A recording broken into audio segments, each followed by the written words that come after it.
Portals to Freedom by Howard Colby Ives. To Shoghi Effendi, the grandson of Abdu'l-Bahá, by him appointed guardian of the Baha'i faith. Introduction.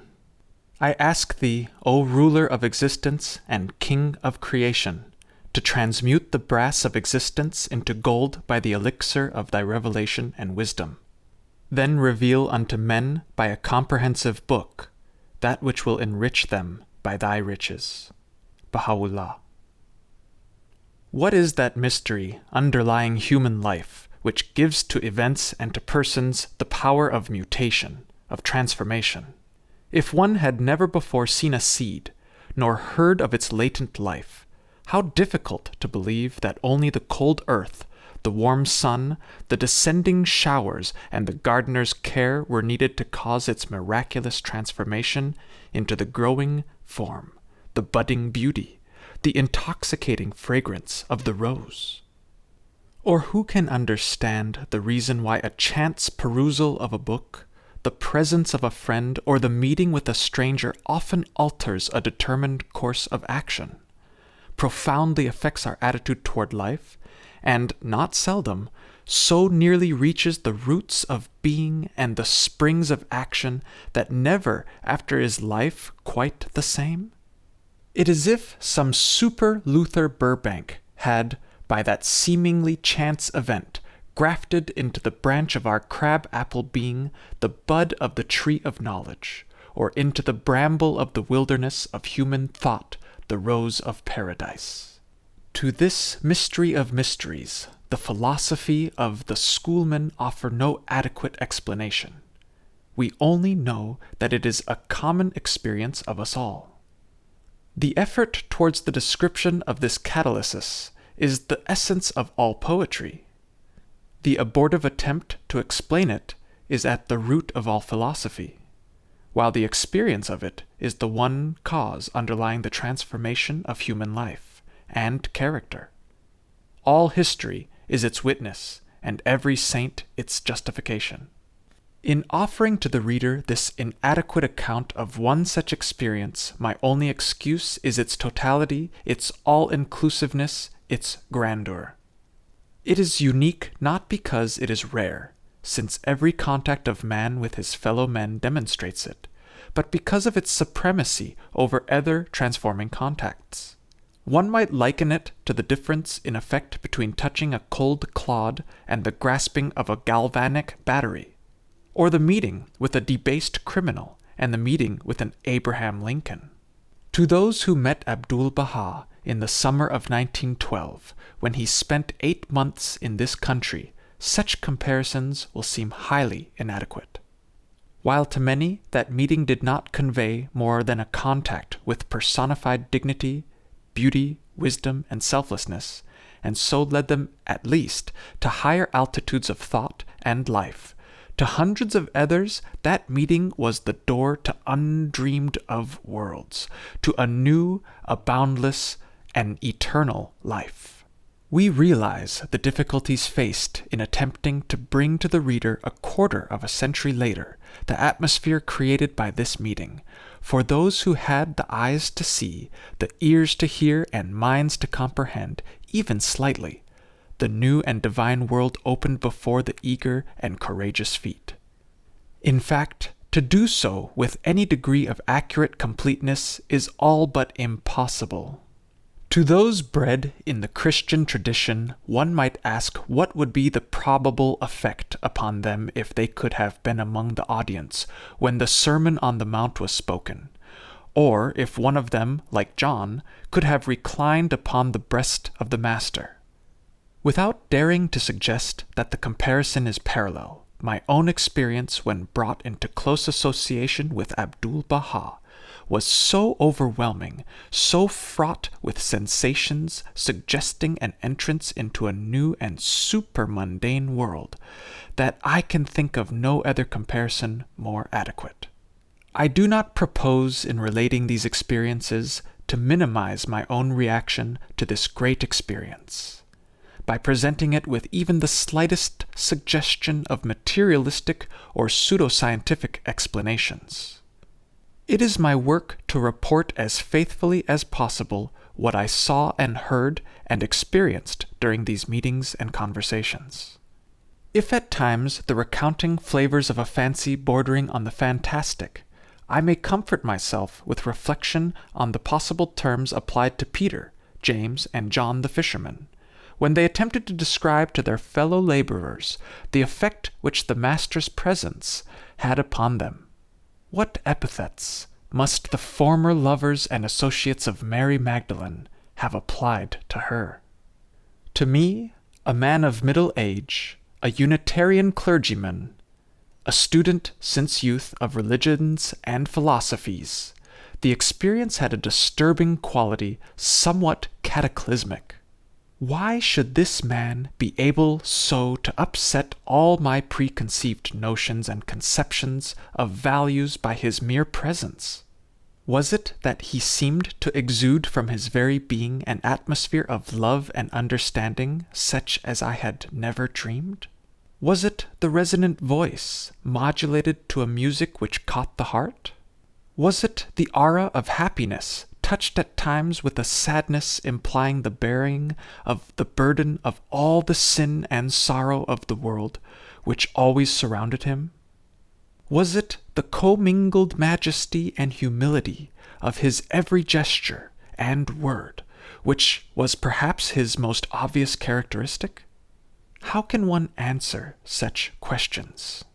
Those who saw and heard Abdu'l-Bahá during those memorable months will share with me the sense of the inadequacy of words to communicate the incommunicable. At the time I met Abdu'l-Bahá in the spring of 1912, he was 68 years of age. Of these, 12 years had been spent in exile with his spiritual as well as physical father Baha'u'llah in Baghdad, Constantinople, and Adrianople. Then 40 years to a day in the Turkish prison fortress of Akka, 10 miles from Mount Carmel, on the coast of Palestine. Because of their staunch adherence to their faith in Baha'u'llah as the manifestation of God, Abdu'l-Bahá, with about 70 others, had sacrificed all that they had, preferring imprisonment and inward freedom with him to outward freedom and spiritual bondage without him.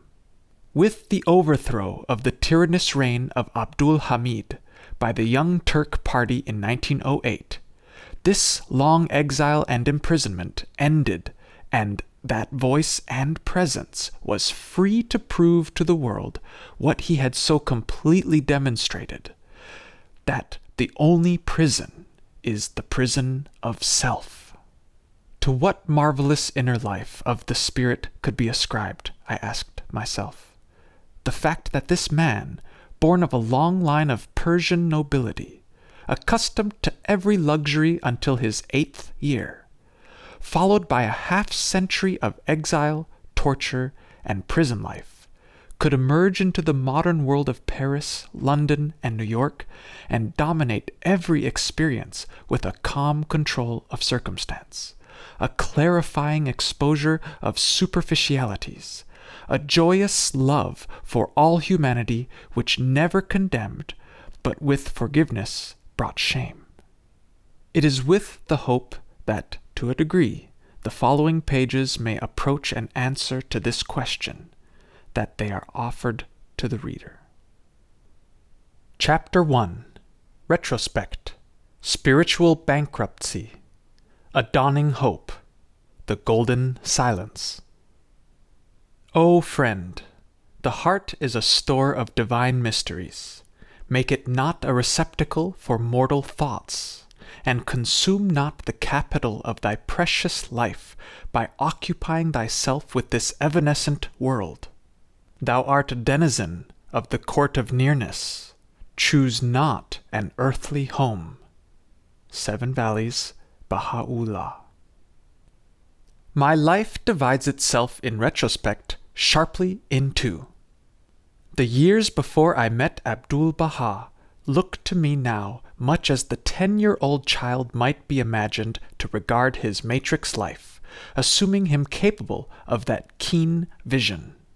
The comparison is apt, also from another angle, for just as a child of 10 has still before him experiences of vast and unimagined heights and depths, splendor and shadow, so I, the 25-year-old youth of the spirit, look back indeed upon the 46 years of gestation, recognizing the fact of that necessity if birth were to occur, but beyond that fact, knowing little or nothing of the trivial causes which could lead to such effects. How much less, then, is it possible to estimate the future of the twice-born soul throughout unimaginable ages of life in all the worlds of God? If the wood in which the earthly sap flows briskly still is capable of such a flame, how great the conflagration when, freed from the laws of the world of nature, the fire kindled from the Sinaitic tree becomes ablaze. Truly, birth of the body is a great event, but, compared with the second birth, the first is only a feeble significance. The fall and winter of 1911 through 12 is a period marked in my memory as months of great unhappiness. Life, in all that composed its deepest values, seemed to have left me high and dry on the banks of its swiftly flowing stream. Outwardly, all was well, but that inward voice that adds, "All is well indeed," was silent. I know of no greater disappointment, no more terrible depression, than that which comes to the sincere soul who, seeking God, finds him not. For many years I had found myself unable to accept the conventional connotations of such words as God, faith, heaven, hell, prayer, Christ, eternal life, and others of so-called religious significance. In very early manhood, I had come to grips with the goblins of superstition masquerading as churchly creeds and had cast them out, but no satisfying, spirit-lifting convictions had come to take their places. Perhaps for 10 years my thought life was frankly and positively agnostic. But these were great years nevertheless, for they were portals to freedom. But, alas, that freedom had failed to bring peace. I began to suspect that freedom without a guide and teacher fell little short of anarchy. True, I still had the teachings and life of Jesus of Nazareth, and never had I failed in love for them, but I failed woefully in the practice of them. And even a casual glance at the lives around me and the civilization men called Christian convinced me that so far as any practical parallel between words and deeds were concerned, there were few, if any, Christians in the world, and certainly no expressions of social, economic, and national life worthy of such a name. Besides this objective fact, impossible to evade or deny, I was confronted by the even greater difficulty of the confused thought life created by years of scientific, philosophical, and theological study and reading.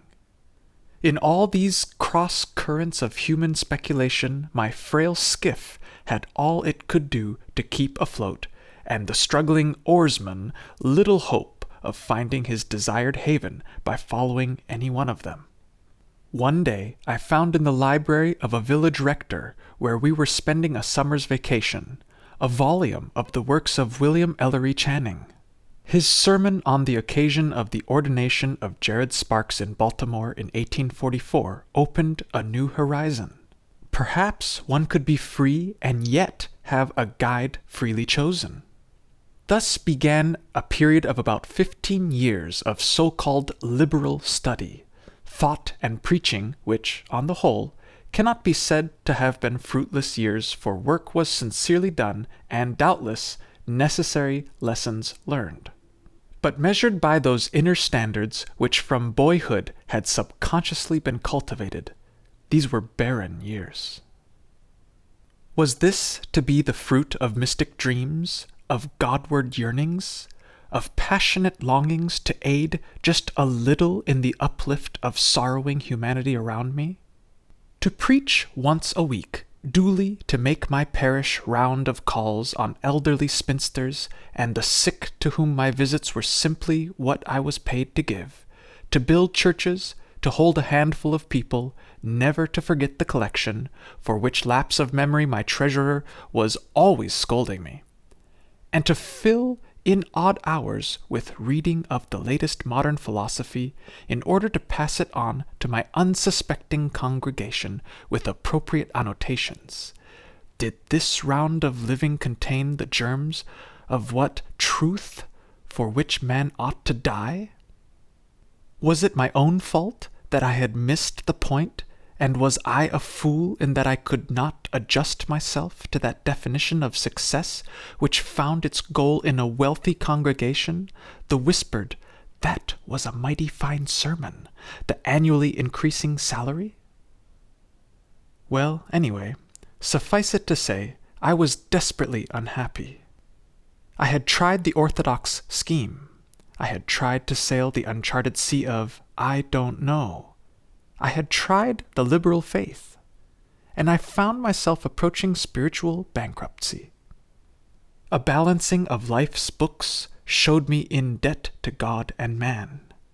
It had not yet begun to dawn upon me that to be recreant to either was to be in arrears with both, and that spiritual insolvency is assured when freedom of the mind is assumed to mean liberty to follow every will-o'-the-wisp of human philosophy.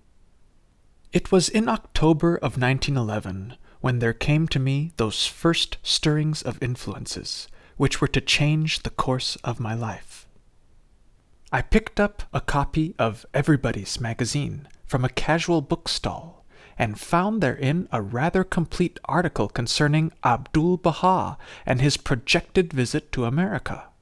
I shall never forget the thrill this somewhat commonplace story gave me.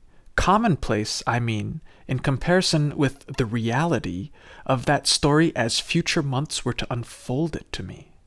Again, I heard the inner voice, which since very early youth has come to me again and again. "Come on along, up!" I read and reread the story. Here was a man who had indeed found a truth for which he was not only willing to die, but had died, a living death covering almost 60 years of torture, banishment, and imprisonment, and who had seen many thousands of his followers willingly and joyfully face a martyr's death. And above all, oh, happy marvel! Here was a man who placed money where it belonged, beneath his feet. He never took up a collection. I read and reread that glorious and tragic story, and filed it in my voluminous 25-volume scrapbook. There may have been a vague purpose in my mind of making that story the background of a sermon someday. To such human uses do we often put the sky-eye glimpses God vouchsafes us, which is well, or would be if those celestial visions found utterance in our lives as well as through our lips.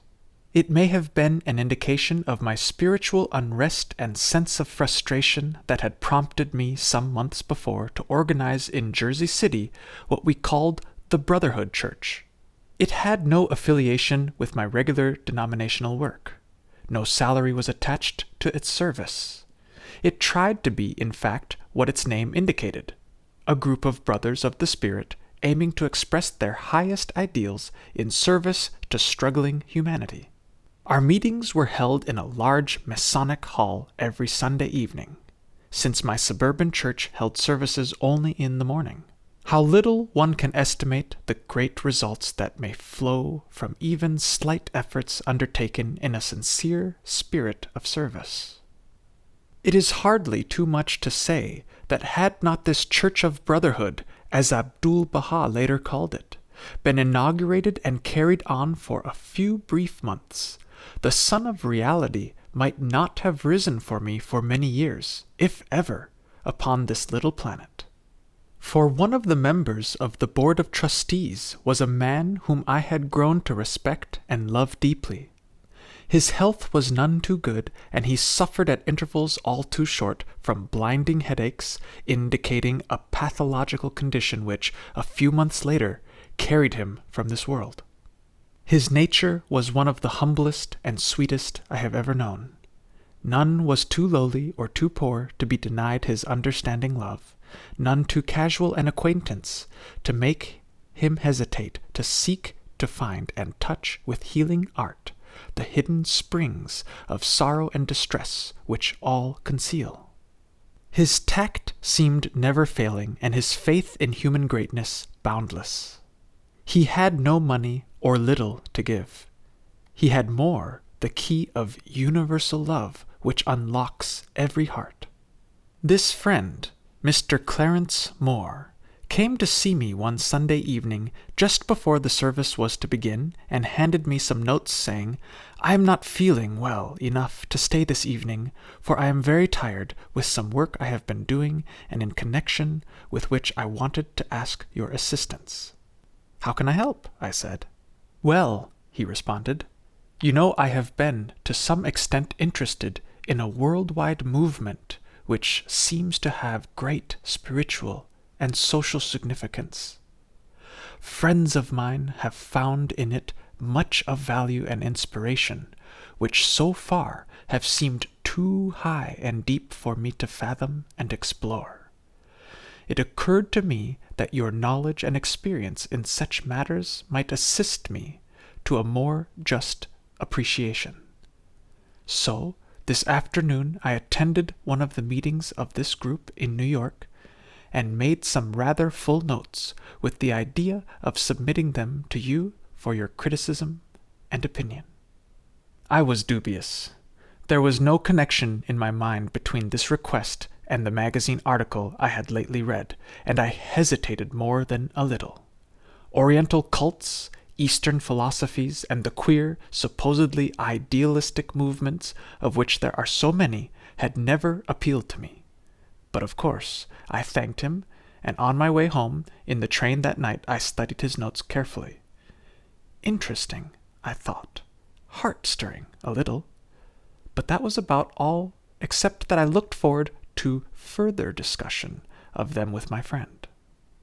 Within a few days, the mail brought to me an invitation to attend a Baha'i meeting in New York, at which a woman from London, England, was to speak. At once I connected this with my friend and his notes. He had evidently given my name to someone, and with this result. I was disturbed. I had no desire to be drawn into any movement or interest which might distract my attention from my legitimate work. I was on the point of throwing the card into the wastebasket. Only the thought of Clarence, his selfless service, his friendship and love, deterred me. I could not refuse his request that I investigate. So I went, although it entailed an evening wasted, as I thought, and a midnight return to my home which, in my then state of health, was a not inconsiderable hardship. How slight the occasion upon which often hang great and vital issues! Suppose that I had refused to go.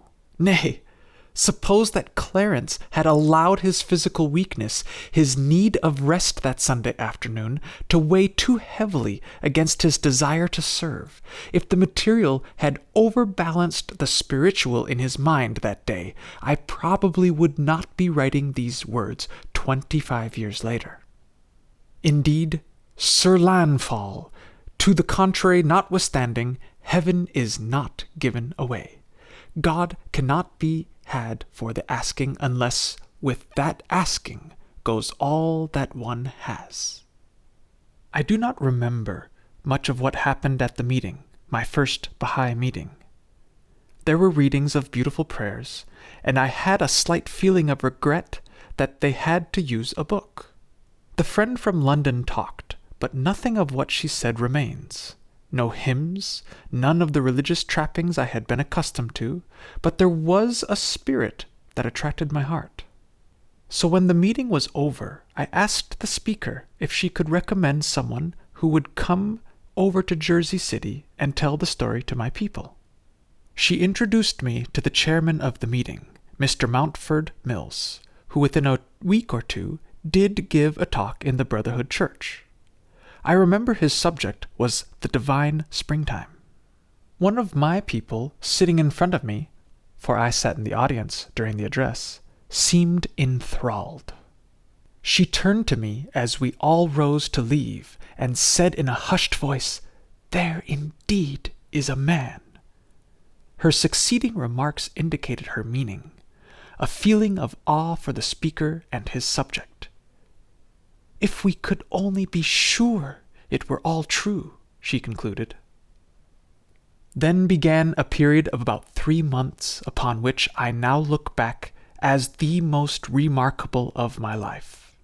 The divine voice calling from on high seemed constantly ringing in my ears. Not that I was at all convinced of the truth underlying what I heard on every hand. In fact, I did not understand half of what most of these people talked about. Sometimes I was definitely repelled and would try to put it all out of my mind. But it was no use. My heart was in a turmoil and yet incredibly attracted. The chairman, who had given the address in the Brotherhood Church, devoted much time to me, why I was at a loss to understand. At his home I met several of the Baha'i friends, and here I received my first copy of The 7 Valleys by Baha'u'llah. I read it on my way home that night, and it stirred me beyond measure. Not 1 word in 10 did I understand, but doors seemed to be opening before me. It was like a leitmotif from a heavenly opus, of which the theme could not be guessed. Certain passages struck my heart like pains from angelic choirs. Even the hidden words by Baha'u'llah, given me a few days before, did not approach the core of my being as did this. I began going over almost weekly to meetings in New York. I met more of the friends, as I heard them designated. They certainly expressed a type of friendship new to me. I bought all the books I could find and read constantly. I could hardly think of anything else. It reflected in my sermons so that my people remarked and spoke of it. Always I had written my sermons, rather priding myself on style and ratiocination. Suddenly that all dropped away. I found myself going into the pulpit with only the preparation of prayer and meditation. And what a new meaning began to attach itself to this word prayer.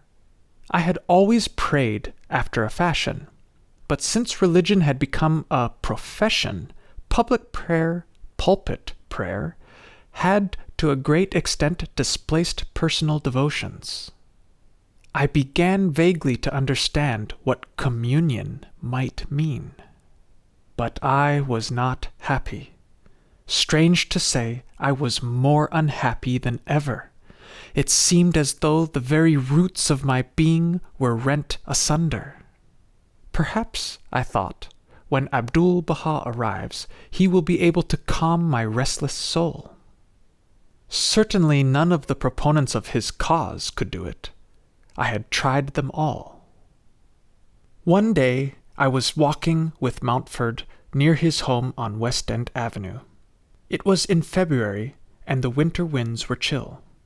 We walked briskly, talking of the ever-enthralling subject, Abdu'l-Bahá's approaching visit, what he looked like, what effect his meeting had on souls, stories of contact with him in Akka and Paris.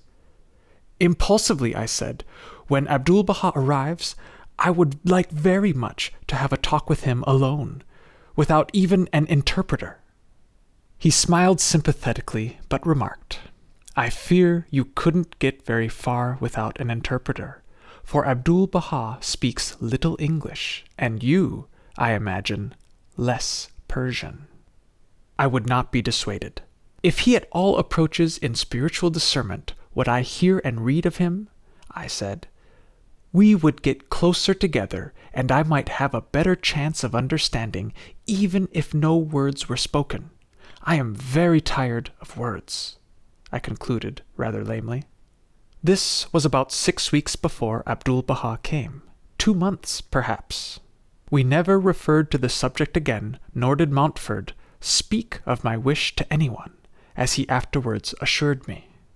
Finally, the day arrived. I did not go to the steamship wharf to meet him, but I did make an effort to get at least a glimpse of him at a gathering specially arranged for him at the home of Baha'i friends. A glimpse was all I succeeded in getting. The press of eager friends and curious ones was so great that it was difficult even to get inside the doors. I have only the memory of an impressive silence most unusual at such functions. In all that crowded mass of folk, so wedged together that tea-drinking was almost an impossibility, though the attempt was made, there was little or no speech. A whispered word, a remark implying awe or love, was all. I strove to get where I could at least see him. All but impossible. At last I managed to press forward where I could peep over a shoulder, and so got my first glimpse of Abdu'l-Bahá. He was seated, a cream-colored fez upon his head, from under which white hair flowed almost to his shoulders. His robe, what little I could see of it, was oriental, almost white. But these were incidentals, to which I could pay little attention. The impressive thing, and what I have never forgotten, was an indefinable aspect of majesty combined with an exquisite courtesy. He was just in the moment of accepting a cup of tea from the hostess. Such gentleness, such love emanated from him as I had never seen. I was not emotionally disturbed. Remember that at that time I had no conviction, almost, I might say, little or no interest in what I came to later understand by the term his station. I was an onlooker at a scene concerning the significance of which I was totally ignorant. Yes, ignorant.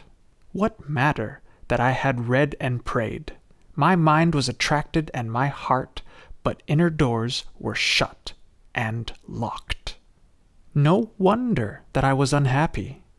But within my soul was an urge, a longing, that would not be stilled nor thwarted.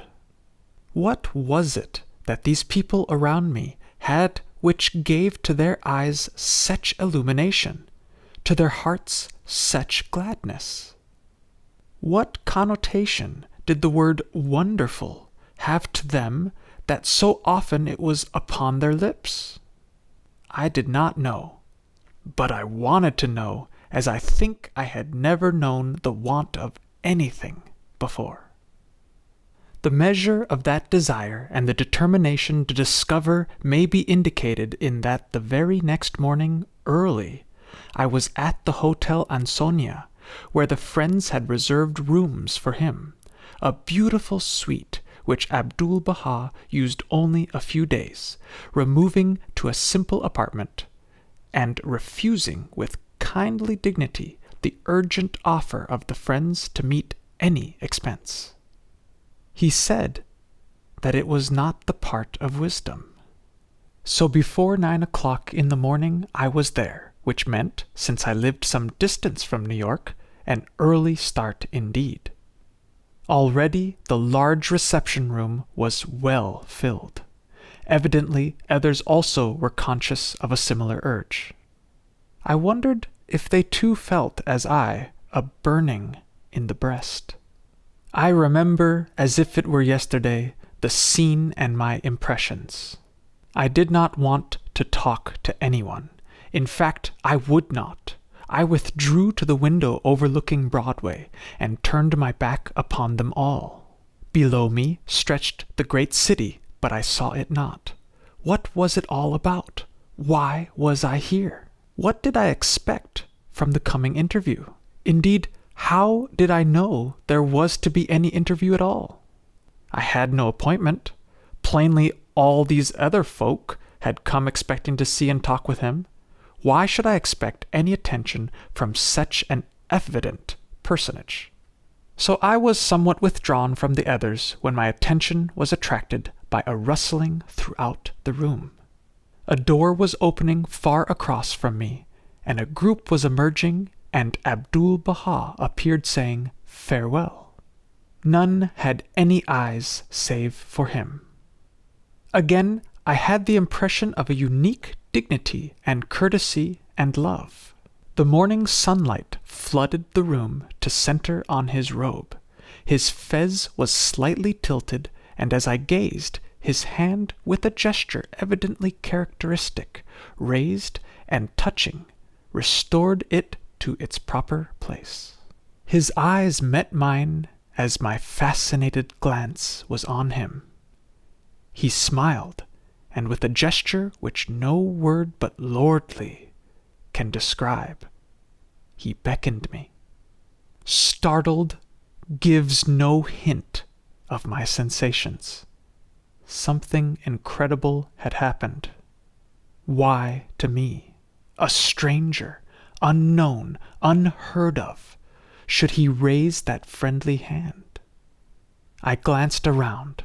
Surely it was to someone else that gesture was addressed. Those eyes were smiling. But there was no one near, and again I looked, and again he beckoned, and such understanding love enveloped me that even at that distance, and with the heart still cold, a thrill ran through me as if a breeze from a divine morning had touched my brow. Slowly I obeyed that imperative command, and as I approached the door where still he stood, he motioned others away and stretched his hand to me as if he had always known me. And, as our right hands met, with his left he indicated that all should leave the room, and he drew me in and closed the door. I remember how surprised the interpreter looked when he too was included in this general dismissal. But I had little thought then for anything but this incredible happening. I was absolutely alone with Abdu'l-Bahá. The halting desire expressed weeks ago was fulfilled the very moment that our eyes first met. Still holding my hand, Abdu'l-Bahá walked across the room towards where, in the window, 2 chairs were waiting. Even then, the majesty of his tread impressed me, and I felt like a child led by his father, a more than earthly father, to a comforting conference. His hand still held mine, and frequently his grasp tightened and held more closely. And then, for the first time, he spoke, and in my own tongue. Softly came the assurance that I was his very dear son. What there was in these simple words that carried such conviction to my heart, I cannot say. Or was it the tone of voice and the atmosphere pervading the room, filled with spiritual vibrations beyond anything I had ever known, that melted my heart almost to tears? I only know that a sense of verity invaded me. Here at last was my father. What earthly paternal relationship could equal this? A new and exquisite emotion all but mastered me. My throat swelled, my eyes filled. I could not have spoken had life depended on a word. I followed those masterly feet like a little child. Then we sat in the 2 chairs by the window, knee to knee, eye to eye. At last he looked right into me. It was the first time since our eyes had met with his first beckoning gesture that this had happened. And now nothing intervened between us, and he looked at me. He looked at me. It seemed as though never before had anyone really seen me. I felt a sense of gladness that I at last was at home, and that one who knew me utterly my father, in truth, was alone with me. As he looked, such play of thought found reflection in his face, that if he had talked an hour, not nearly so much could have been said. A little surprise, perhaps, followed swiftly by such sympathy, such understanding, such overwhelming love. It was as if his very being opened to receive me. With that, the heart within me melted and the tears flowed. I did not weep in an ordinary sense. There was no breaking up of feature. It was as if a long-pent stream was at last undammed. Unheeded, as I looked at him, they flowed. He put his 2 thumbs to my eyes while he wiped the tears from my face, admonishing me not to cry, that one must always be happy. And he laughed. Such a ringing, boyish laugh. It was as though he had discovered the most delightful joke imaginable, a divine joke which only he could appreciate. I could not speak. We both sat perfectly silent for what seemed a long while, and gradually a great peace came to me. Then Abdu'l-Bahá placed his hand upon my breast, saying that it was the heart that speaks. Again silence, a long, heart-enthralling silence. No word further was spoken, and all the time I was with him not one single sound came from me. But no word was necessary from me to him. I knew that, even then, and how I thanked God it was so. Suddenly he leaped from his chair with another laugh, as though consumed with a heavenly joy. Turning, he took me under the elbows and lifted me to my feet and swept me into his arms. Such a hug! No mere embrace. My very ribs cracked. He kissed me on both cheeks, laid his arm across my shoulders, and led me to the door. That is all. But life has never been quite the same since. Chapter 2. The Glance That Saved the World. A Divine Sincerity. The Masterly Teaching Method. The authorized interpreter and exemplar of Baha'u'llah's teachings was his eldest son, Abdu'l-Bahá, servant of Baha, who was appointed by his father as the center to whom all Baha'is should turn for instruction and guidance. Shoghi Effendi. To estimate, even to imagine, the possibilities of the human soul is beyond man's thinking. I am man's mystery, and he is my mystery. And Abdu'l-Bahá says that no man can know himself, since it is impossible to look at oneself from without. Because of this, and because men commonly tend to accept a lower estimate of their own capacities rather than a higher, a certain heroism is essential to high attainment. This is true, of course, when the goal is a material one. It is not generally realized that it is much more true when the plane of seeking is spiritual. To accept the dictum that nothing is too good to be true and nothing is too high to be attained requires a willingness to run counter to the accepted standards of men who, as a rule, measure their ambitions by a quite different standard. After meeting Abdu'l-Bahá, life, as I have intimated, assumed a very different aspect. But in what that difference consisted, I could not then determine, and after these 25 years, I cannot now fully determine, except that a goal had emerged from the mists surrounding worthy of supreme struggle and sacrifice. I began to see, dimly indeed, but clearly enough to give me hope, that even if I could not know myself, I knew with certainty that heights far beyond ever before dreamed attainable lay before me, and could be reached. This was all I knew, but it was much. I remember saying to myself over and over, "At last, the desire of my soul is in sight." I gazed at Abdu'l-Bahá with a mixture of hope and despair. The world and I in turmoil, and here was peace. He sat or stood, walked or talked, in a world of his own, yet with beckoning hands to all who yearned and strove. It seemed to me that he stood at the heart of a whirlwind in a place of supreme quiet, or at the hypothetical, perfectly still center of a rapidly revolving flywheel.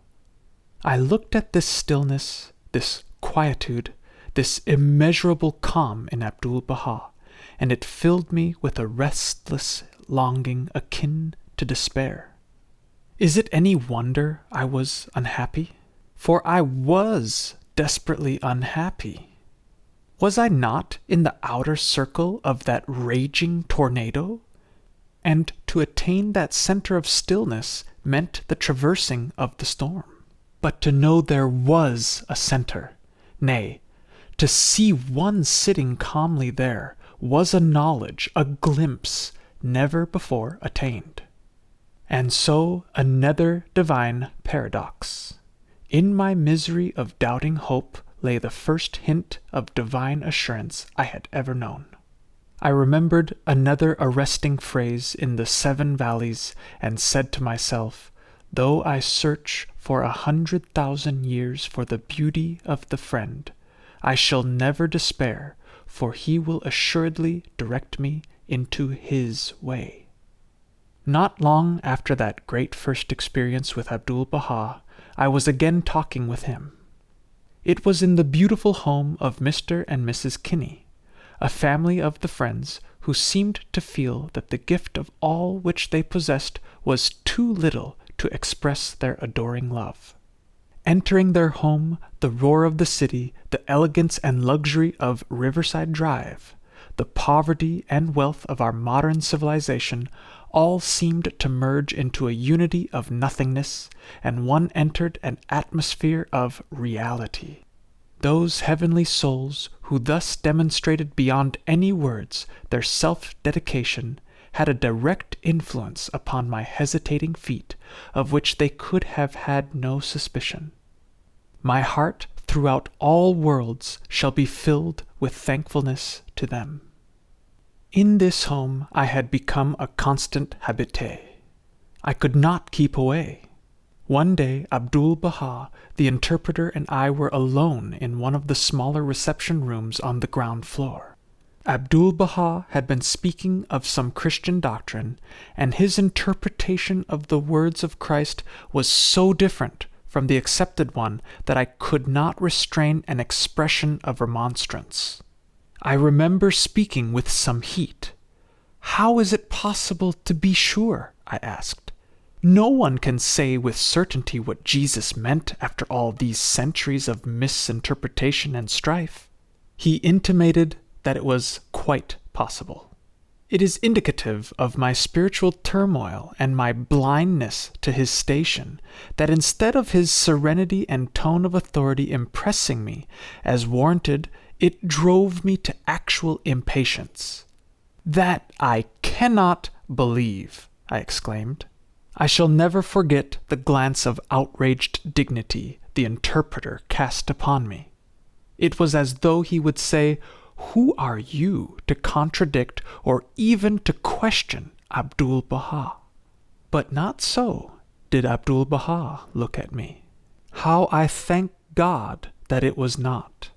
He looked at me a long moment before he spoke. His calm, beautiful eyes searched my soul with such love and understanding that all my momentary heat evaporated. He smiled as winningly as a lover smiles upon his beloved, and the arms of his spirit seemed to embrace me as he said softly that I should try my way, and he would try his. It was as though a cool hand had been laid upon a fevered brow, as though a cup of nectar had been held to parched lips, as though a key had unlocked my hard-bolted, crusted, and rusted heart. The tears started, and my voice trembled. "I'm sorry," I murmured. Often since that day have I pondered on the tragic possibilities of the effect of an expression of the face. I have even thought I should like to write a book on the glance that saved the world, taking as a theme the way Jesus must have looked upon Peter after the threefold denial. What could that glance have carried to the fear-stricken, doubting, angry Peter? Surely not the self-righteous, dignified look in the eyes of the interpreter for Abdu'l-Bahá. As surely it must have been something in the nature of the expression of all-embracing love, forgiveness, and understanding, with which Abdu'l-Bahá calmed and soothed and assured my heart. Upon that glance which Jesus cast upon Peter as he went to the cross probably hung the destinies of Christianity. Had it not been one of forgiveness and love, Peter would not have gone out and wept bitterly. Neither, in all probability, would he have died a martyr to the cause of him whom he denied in that moment of angry fear. Is it too much to go one step further and assert that the destinies of the world hung upon that moment of time when the eyes of Peter and his master met, and he read therein not what his soul knew he deserved, but what God's mercy conferred as a bounty on his part? Of one thing I am sure. Upon that glance of Abdu'l-Bahá, upon that moment in which he turned upon me the searchlight of his inner being, hung my destiny throughout all the ages of immortal life. And not only my own destiny, which, after all, is of slight importance compared to the hope of the world, but the destiny of the uncounted millions who throughout the coming generations of men are interwoven with mine. For any thoughtful mind looking back upon so many as 80 years must be amazed, if not horrified, by the consideration of the effect of a single careless gesture, word, or a facial expression. Like a pebble cast into a calm pool, the ripples from that little deed spread and spread to infinity. And as they spread, they touch the ripples from tens, scores, thousands of others' deeds, expressions, gestures, thoughts, each affected by each until one becomes conscious of the vast responsibility each soul takes upon itself by the mere fact of acting his part, living his life through one little moment of time. He sees himself a king affecting, for better or worse, every soul in the world, sooner or later, by the very breath he draws, the thoughts of his inmost heart. Baha'u'llah says somewhere that he who quickens one soul in this day, it is as if he quickened every soul in the world. Is not this his meaning? In all of my many opportunities of meeting, of listening to, and talking with Abdu'l-Bahá, I was impressed and constantly more deeply impressed with his method of teaching souls. That is the word. He did not attempt to reach the mind alone. He sought the soul, the reality of every one he met. Oh, he could be logical, even scientific in his presentation of an argument, as he demonstrated constantly in the many addresses I have heard him give and the many more I have read. But it was not the logic of the schoolman, not the science of the classroom. His lightest word, his slightest association with a soul, was shot through with an illuminating radiance which lifted the hearer to a higher plane of consciousness. Our hearts burned within us when he spoke, and he never argued, of course, nor did he press a point. He left one free. There was never an assumption of authority. Rather, he was ever the personification of humility. He taught as if offering a gift to a king. He never told me what I should do, beyond suggesting that what I was doing was right. Nor did he ever tell me what I should believe. He made truth and love so beautiful and royal that the heart perforce did reverence. He showed me by his voice, manner, bearing, smile, how I should be, knowing that out of the pure soil of being, the good fruit of deeds and words would surely spring. There was a strange, awe-inspiring mingling of humility and majesty, relaxation and power in his slightest word or gesture, which made me long to understand its source. What made him so different, so immeasurably superior to any other man I had ever met? It was to be expected that the spiritual turmoil in which my life was now submerged should have a deep effect upon the duties of my ministry. My ideals began to change almost from the moment of my first contact with Abdu'l-Bahá. I remember that the dearly loved young wife of one of the members of my church was suddenly taken ill about this time. I had then been under this divine influence only a few weeks. I was not a Baha'i. I did not accept Baha'u'llah as the manifestation of God. I knew very little of what I heard spoken of as the station of Abdu'l-Bahá, but I was enthralled with the vision of a spiritual beauty, a hope of spiritual attainment, which drew me as with cords of steel. I read the hidden words, the 7 valleys, the book of assurance, the beautiful prayers, constantly. So when this friend came to me as his minister, and with tears asked me to pray for the recovery of his wife, saying that his physician held out little hope, that she was daily growing weaker, and that his only hope was in the goodness of God, I instinctively turned to the healing prayer in the Baha'i prayer book. Together we 9 times repeated, "Thy name is my healing, O my God, and remembrance of thee is my remedy.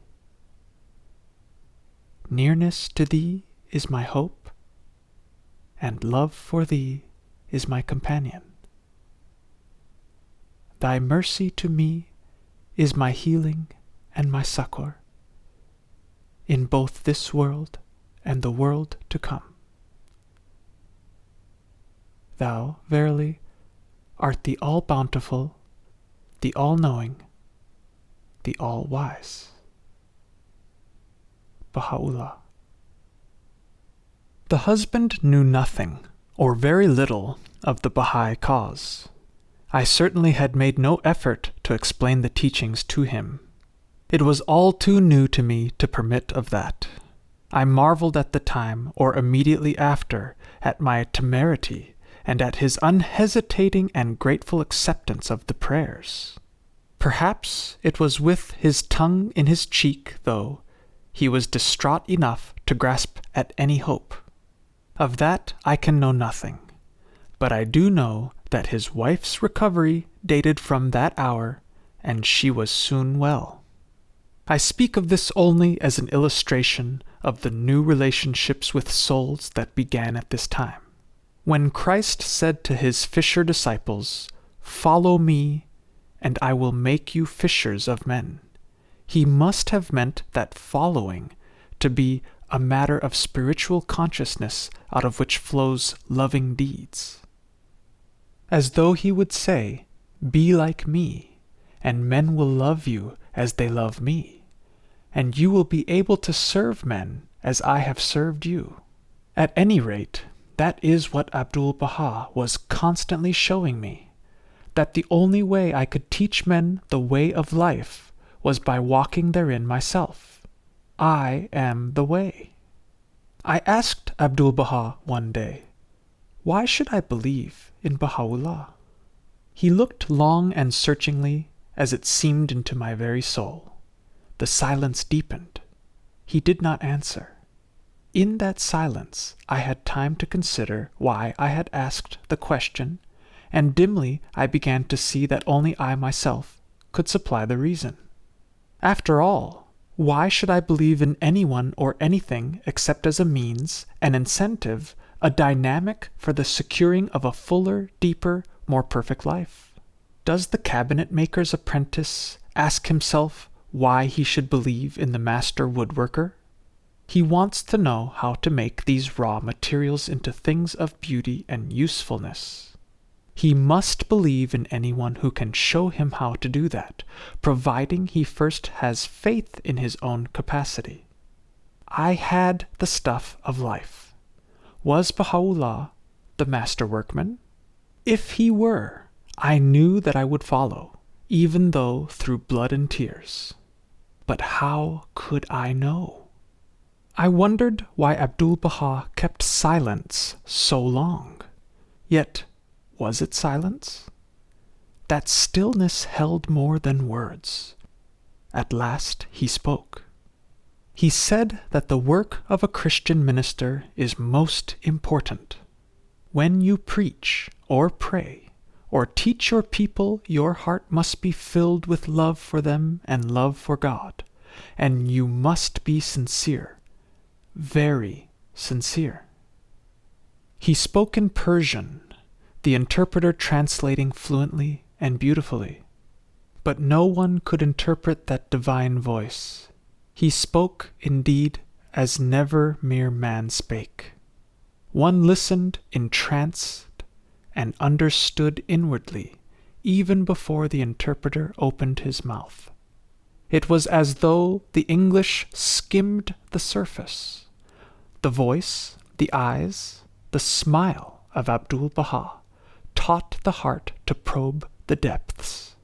He continued to the effect that one can never be sincere enough until his heart is entirely severed from attachment to the things of this world. One should not preach love and have a loveless heart, nor preach purity and harbor impure thoughts, nor preach peace and be at inward strife. He paused and added with a sort of humorous sadness that he had known ministers who did this. My guilty conscience acquiesced. So had I. It was not until many months later that I realized that he had answered my question. Certainly I was brought nearer to the faith in Baha'u'llah as life's master workman. Surely this was a glorious hint as to how the stuff of life could be made into things of beauty and worth. Just for an instant I touched the garment of His Majesty, but only for an instant. The doors swung quickly to again and left me out. These days and weeks of alternating light and darkness, hope and despair, were black indeed. Yet, strange to say, I glorified in the depths. They were, at least, real. For the first time I realized the value, the imperative need of spiritual suffering. The throes of parturition must always precede birth. I remember as though it were yesterday another illustration of Abdu'l-Bahā's divine technique. I was not at all well that summer. A relapse was threatening a return of a condition which had necessitated a major operation the year before. My nervous condition made me consider breaking the habit of smoking, which had been with me all my adult life. I had always prided myself on the ability to break the habit at any time. In fact, I had several times cut off the use of tobacco for a period of many months. But this time, to my surprise and chagrin, I found my nerves and will in such a condition that after 2 or 3 days the craving became too much for me. Finally, it occurred to me to ask the assistance of Abdu'l-Bahá. I had read his beautiful tablet beginning, "O ye pure friends of God," in which he glorified personal cleanliness and urged the avoidance of anything tending towards habits of self-indulgence. Surely, I said to myself, he will tell me how to overcome this habit. So, when I next saw him, I told him all about it. It was like a child confessing to his mother, and my voice trailed away to embarrassed silence after only the fewest of words. But he understood, indeed, much better than I did. Again, I was conscious of an embracing, understanding love as he regarded me. After a moment, he asked quietly how much I smoked. I told him. He said he did not think that would hurt me, that the men in the Orient smoked all the time, that their hair and beards and clothing became saturated and often very offensive, but that I did not do this. And at my age, and having been accustomed to it for so many years, he did not think that I should let it trouble me at all. His gentle eyes and smile seemed to hold a twinkle that recalled my impression of his enjoyment of a divine joke. I was somewhat overwhelmed. Not a dissertation on the evils of habit, not an explanation of the bad effects on health, not a summoning of my willpower to overcome desire.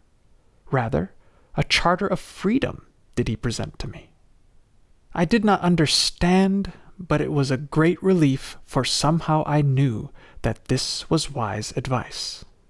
So immediately that inner conflict was stilled, and I enjoyed my smoke with no smitings of conscience. But 2 days after this conversation, I found the desire for tobacco had entirely left me, and I did not smoke again for 7 years.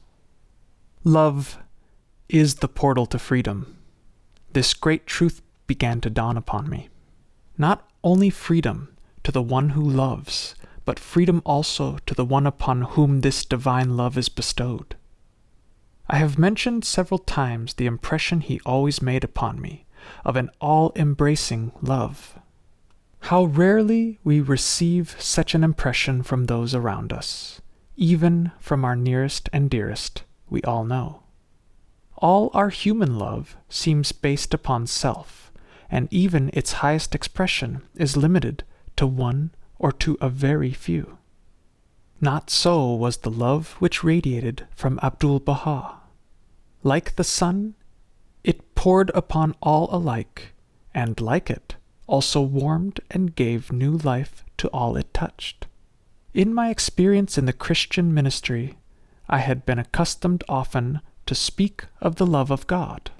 All through my life, since, as a boy of 15, I had experienced the thrilling gift of conversion, so called, in which literally the heavens had opened, a great light shone, and a voice from the world unseen called me to renunciation and the life of the Spirit. I had heard and spoken much of the love of God. I now realized that I had never before even known what the words meant. About this time, I first heard the now familiar story of Abdu'l-Bahā's answer to one who asked him why it was that those who came from his presence possessed a shining face. He said, with that sublime smile and humble gesture of the hands which once seen may never be forgotten, that if it were so, it must be because he saw in every face the face of his heavenly Father. Ponder this answer. Deeply search the depths of these simple words, for here may be discerned the meaning of the love of God, and the cause of its transforming power. One may readily understand why the lover's face should glow with heavenly radiance. Surely one's whole being would be transformed once the lamp of cosmic love were ignited in the heart. But why should it cause the face of the seeker the estranged, the sinful, upon whom the love is turned, also to become radiant? We find the answer in another of Abdu'l-Bahá's comprehensive, authoritative sayings. Dost thou desire to love God? Love thy fellow men, for in them ye see the image and likeness of God. But it requires the penetrating eye of a more than personal, individual, limited love to see God's face in the face of saint and sinner alike. Must it not require, to some degree at least, that all-embracing love which Christ showered upon all alike, to enable us to see the face of our Heavenly Father reflected in the faces of our brother men?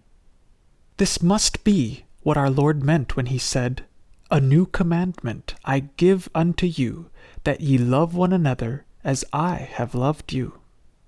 A new commandment indeed. And how basely neglected, let the condition of our pseudo-Christian civilization bear witness. About this time, I was present at an interview sought by a Unitarian clergyman who was preparing an article on the Baha'i cause for the North American Review. Here again, I saw this universal cosmic love illustrated. This minister was quite advanced in age. He has since passed from this world and now, we may hope, has a clearer vision of the reality of love and truth than he seemed to have discovered here. It was incredible to me, even then, that any soul could be so impervious to the influence emanating from Abdu'l-Bahá. The master sat quite silent throughout the interview, listening with unwearied attention to the long hypothetical questions of the Reverend Doctor. They related entirely to the history of the Baha'i cause, its early dissensions, its relation to the Mohammedan priesthood and teachings. Abdu'l-Bahá answered mainly in monosyllables. He never flagged in interest, but it seemed to be more an interest in the questioner than in his questions. He sat perfectly relaxed, his hands in his lap, with palms upward, as was characteristic of him. He looked at the interviewer with that indescribable expression of understanding love which never failed. His face was radiant with an inner flame. The doctor talked on and on. I grew more and more impatient.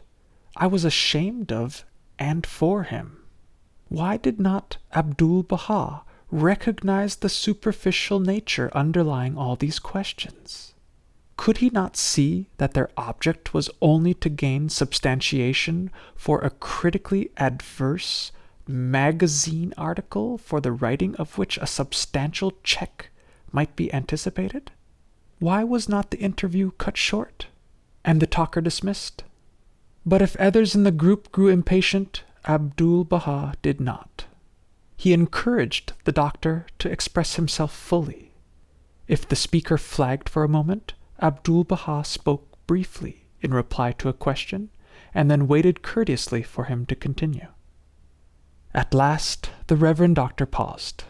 There was silence for a moment, and then that softly resonant voice filled the room. Sentence by sentence, the interpreter translated.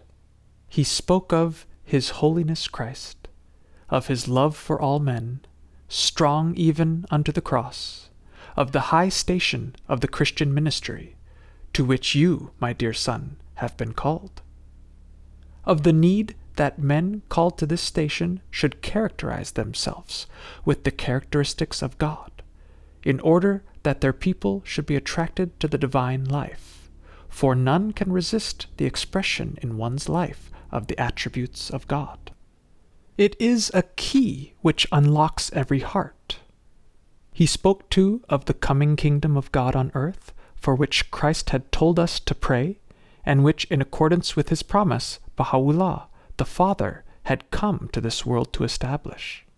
Within 5 minutes, his questioner had become humble, for the moment at least, a disciple at his feet. He seemed to have been transported to another world, as indeed we all were. His face shone faintly as though he had received an inner illumination. Then Abdu'l-Bahá rose, We all rose with him in body, as we had risen with him in spirit. He lovingly embraced the doctor and led him towards the door. At the threshold he paused. His eyes had lighted upon a large bunch of American Beauty roses which one of the friends had brought to him that morning. There were at least 24 of them, perhaps 3. There were so many, and their stems so long, that they had been placed in an earthenware umbrella stand. We all had noticed their beauty and fragrance. No sooner had Abdu'l-Bahá's eyes lighted upon them than he laughed aloud. His boyish, hearty laughter rang through the room. He stooped, gathered the whole bunch in his arms, straightened and placed them all in the arms of his visitor. Never shall I forget that round, bespectacled, gray head above that immense bunch of lovely flowers. So surprised, so radiant, so humble, so transformed. Ah, Abdu'l-Bahá knew how to teach the love of God. Chapter 3. True Wealth, Power, and Freedom. The Table of Abdu'l-Bahá. Very great things. Are you interested in renunciation? O God, illumine the eyes and the hearts of thy servants with the light of thy knowledge, that they may know of this, the highest station and glorious horizon, that they may not be withheld by false voices from beholding the effulgence of the light of thy oneness, nor prevented from turning unto the horizon of renunciation. Baha'u'llah. The home to which I have before referred, where Abdu'l-Bahá spent most of his time during his stay in New York, was the rendezvous of all the friends, and at all times, day or night, there they could be found clustering like bees around the celestial flower garden. One beautiful spring day, I dropped in there, drawn by the same attraction. One cannot help making the attempt toward analyzing the reason for this attraction, futile though it may be. Would it be possible for the moth to determine why it hovers around the candle, even though its wings be singed? Or for one to say why the cold earth of spring responds with beauty and abundance to the bounty of the sun? To man, however, is given intelligence denied to bee and soil. The miner knows why he toils for gold or precious stones. The diver knows why he braves the depths to seek the pearl. They bear in their minds the vision of the good things of life represented by the treasure they seek. The imagination of the lonely prospector is stirred by the dream of the vast fortune which his probing pick may at any moment uncover. The wealth of sea and mine and marketplace represent to men power, leisure, freedom, and these they ardently desire. Yet here in this man I saw personified such power, such leisure, such freedom as no material wealth ever confers upon its possessor. None of the outward appurtenances of material wealth did he possess.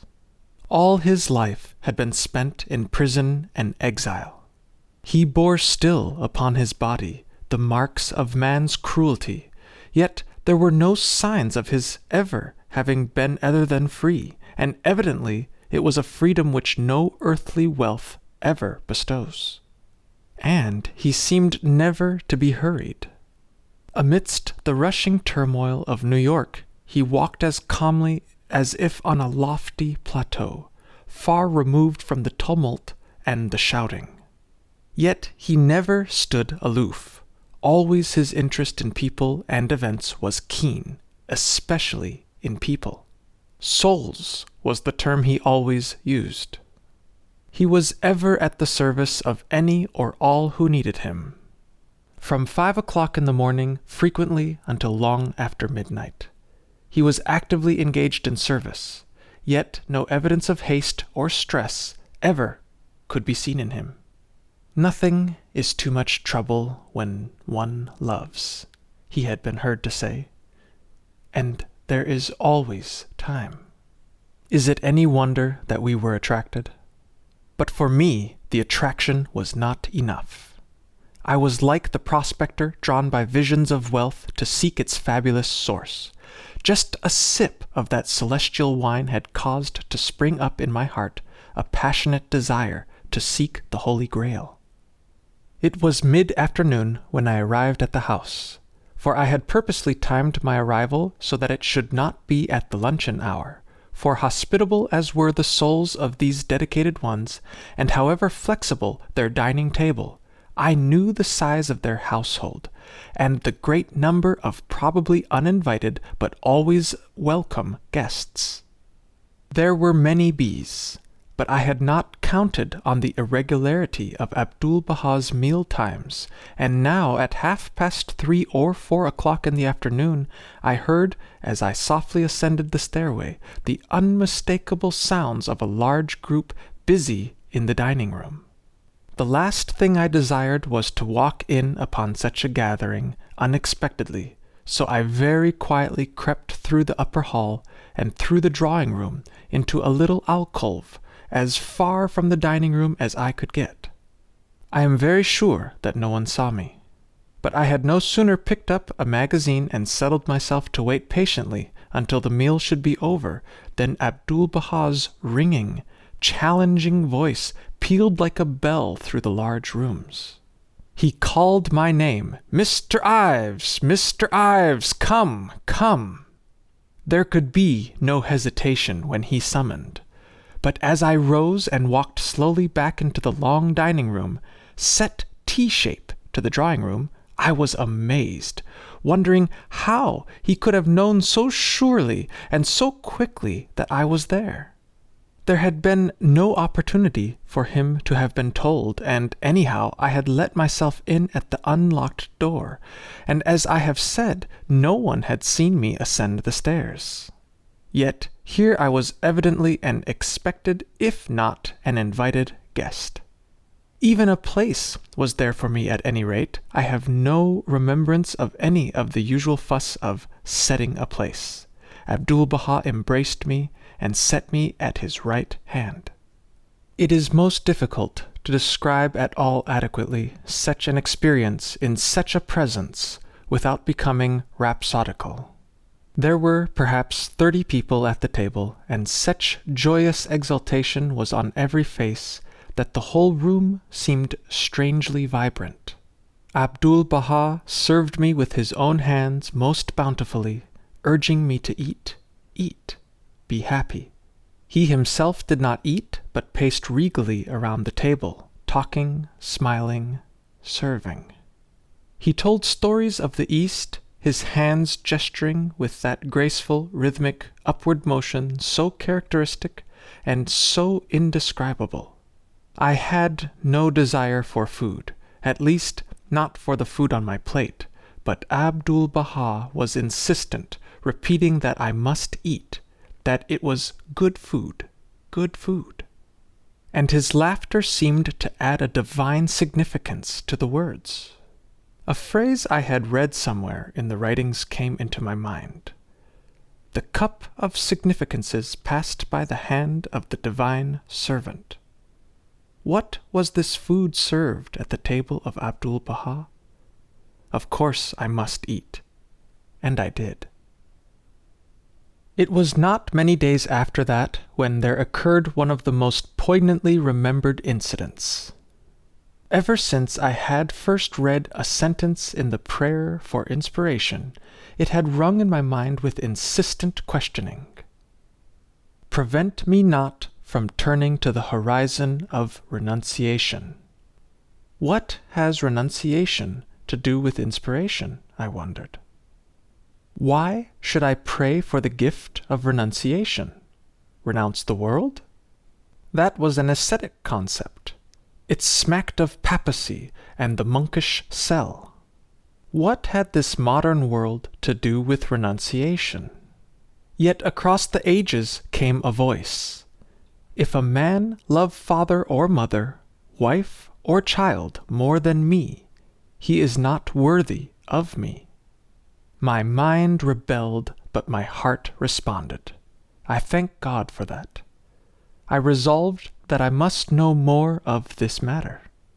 So one cold spring day, a strong east wind blowing, I made a special journey to ask Abdu'l-Bahá about renunciation. I found the house at 96th Street almost deserted. It seemed that Abdu'l-Bahá was spending a day or two at the home of one of the friends on 78th Street, and so I walked there and found him on the point of returning to the home I had just left. But I was too intent on my mission to allow difficulties to interfere. I sought one of the Persian friends, and pointing to the passage in the little volume I carried in my pocket, I asked him if he would request Abdu'l-Bahá to speak to me for a few moments on this subject, and I read it to him so that there should be no mistake. Prevent me not from turning to the horizon of renunciation. Returning, he handed me the book saying that Abdu'l-Bahá requested that I walk with him back to 96th Street, and he would talk with me on the way.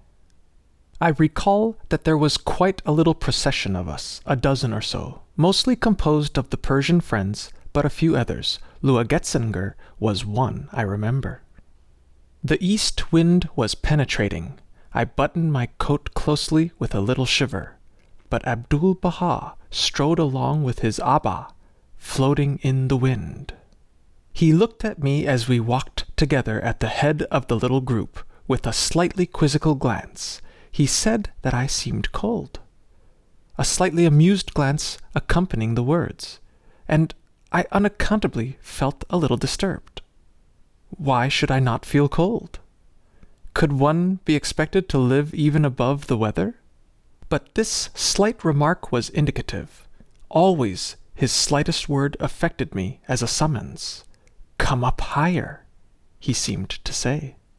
As we walked a few paces ahead of the others, he talked at length about horizons, of how the sun of reality, like the physical sun, rose at different points, the sun of Moses at one point, the sun of Jesus at another, the sun of Muhammad, the sun of Baha'u'llah, at still others. But always the same sun, though the rising points varied greatly. Always we must look for the light of the sun, he said, and not keep our eyes so firmly fixed on its last point of rising that we fail to see its glory when it rises in the new spiritual springtime. Once or twice he stopped, and with his stick drew on the sidewalk an imaginary horizon and indicated the rising points of the sun. A strange sight it must have been to the casual passer-by. I was greatly disappointed. I had heard him speak on this subject and had read about it in some answered questions. It was not of horizons I wanted to hear, but of renunciation. And I was deeply depressed also because I felt that he should have known my desire for light on this subject and responded to my longing even if I had not been so explicit in my request. But I had been most explicit. As we approached our destination, he became silent. My disappointment had long since merged into a great content. Was it not enough to be with him? What, after all, could he tell me about renunciation that was not already in my own heart? Perhaps the way to learn about it was by doing, and I might begin by giving up the longing to have him talk to me about it. Truly, as the outer silence deepened, my heart burned within me as he talked with me on the way. We came at last to the steps leading to the entrance door. Abdu'l-Bahá paused with one foot resting on the lower step while the little group slowly passed him and entered the house. Abdu'l-Bahá made as if to follow, but instead he turned, and looking down at me from the little elevation of the step, with that subtle meaning in eyes and voice which seemed to accompany his slightest word, and which to me was always so unfathomable and so alluring. He said that I must always remember that this is a day of great things. Very great things. I was speechless. It was not for me to answer. I did not have the faintest inkling of what lay behind the words, the resonant voice, that penetrating glance. Then he turned and again made as if to ascend, but again he paused and turned his now luminous face towards me. My foot was raised to follow, but as he turned, I of course paused also and hung uncertainly between rest and motion. He repeated, saying to me so impressively, so earnestly, that I must never forget this, that this is a day for very great things. What could he mean? What deep significance lay behind these simple words? Why should he speak so to me? Had it anything to do with that still alluring thought of renunciation? Again, Abdu'l-Bahá turned to ascend, and I made to follow. But for the third time he paused, and turning, as it seemed, the full light of his spirit upon me, he said again, but this time in what seemed like a voice of thunder, with literally flashing eyes and emphatically raised hand, that I should remember his words, that this is a day for very great things. Very great things. These last three words rang out like a trumpet call. The long, deserted city block seemed to echo them. I was overwhelmed. I seemed to dwindle, almost to shrivel, where I stood, as that beautifully dominant figure, that commanding and appealing voice, surrounded me like a sea, and blotted out, for the moment at least, all the petty world and my petty self with it. Who and what was I to be summoned to accomplish great things, very great things? I did not even know what things were great in this world awry with misbegotten emphasis. After what seemed a very long moment, in which his burning eyes probed my soul, he gently smiled. The great moment had passed. He was again the courteous, kindly, humble host, the father whom I thought I knew. He touched his fez so that it stood at what I called the humorous angle, and a slightly quizzical smile was around his mouth as he rapidly ascended the steps and entered the open door. I followed closely. We passed through the few steps of the hall to the stairs. I remember the wondering, slightly envious glances that followed me as I followed Abdu'l-Bahá up the stairs. The upper hall was empty, and Abdu'l-Bahá swept through it and up another flight to his room, a large front room on the 3rd floor, and still I followed. I have often marveled since at my temerity. Had I known more or felt less, I never should have dared. It is said that fools rush in where angels fear to tread. Perhaps that is the way that fools are cured of their folly. We came to the door of Abdu'l-Bahá's room. He had not invited me there, nor had he looked once behind him to see that I was following, and it was with much inward trepidation that I paused at the threshold as he entered the room. Would he be displeased? Had I overstepped the bounds of the respect due Abdu'l-Bahá? Had I been lacking in due humility? But my heart was humility itself. He must know that. He swung the door wide and, turning, beckoned me in. Again I was alone with Abdu'l-Bahá. There was the bed in which he slept, the chair in which he sat. The late afternoon sunlight lay palely across the floor, but I saw nothing. I was conscious only of him, and that I was alone with him. The room was very still. No sound came from the street, nor from the lower rooms. The silence deepened as he regarded me with that loving, all-embracing, all-understanding look which always melted my heart. A deep content and happiness flooded my being.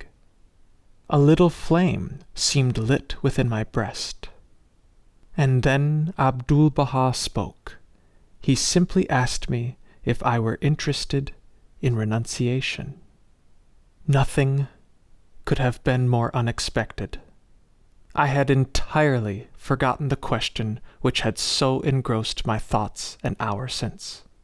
Or was it that in that hour during which the word renunciation had not been mentioned, all that I wished or needed to know about it had been vouchsafed me? I had no words to answer his question. Was I interested? I could not say I was, and I would not say I was not. I stood before him silent while his whole being seemed to reach out to embrace me. Then his arm was around me and he led me to the door. I left his presence with my soul treading the heights. I felt as though I had been admitted, for the moment at least, into the ranks of the martyrs, and it was a goodly fellowship indeed.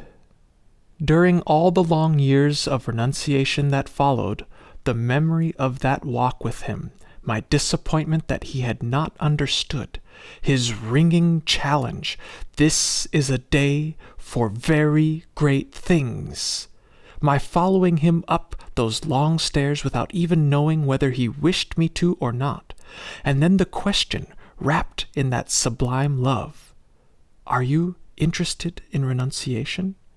has risen before me, a comforting and inspiring challenge. Indeed, I was interested, and my interest has never flagged from that day to this. But I never dreamed that renunciation could be so glorious. Chapter 4. The Attraction of Perfection. The Boys from the Baha'i. A Black Rose and a Black Sweet. And finally there emerges, though on a plane of its own, and in a category entirely apart from the one occupied by the two figures that preceded him, the vibrant, the magnetic personality of Abdu'l-Bahá, reflecting to a degree that no man, however exalted his station, can hope to rival, the glory and power with which they who are the manifestations of God are alone endowed. Shoghi Effendi. During one of the talks given by Abdu'l-Bahá to a comparatively small group of the more intimate friends, I sat beside him on a small sofa. For most of the hour, while he talked and answered questions, he held my hand in his or rested it lightly upon my knee. There flowed from him to me during that marvelous contact a constant stream of power. The remembrance of this experience has brought to me through the years at higher moments of insight thoughts difficult to express. Words cannot step into that court. When Abdu'l-Bahá says that there is a power in this cause far transcending the ken of men and angels, what does he mean in terms applicable to our everyday human experience, if not that the world of reality is a world of such power as this world has never known? When mankind learns how to become a channel for that power, as he always was and is, instead of attempting to mop it up for one's own exclusive use, then indeed this world will become a garden and a paradise. Certainly I felt that transcendent power flowing from him to me, and Mr. Mountfort Mills once told me that he had the same experience when sitting close to Abdu'l-Bahá during an automobile ride. He said it was like being charged by a divine battery. I speak of this only because it is another illustration of the effect Abdu'l-Bahā's presence always had on me. I could not be near him without surges of almost irresistible emotion sweeping through me. Sometimes the effects of this emotion were apparent, but not always. I once spoke of this to Abdu'l-Bahá, apologetically referring to my childish weakness. He said that such tears were the pearls of the heart. It is not unusual for deep emotions to be stirred when the eye is satisfied by a noble picture, a glorious sunset, or a peach orchard in full bloom, or when the ear is entranced by the genius of a Beethoven, a Bach, a Mendelssohn.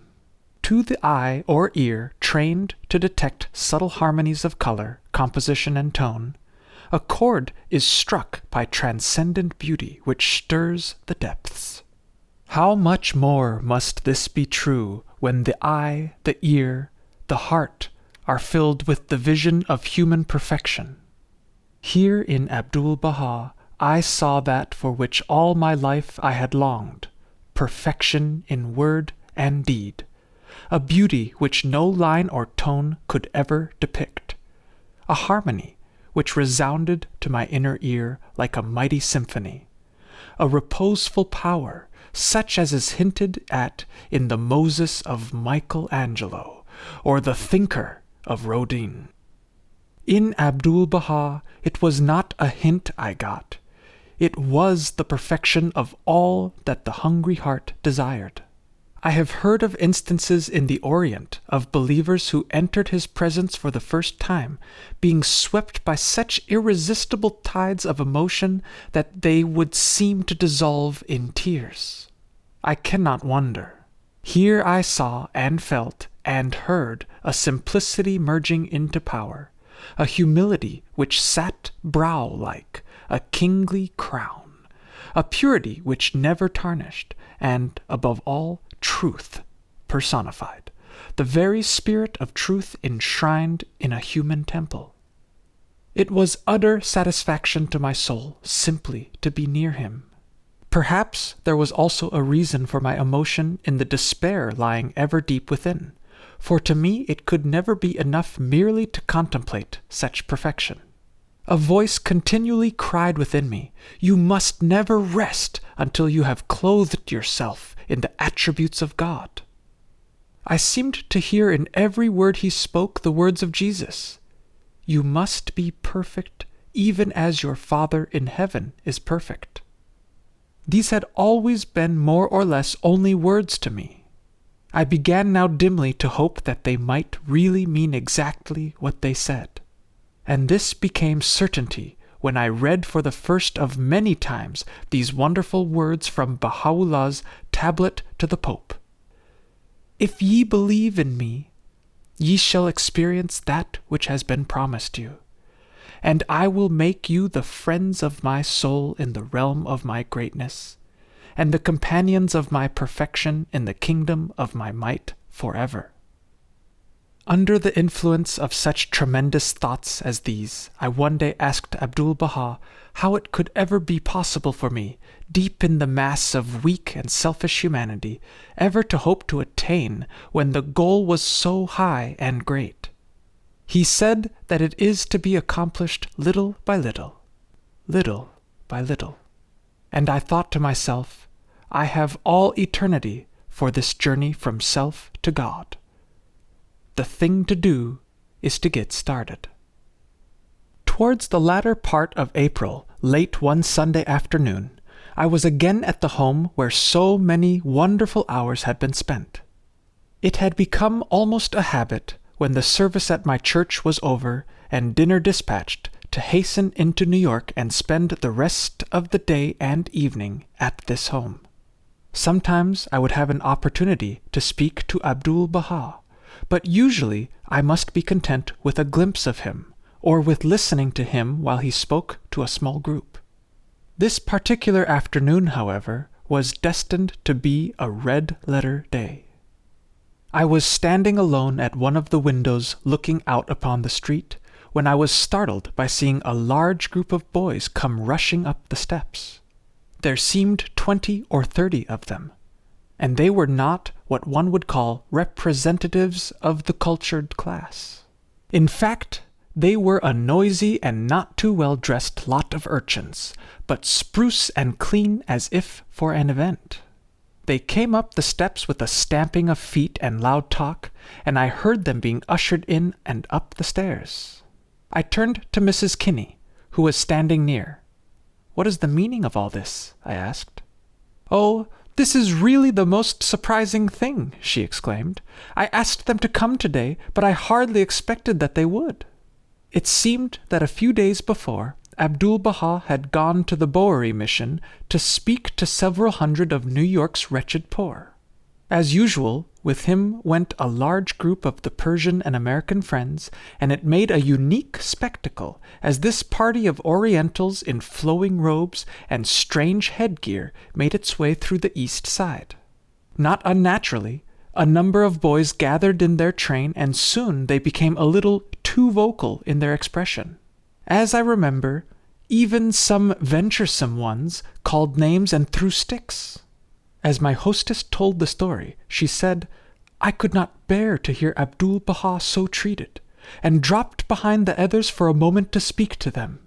In a few words I told them who he was, that he was a very holy man who had spent many years in exile and prison because of his love for truth and for men, and that now he was on his way to speak to the poor men of the Baha'i mission." "Can't we go too?" one who seemed to be the leader asked. "I think that would be impossible," she told them, "but if you come to my home next Sunday," and she gave them the address, "I will arrange for you to see him." So here they were. We followed them up the stairs and into Abdu'l-Bahá's own room. I was just in time to see the last half-dozen of the group entering the room. Abdu'l-Bahá was standing at the door, and he greeted each boy as he came in, sometimes with a hand clasp, sometimes with an arm around a shoulder, but always with such smiles and laughter it almost seemed that he was a boy with them. Certainly there was no suggestion of stiffness on their part, or awkwardness in their unaccustomed surroundings. Among the last to enter the room was a colored lad of about 13 years. He was quite dark, and being the only boy of his race among them, he evidently feared that he might not be welcome. When Abdu'l-Bahá saw him, his face lighted up with a heavenly smile. He raised his hand with a gesture of princely welcome and exclaimed in a loud voice so that none could fail to hear that here was a black rose. The room fell into instant silence. The black face became illumined with a happiness and love hardly of this world. The other boys looked at him with new eyes. I venture to say that he had been called a black many things, but never before a black rose. This significant incident had given to the whole occasion a new complexion. The atmosphere of the room seemed now charged with subtle vibrations felt by every soul. The boys, while losing nothing of their ease and simplicity, were graver and more intent upon Abdu'l-Bahá, and I caught them glancing again and again at the colored boy with very thoughtful eyes. To the few of the friends in the room, the scene brought visions of a new world in which every soul would be recognized and treated as a child of God. I thought, what would happen to New York if these boys could carry away such a keen remembrance of this experience that throughout their lives, whenever they encountered any representatives of the many races and colors to be found in that great city, they would think of them and treat them as different colored flowers in the garden of God. The freedom from just this one prejudice in the minds and hearts of this score or more of souls would unquestionably bring happiness and freedom from rancor to thousands of hearts. How simple and easy to be kind, I thought, and how hardly we learn.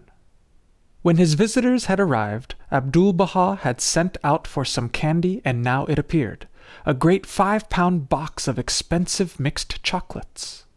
It was unwrapped, and Abdu'l-Bahá walked with it around the circle of boys, dipping his hand into the box and placing a large handful in the hands of each, with a word and smile for everyone.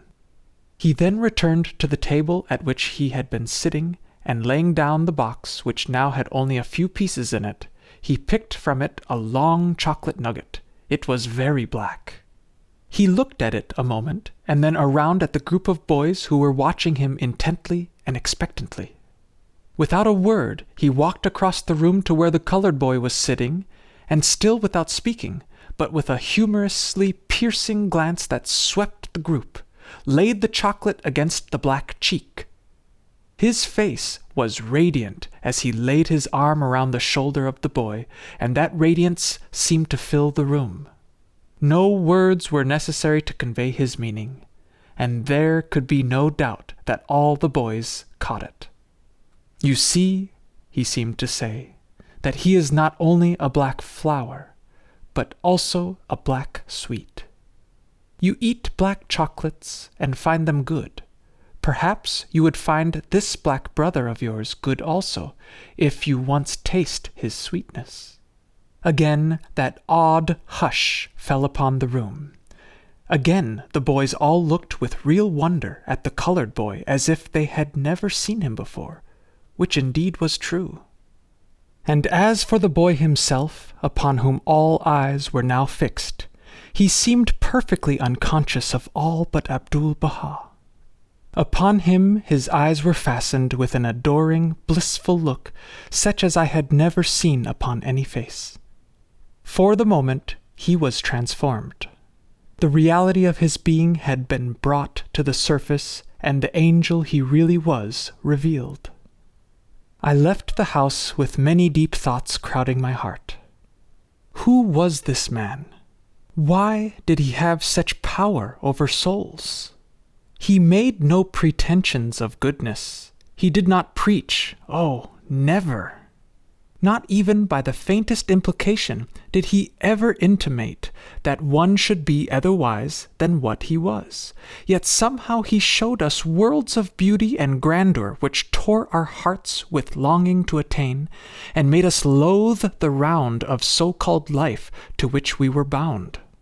I did not know what to think of it all, but I did know even then that I loved him as I had never dreamed of love.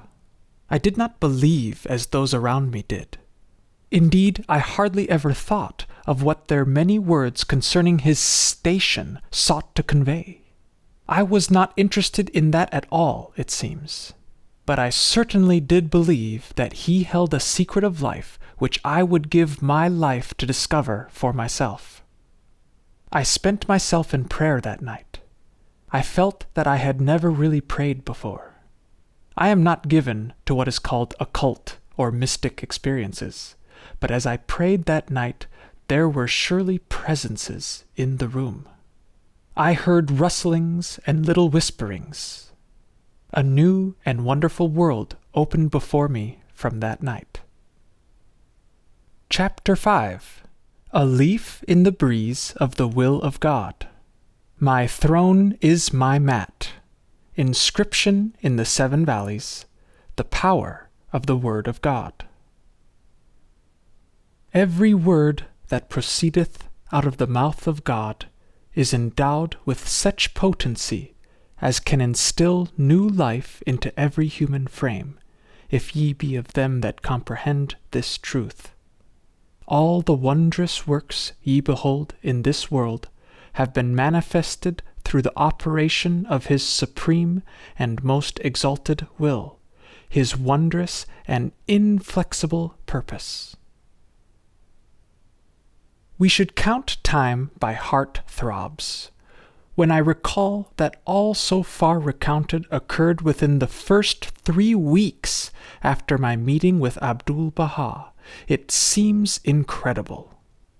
In those few days, life had taken on an entirely new meaning. I felt like a spiritual Columbus exploring the uncharted oceans of God. New lands had been discovered upon which I hardly had courage to set foot. Heights and depths of inner experience had been touched of which heretofore I had never dreamed. Truly, many times I had packed eternity into an hour, or stretched an hour into eternity. One day, about the 1st of May of that momentous year, I asked Abdu'l-Bahá if he could arrange to speak to my congregation at the Brotherhood Church. He considered a moment, then said smilingly, "God willing." This was to me a new way of responding to such a request. A ripple of wonderment crossed my mind as to how many engagements for public speakers would be made in our modern world if both parties referred the decision to the will of God before its ratification. How could I arrange the necessary preliminaries on such an uncertainty? How was I to know whether God was willing or not? Abdu'l-Bahá noticed my hesitation and waited courteously for me to speak. Rather haltingly, I said, "It will be necessary for me to know the date a few days in advance in order to be able to make the necessary public announcements." He asked me how long before I would need to know. A week or 10 days would be sufficient, I think. He said I should ask him then. And so a week later I asked him if Sunday evening, May 19th, would be convenient for him. He said, "Very good," and so it was arranged. This incident gave me renewed food for thought. I got a little glimpse of the source of the Master's mingled relaxation and power. He was never tense or hurried, never at a loss for word or act. He seldom used the first-person singular. I have heard him in his public talks refer to Abdu'l-Bahá as if that person were entirely distinct from the speaker. Any reference to the ego, he once remarked to a small group of the New York Friends, any use of I, me, mine, will in the future be considered as profanity. The phrase "God willing" was constantly upon his lips. If one could ask a leaf in the clutch of autumn winds whither it was going, would it not answer, if it could, "I know and care not. I go where God's breezes blow me"? In truth, Abdu'l-Bahá was a leaf in the breeze of the will of God. Unquestionably, this was one of the reasons for that atmosphere of majesty which always attended him, and which no one entering his presence could fail to note. How natural to be king-like when one is under the immediate inspiration and guidance of the King of Kings. The gestures, posture, gait of the Master were ever king-like. Mr. Mills, the friend to whose influence and tactfulness I am most indebted for my deepening interest, and who had been the cause of my first meeting Abdu'l-Bahá, once remarked to me that he had seen only 2 men of whom it could truthfully be said that he walks like a king. One was King Edward VII, the other was Abdu'l-Bahá. Yet while the former had been trained from infancy to expect deference, obedience, humility from millions of subjects, whose allegiance is now transferred to his grandson, the latter from the age of 7 years had been trained in the glorious school of martyrdom.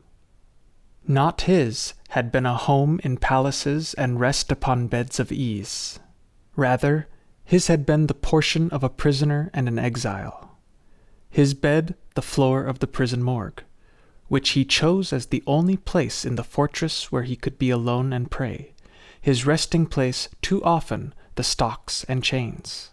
Yet at any moment he could have been free to return to the life of wealth and ease to which he had been born, would he but renounce his allegiance to truth and the glory of God reflected in the earthly temple of his Father.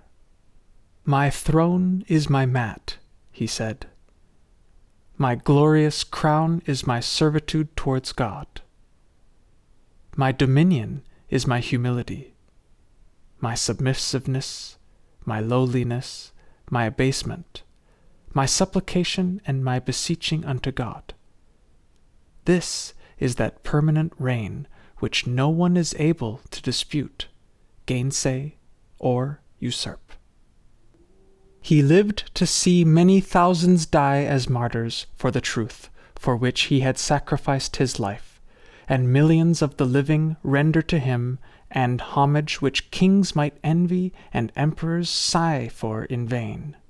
No wonder he walked like a king, rather like a king of kings.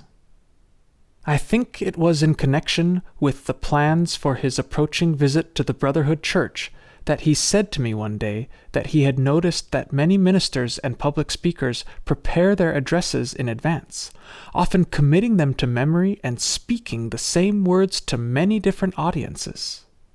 He paused and looked at me a little humorously, a little sadly, and added that he wondered how they can be sure of what God wants them to say until they look into the faces of their people. Again had a few simple words been like a searchlight turned upon the inner recesses of my heart. The Master continued, saying that there is no higher function than that of a minister of His Holiness the Christ, for his is the joy and duty to bring God near to the lives and hearts of men. He added that he would pray for me. He often said that he would pray for me, and I heard him use these words to many others. What must it have meant to the continent of America to have had the prayers of the servant of God rising for its people? His interest in, his unbounded love for, the souls of men of every degree never flagged or failed.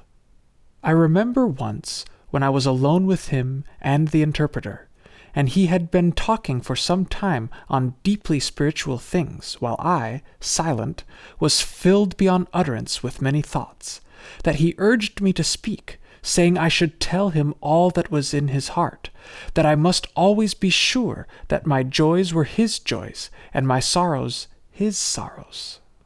I give his words, but no phrasing could convey the heavenly smile, the deep glowing eyes, the gentle tone that conveyed far more than words. It was about this time that I one day asked the Master if he would write a few words of dedication in the copy of Baha'u'llah's 7 Valleys, which the translator had given to me and which I treasured much. I have before referred to the deep impression which this little book made upon me from my very first reading.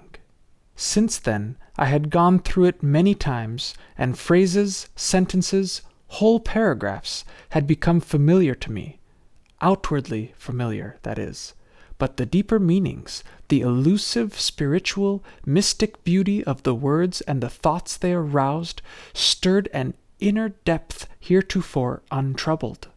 My heart, too, had become fascinated by the zephyr of assurance wafted upon the garden of my innate heart from the Sheba of the Merciful. I also had found all the existent beings bewildered in search of the Friend. I too was intent on attaining the goal of the Beloved, and at every step I found the assistance of the invisible surrounding me and the ardor of my search increasing. That the steed of the valley of love is pain, I had faintly discerned, and with this discovery had also come a faint but blissful certainty that happy is the head that is dropped in the dust in the path of his love. But, alas, not to me had been given the faintest indication of the meaning of the divine words describing the further experience of the traveler on the road from self to God. What was the reality of the experience briefly hinted at as drinking from the cup of abstraction, of hearing with divine ears and gazing on the mysteries of the Eternal One with godlike eyes, of stepping into the retreat of the Friend and becoming an intimate in the pavilion of the Beloved, and of this promise he, the traveler, will stretch forth the hand of the True One from the bosom of omnipotence and show forth the mysteries of power. What was this divine world of the Spirit from which Baha'u'llah sought to draw the veil? A world so vast, so beautiful, so unimaginable to our poor earth-blinded eyes and minds, that even he could find no words to make it more than faintly discernible, for at times the pen broke and the paper was torn, or the ink gave no result but blackness. Is it any wonder that my very soul was torn with an agonized determination to probe such depths of this mystery as my poor capacity would permit? I was quaffing the 7 seas, but the thirst of my heart was not allayed. Still I was crying, "Is there yet any more?" And so, moved by the urgency of such thoughts and aspirations, I turned to Abdu'l-Bahá, with a certain conviction that he would understand and know that I was, at least, not one of the army of autograph seekers. He was standing amidst a group of the friends when I approached him, but he turned to me with that courteous simplicity which never failed, and motioned for me to speak. I handed him the little book, and through the interpreter made my request, adding something of my hope to understand more and more of its hidden meanings. He smiled rather more gravely than was his wont, and looked deeply into my eyes for a long moment before he signified his assent. The next day he handed me the little volume without a word. Turning to the flyleaf, I found several lines written in the beautiful copperplate Persian characters and signed by him. It was accompanied by no English version, so I hurriedly sought the interpreter and asked if he would write the translation on the opposite page. "Very glad to do so," he answered, and started to put the book in his pocket, giving no hint as to when I should recover it. But this suited my impatient soul not at all. "There are only a few lines," I suggested. "Can you not write the English of it for me now? It will take but a moment." And so it was done. We found a little writing desk in a retired spot, and in a few moments I had the precious book again, and this is what I read. "O my Lord, confirm this reverend personage, that he may attain the essential purpose. Travel in these 7 valleys. Enter the silent chamber of realities and significances, and enter the kingdom of mysteries. Verily, thou art the confirmer, the helper, the kind." Abdu'l-Bahá Abbas. Again, he had shown an understanding of my inmost heart. What this prayer for my attainment to the essential purpose has meant to me through all these years, no words can depict. Here, indeed, the ink gives no result but blackness. A few days before the Sunday when Abdu'l-Bahá was to speak in the Brotherhood Church, I was riding in the trolley car on my way to Newark, on some business connected with the building of my church edifice. As usual, I had with me one of the books pertaining to the Baha'i faith, which had come to occupy my every thought. On this occasion, I was reading the volume Some Answered Questions, in which Abdu'l-Bahá discusses some of the most vital matters pertaining to the spiritual life, mainly from the standpoint of the Christian tradition. Sitting beside me in the car was a young woman whose eyes, I noted, were straying interestedly toward the book I was reading. Obligingly, I moved the book slightly toward her, and so together we read those marvelously illuminating explanations for the 1.5-hour ride to Newark. No word was spoken, but I could feel that she was deeply stirred. When we reached the city and I closed the volume, she said, "I think that is the most wonderful book I ever saw. Won't you tell me, please, who is the author?" So I told her of Abdu'l-Bahá, of his long years of exile and imprisonment for the sake of his love of truth, of his visit to America, and that he was to speak in my church in Jersey City the following Sunday evening. She said, "I will surely be there." She was there. I saw her in the audience and spoke to her after the meeting. I have often wondered since whether that spark became a flame. Perhaps it may be helpful at this time to speak of the effects which the mere reading of these divine words has produced in my own life, and the lives of many others to whom I have been privileged to introduce this new revelation of the eternal Logos. Over and over again I have seen hearts illumined and lives transformed by merely reading a few passages from the hidden words, or the tablet to the Pope, or the Book of Certitude, or the Surat al-Haykal, or in fact from any of the books opened at random.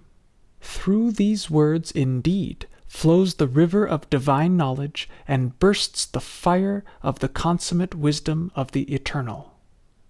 For something like 5 years after meeting the Master, I literally read nothing else. I crossed the continent twice during those years and carried with me a satchel filled with these books and typed copies of tablets, which I studied constantly on the train and elsewhere. I became soaked in the oceans of divine utterance.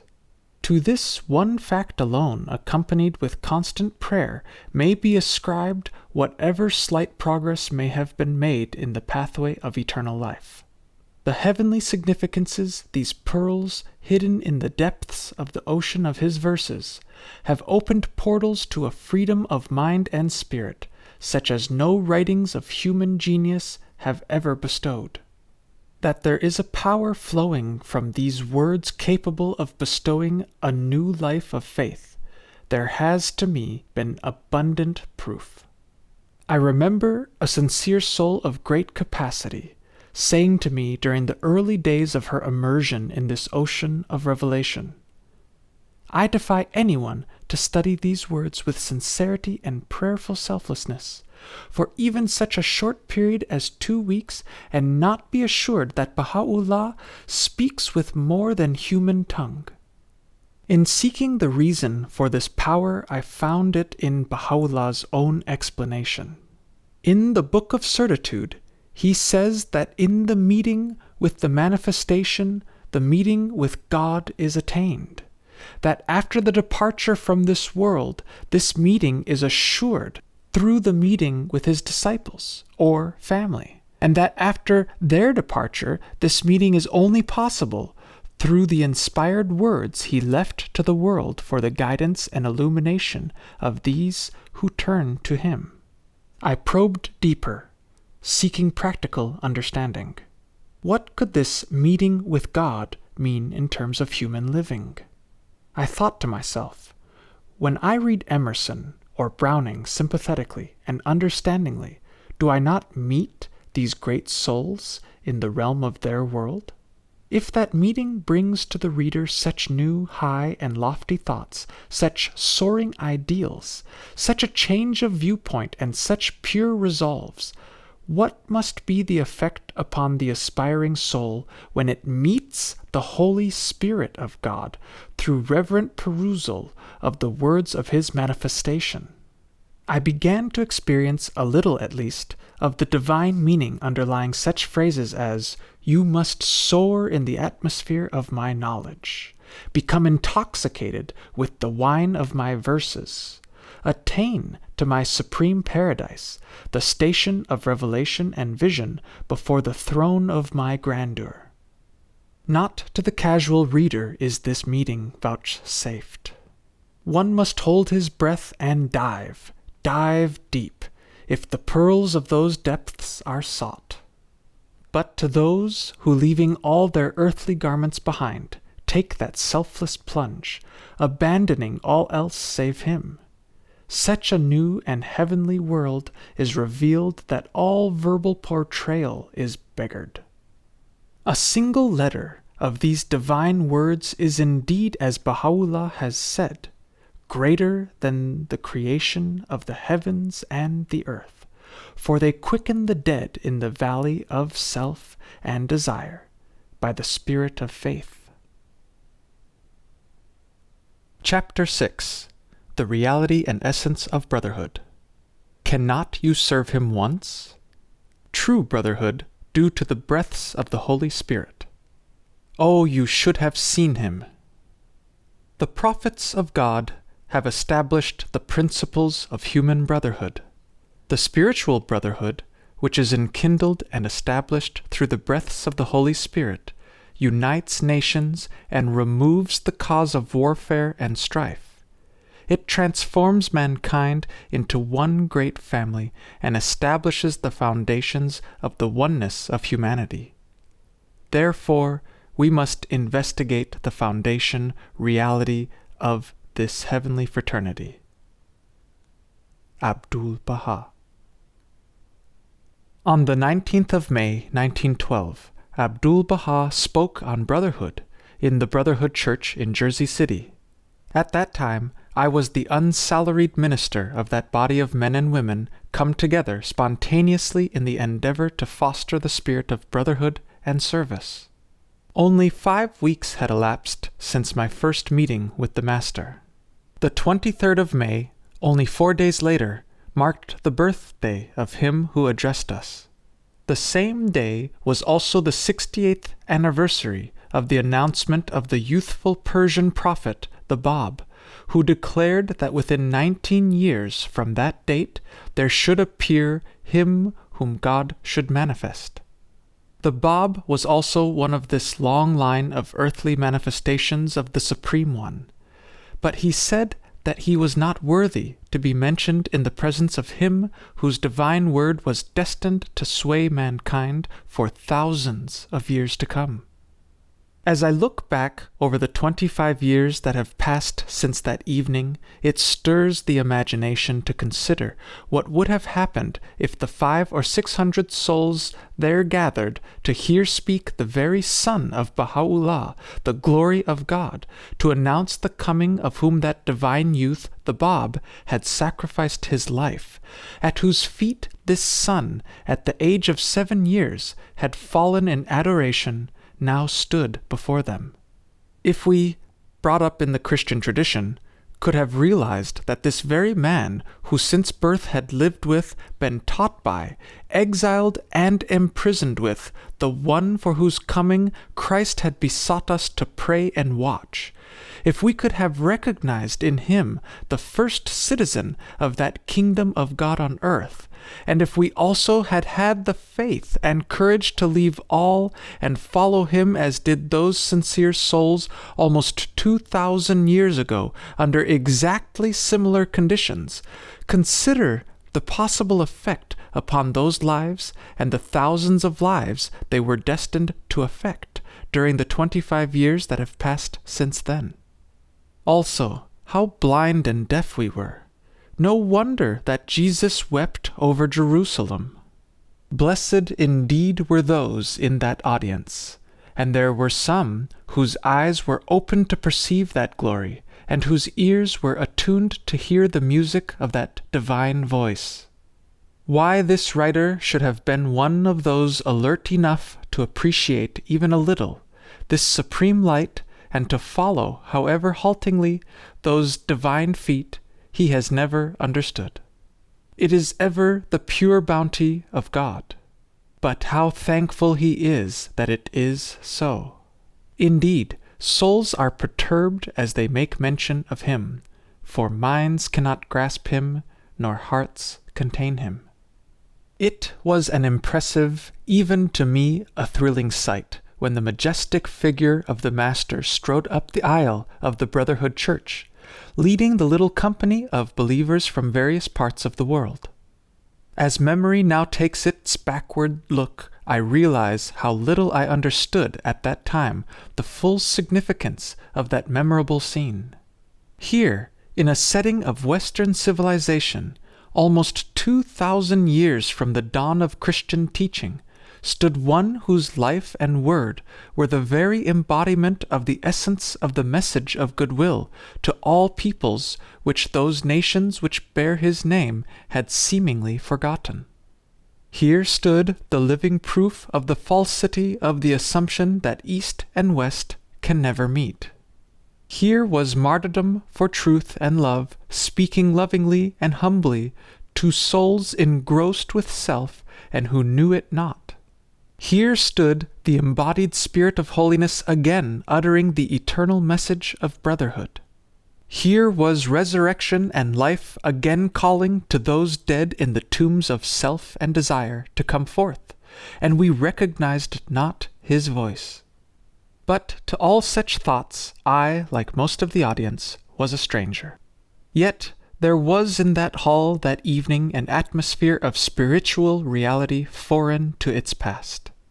It bore upon me almost unbearably, and was reflected in the faces of many turned upon me as I rose to preface the talk of the Master with a few words of introduction. I can still see before me the rapt face of Lua Getzinger, one of the first of American believers in the divine revelation of Baha'u'llah, as her unwavering gaze dwelt upon Abdu'l-Bahá, and the faces of many others in the audience bore similar evidence to the unaccustomed atmosphere of holiness invading their souls. Abdu'l-Bahá sat in the place of honor immediately behind the pulpit. Beside him sat the interpreter, who, as I spoke, translated rapidly and softly to Abdu'l-Bahá the essence of my words. I stood at one side of the platform so not to be in front of the Master and able to turn towards him at times. One of my keenest remembrances of the evening is that of his attentive, smiling face while the interpreter murmured his rendering. I spoke of his 40 years in the fortress of Akka, that indescribably filthy penal colony of the Turkish Empire, of his 60 years of exile and suffering, of the living proof he afforded that the only bondage is that of the spirit, of the evidence his presence with us that evening furnished of true spiritual brotherhood and unity. I remember particularly turning to him apologetically as I made the personal reference to the fact that whereas other Easterners came to America exploiting its people in the name of Oriental mysticism, his message bore the living imprint of self-sacrificing love. He gave while others grasped. He manifested what others mouthed. And more clearly still do I see before me that calmly smiling face, the glowing eyes, the understanding gaze with which he returned my glance. Then Abdu'l-Bahá rose to speak. The interpreter stood beside him, a little behind. Because this is called the Church of Brotherhood, I wish to speak upon the brotherhood of mankind. As that beautifully resonant voice rang through the room, accenting with an emphasis I had never before heard the word brotherhood, shame crept into my heart. Surely this man recognized connotations to that word which I, who had named the church, had never known. Who was I to stress this word? What had I ever done besides talk to prove my faith in it as a principle of life? Had I ever suffered a pang as its exponent? But this man had lived a long life in which brotherhood to all mankind had been a ruling motive. Prison nor chains, toil nor privation, hatred nor contumely had been able to turn him from his appointed task of its exemplification, or to lessen the ardor of his proof that it was a possible goal for the race of man. To him all races, colors, creeds were as one. To him prejudice for or against a soul because of outward wealth or poverty, sin or virtue, was unknown. He was at every moment what in one of his divine tablets he has told us we all must be, a thrall of mankind. As I write, there is brought to memory a story told by Lua Getzinger, she who then sat in the audience before me. In the very early days of the knowledge of the cause of Baha'u'llah in America, Mrs. Getzinger was in Akka, having made the pilgrimage to the prison city to see the Master. She was with him one day when he said to her that he was too busy today to call upon a friend of his who was very ill and poor, and he wished her to go in his place. "Take him food and care for him as I have been doing," he concluded. He told her where this man was to be found, and she went gladly, proud that Abdu'l-Bahá should trust her with this mission. She returned quickly. "Master," she exclaimed, "surely you cannot realize to what a terrible place you sent me. I almost fainted from the awful stench, the filthy rooms, the degrading condition of that man and his house. I fled, lest I contract some terrible disease." Sadly and sternly, Abdu'l-Bahá regarded her. "Dost thou desire to serve God?" he said. "Serve thy fellow man, for in him dost thou see the image and likeness of God." He told her to go back to this man's house. If it is filthy, she should clean it. If this brother of yours is dirty, bathe him. If he is hungry, feed him. Do not return until this is done. Many times had he done this for him, and cannot she serve him once? This was he who was speaking in my church of brotherhood. He spoke of the contrast between physical and spiritual brotherhood, pointing out that the latter was the only real and lasting relationship. This divine fellowship, he said, owes its existence to the breaths of the Holy Spirit. Spiritual brotherhood is like the light, while the souls of mankind are as lanterns. These incandescent lamps pointing to the electric lights illuminating the hall are many, but the light is one. He spoke of the influence Baha'u'llah exerted in bringing amity and friendship into some of the warring and antagonistic peoples and religions of the Orient. He breathed such a spirit into those countries, he said, that various peoples and warring tribes were blended into unity. Their bestowals and susceptibilities, their purposes and desires became one to such a degree that they sacrificed themselves for one another, forfeiting name, possessions, and comfort. This is eternal spiritual fellowship, heavenly and divine brotherhood which defies dissolution. This was indeed a new type of brotherhood, not a fraternal partnership, so to speak, which had as its objective a mutual sharing of the good things of the world more easily attained and more safely held by reason of this partnership, but rather a rebirth of man through a new baptism of the Holy Spirit, who by this rebirth found themselves actually conscious of a heavenly, spiritual, divine kinship which transcended any earthly relationship as the music of the spheres transcended earth's discordance. And as I gazed at the Master, as I faced him from the audience, it was not so difficult to imagine a world transformed by the spirit of divine brotherhood. For he himself was that spirit incarnate. His flowing abba, his cream-like fez, his silvery hair and beard all set him apart from the Westerners to whom he spake. But his smile, which seemed to embrace us with an overflowing comradeship, his eyes which flashed about the room as if seeking out each individual, his gestures which combined such authority and humility, such wisdom and humor, all conveyed to me at least a true human brotherhood which could never be content with plenty while the least of these little ones had less than enough, and yet still less content until all had that divine plenty only to be bestowed through the breaths of the Holy Spirit, that is, by contact with the manifestation of God. He closed with the following words, as recorded in the first volume of the Promulgation of Universal Peace. Trust in the favor of God.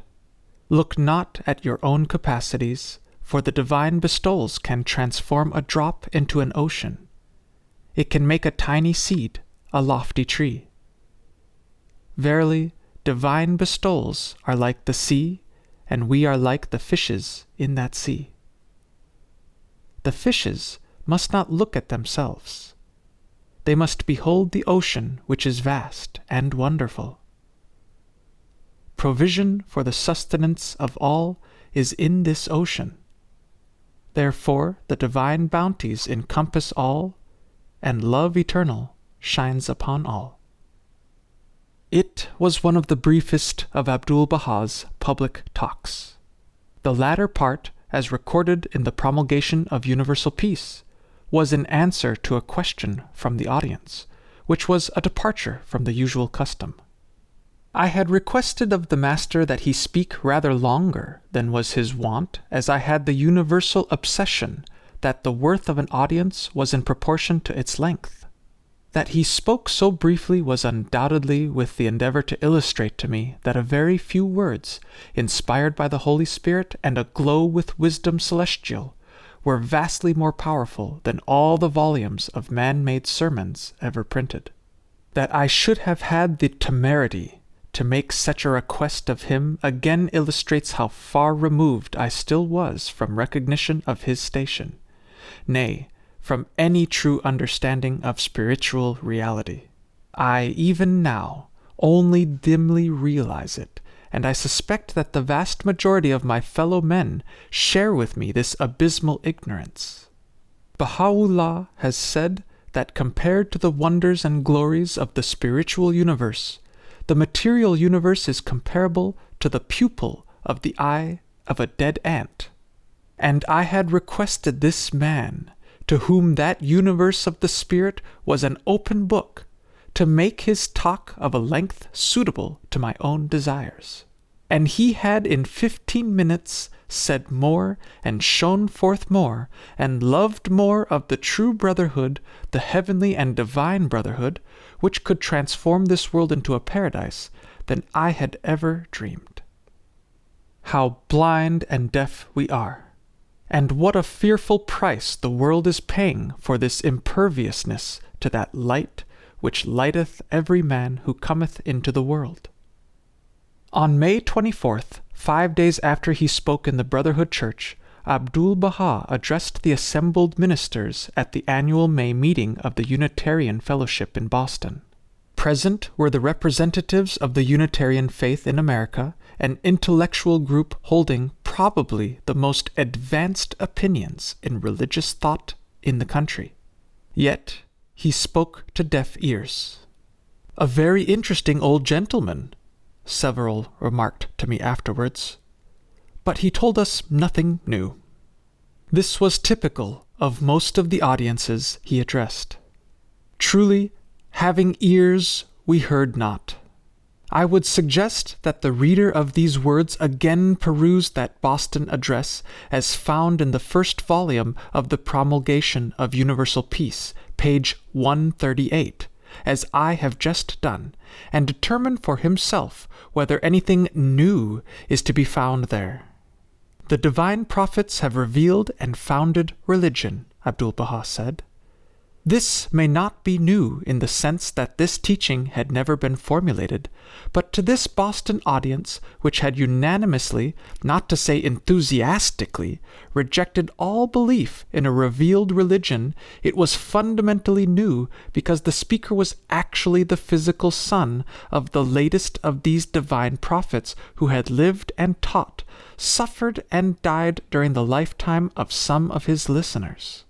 Abdu'l-Bahā's whole address was directed to calling attention to the fact that the tree of religion grows old and withers like any tree, and that unless a new tree is planted from the seed of the old, true religion perishes from the earth.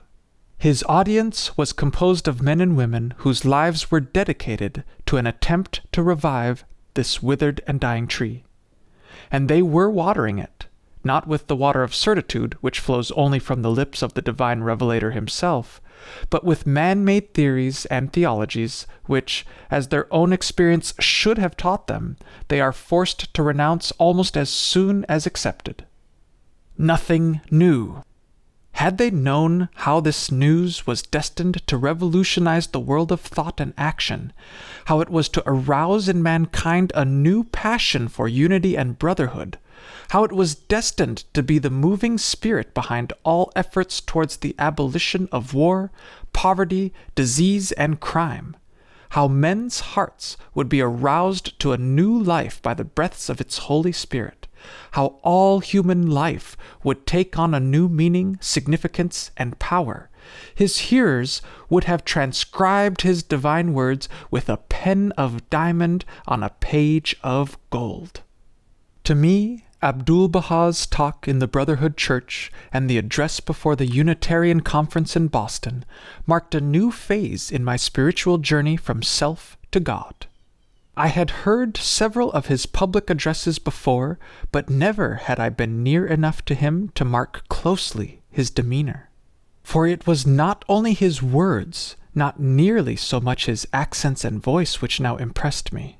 There lay in his eyes a living flame which seemed to ignite a smoldering spark within me. Perhaps I can express my meaning best by relating an incident.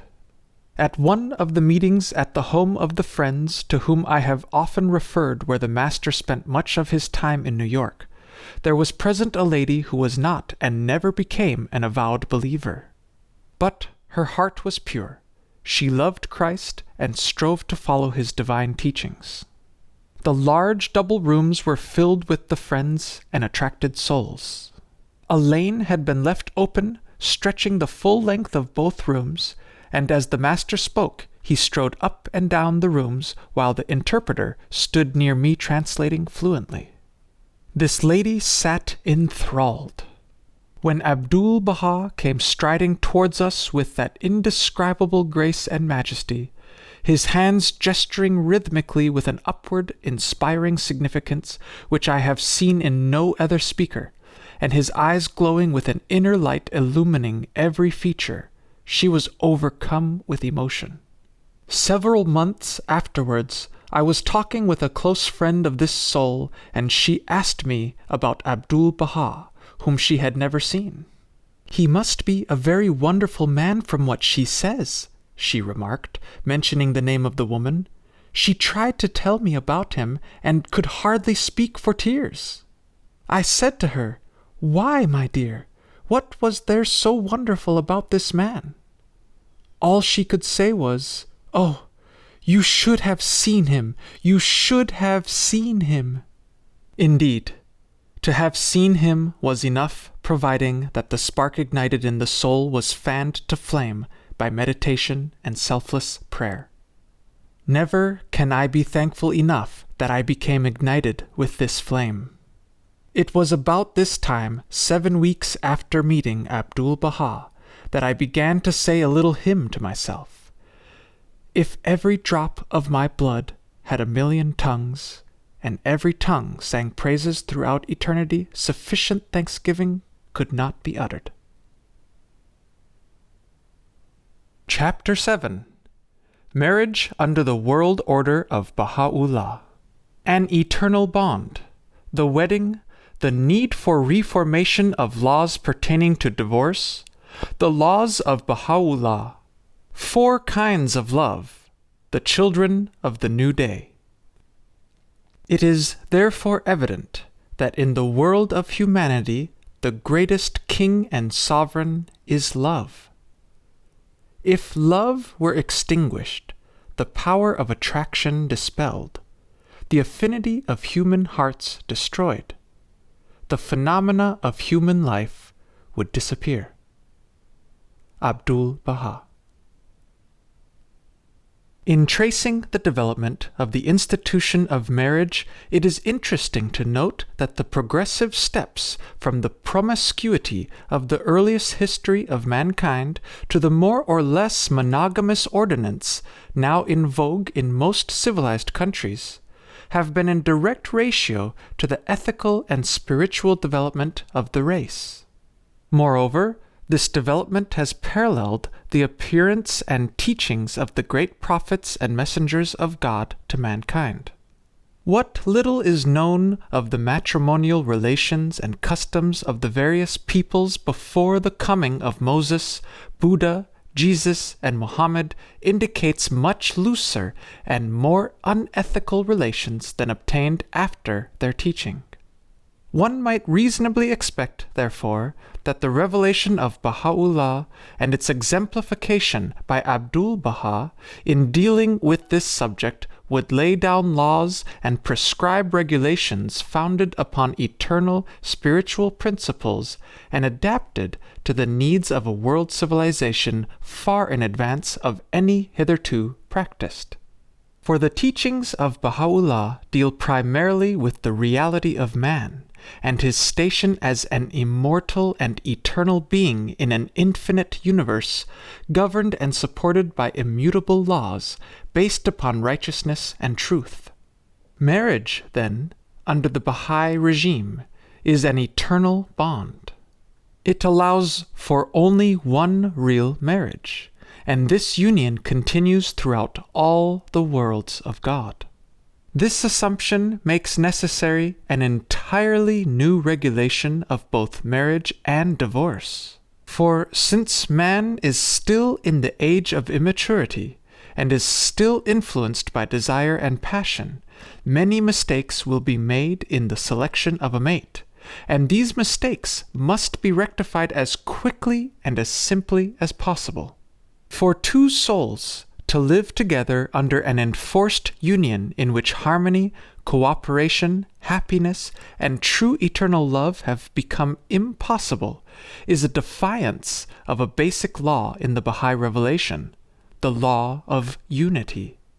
It is not only desirable, but allowable that such false union be dissolved. This necessity will probably be extremely rare as the race comes more and more under the influence of the whole range of the divine teachings. For once man realizes the supreme joy of true physical and spiritual union, he will be content with nothing less. Moreover, Baha'u'llah has framed such safeguarding laws, and Abdu'l-Bahá has explained them so fully that public opinion will tend more and more to enforce their obedience as experiences prove their efficacy in securing and perpetuating human happiness. When Abdu'l-Bahá was in this country in 1912, he took occasion more than once to emphasize the sacredness of the marriage bond, and to illustrate by precept and example the attitude incumbent upon the Baha'is in its observance. The most notable of these occasions was the wedding ceremony on July 17, 1912, in which Harlan Ober and Grace Robarts were united by Abdu'l-Bahá himself in accordance with the law of Baha'u'llah. Abdu'l-Bahá suggested that I should assist him by performing the necessary legal ceremony in order, that all should be done in accordance with the law of the land. It is not an easy task to present to minds obsessed with the conception of this world and its affairs as complete in itself, rather than as an ante-room to a larger, freer life, a scene in which the dominant note was eternity, the very atmosphere charged with an expansive freedom and tranquility.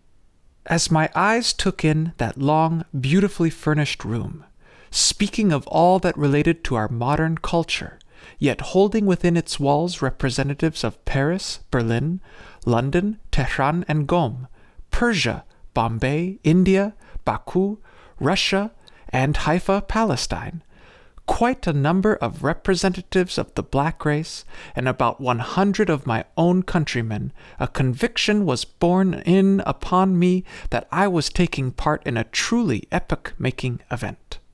For here was, to all intents and purposes, a gathering of representatives of the whole world, and of every degree of poverty and affluence, of culture and its lack, of every range of spiritual capacity. Here indeed the East and West were gathered together to witness a prefigurement, a symbol, a prognosis of a fundamental detail of the coming social order under the world plan of Baha'u'llah, the kingdom of God upon earth. Dominating the scene was the white-robed figure of the Master. From the age of 7 he had been addressed and spoken of by this title. Baha'u'llah himself indicated his wish that so he should be addressed.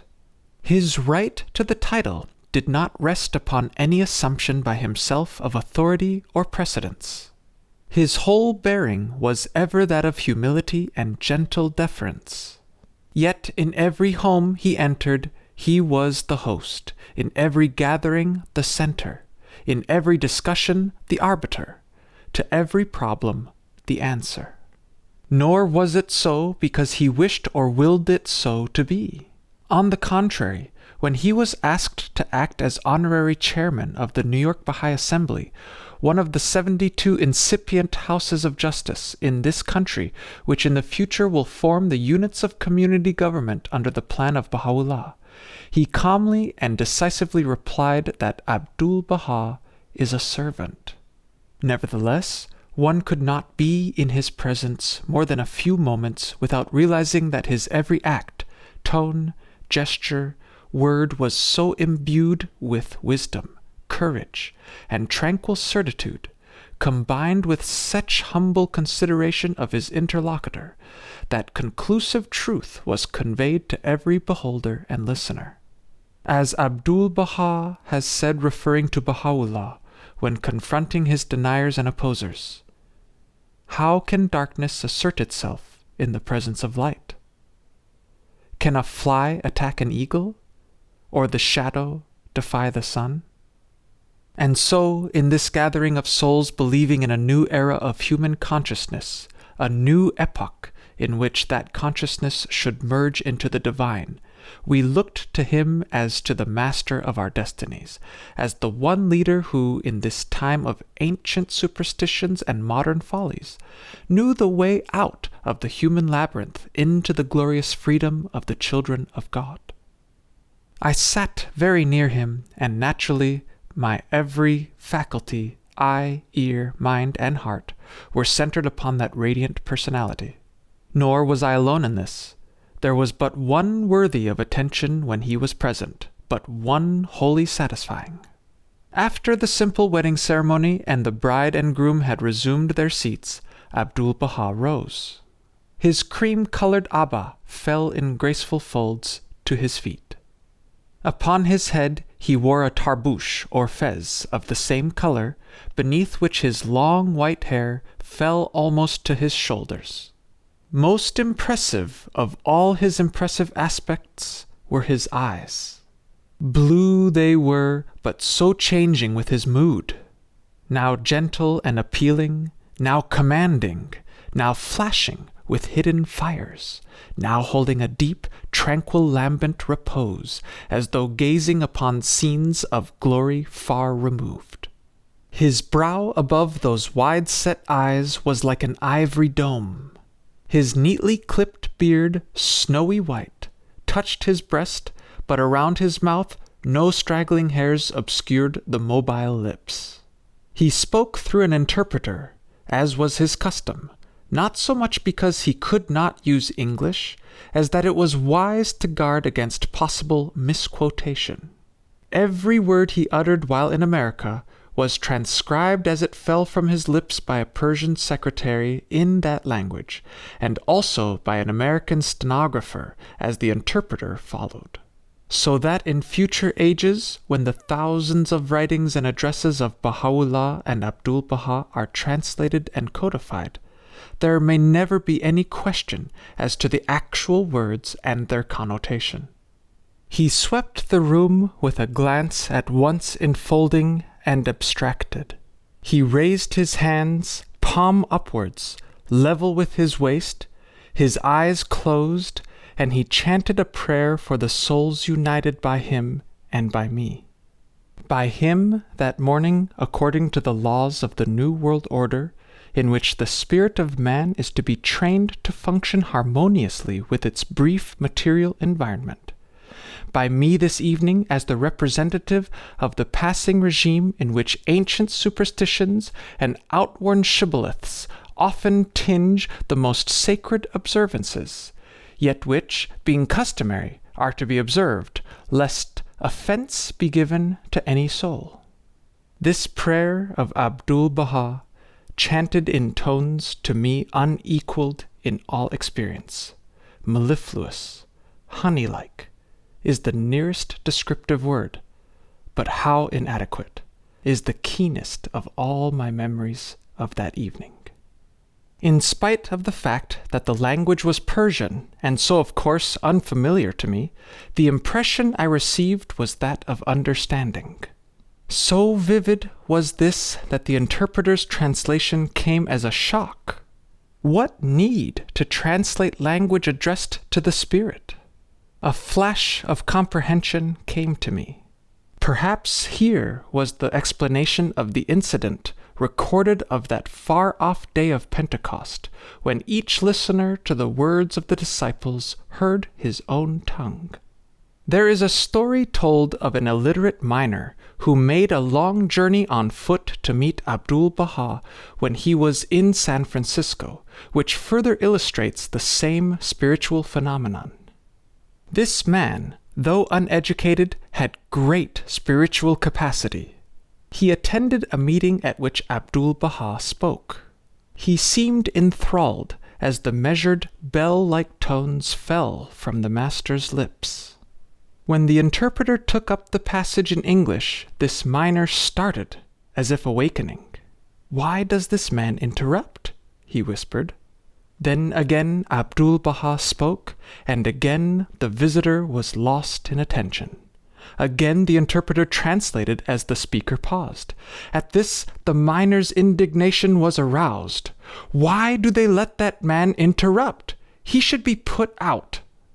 "He is the official interpreter," one sitting beside him explained. "He translates the Persian into English." "Was he speaking in Persian?" was the naive answer.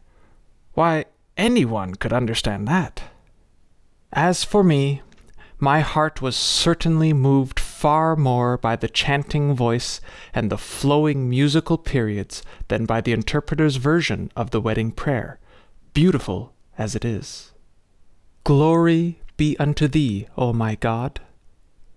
Verily, this thy servant and this thy maidservant have gathered under the shadow of thy mercy, and they are united through thy favor and generosity.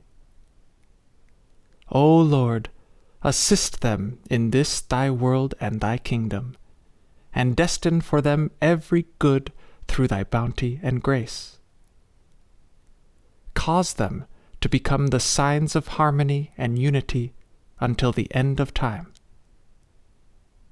Verily, thou art the omnipotent, the omnipresent, and the Almighty."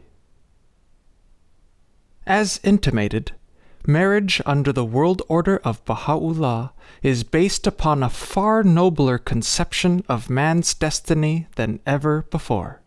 This is because, under the 1900 years of Christian teaching, the spiritual capacity of the race has developed to a point where such conception of man's station is at least comprehensible. The object of the coming of the manifestations of God is none other than the raising of man's consciousness to a higher level. This is one of the meanings of heaven as used by the prophets of God.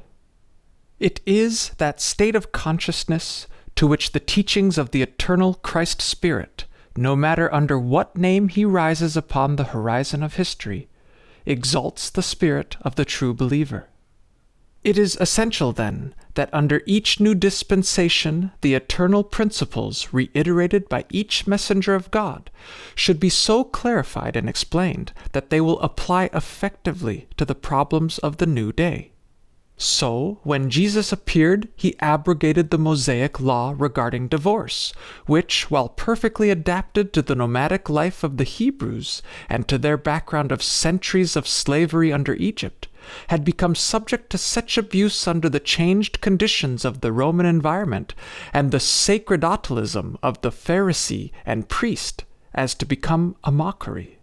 So, when Jesus appeared, he abrogated the Mosaic law regarding divorce, which, while perfectly adapted to the nomadic life of the Hebrews and to their background of centuries of slavery under Egypt, had become subject to such abuse under the changed conditions of the Roman environment and the sacerdotalism of the Pharisee and priest as to become a mockery.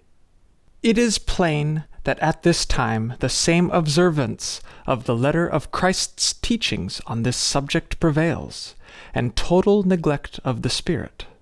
In America, supposedly a Christian social order, the marriage bond is regarded with less sacredness than in any other country in the world. In 1930, the latest census, there was 1 divorce to every 6 marriages. And who can number the infringements of the wedding vow, the hatreds in the home, the broken family circles which never reached the divorce court? Plainly, this is an intolerable condition. If it were to continue unchecked, it might well result in a complete breakdown of family life and the utter destruction of the institution of marriage.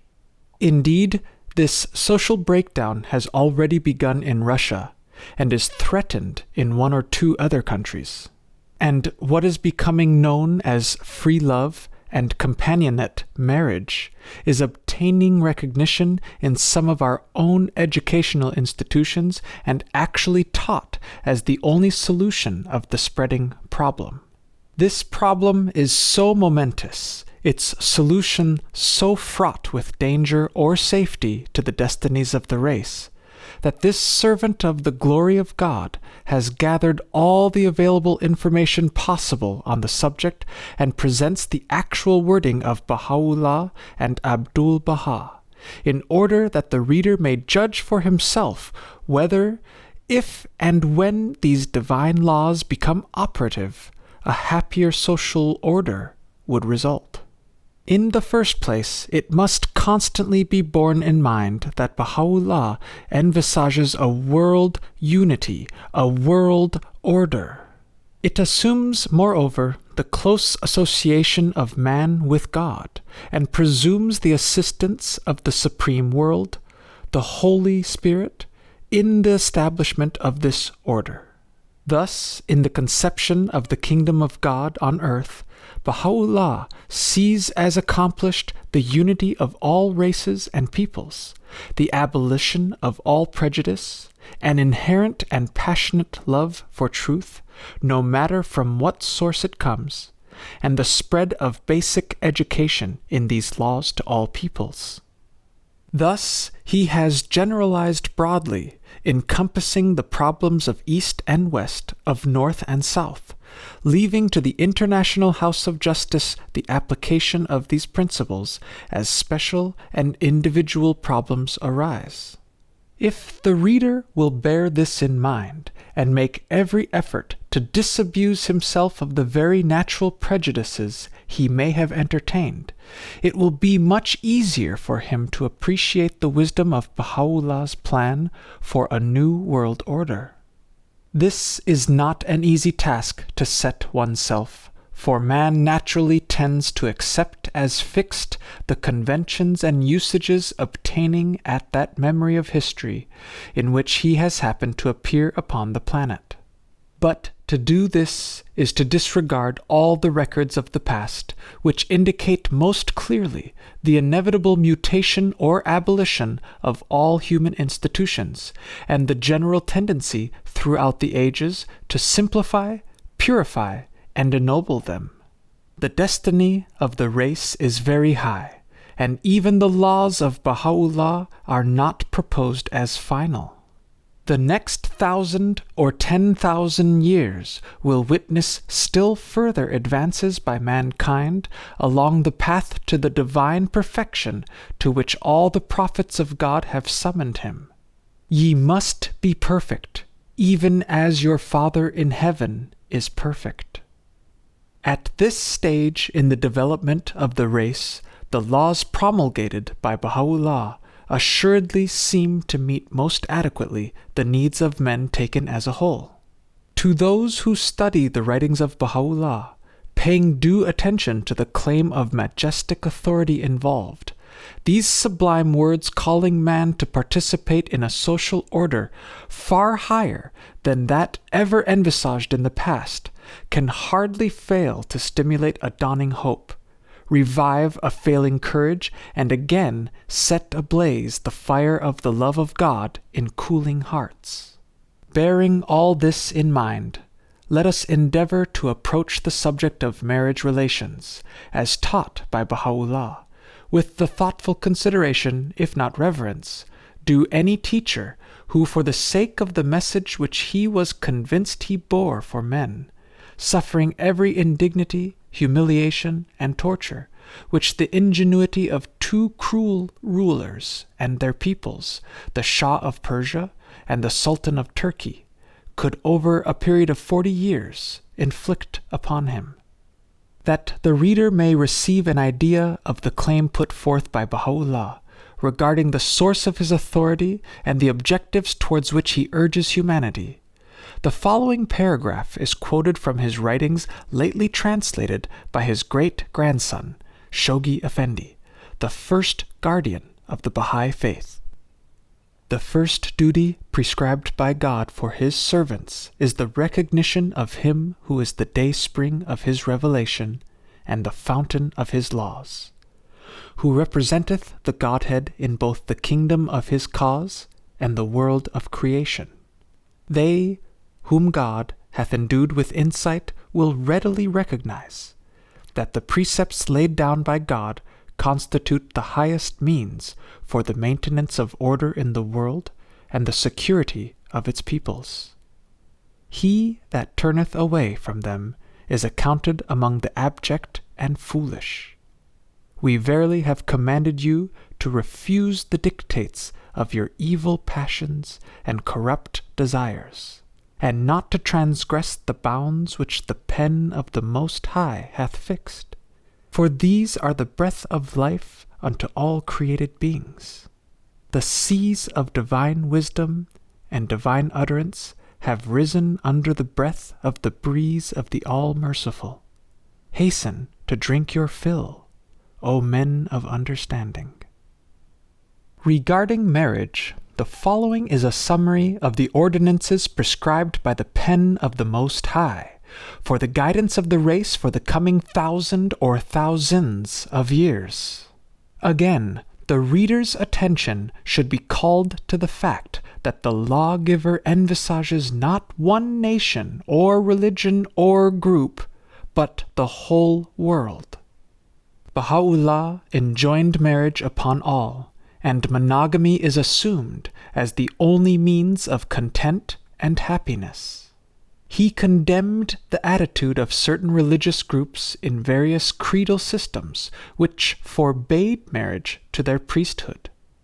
"It is my command," he said, "that ye raise up children who will mention me among my servants."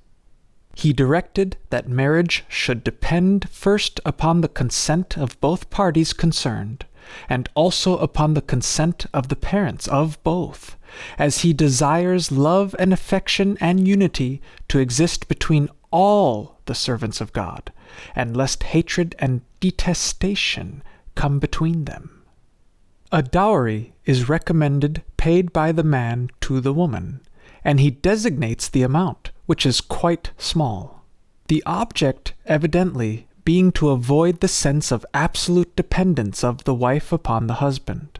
This is especially important in Oriental countries. In case of disagreement between man and wife, if any agitation or aversion arise, he must not divorce her, but be patient 1 year. Perhaps the fragrance of love may emanate from them. If, however, at the expiration of that time, no fragrance of love be diffused, divorce is allowed. Abdu'l-Bahá, in a tablet to the Baha'is of America, wrote as follows: "The friends must strictly refrain from divorce unless something arises which compels them to separate because of their aversion to each other. In that case, with the knowledge of the spiritual assembly, they may decide to separate. They must then be patient and wait 1 complete year. If, during that time, harmony is not re-established between them, then their divorce may be realized. The foundation of the kingdom of God is based upon harmony and love, oneness, relationship and union, not upon differences, especially between husband and wife. If one of these two become the cause of divorce, that one will unquestionably fall into great difficulties, will become the victim of formidable calamities, and experience deep remorse. Baha'u'llah exhorts men not to follow their material self, for it is an instigator to transgression and foul actions, but rather to follow the ruler of all things, who commandeth them to practice virtue and righteousness. It is such constant references to a supreme law, coupled with a sympathetic consideration of human weakness, which makes the study of his writings so enthralling. One looks in vain into the statute books of past and present for any such atmosphere of commingled authority and love. The Mosaic Law conveys no hint of such. It is as if the Sermon on the Mount were reduced to a code and laid upon men with gentle hands. In this fact lies the assurance not only of its divine origin, but of its ultimate acceptance by the world. For when the heart of man is appealed to as well as his reason, he is perforce enlisted on the side of the law proposed. As an illustration of this appeal, Baha'u'llah urges upon the husband, when undertaking an extended absence from his wife, to acquaint her with particulars of his movements and an appointed time for his return.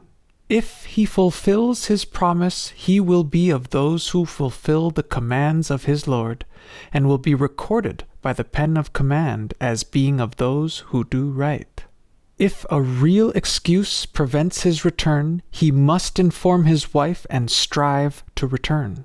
If this is not done, she must wait 9 months, at the expiration of which time she is free to choose another husband. But if she is patient, it is better, for God loves those who are patient.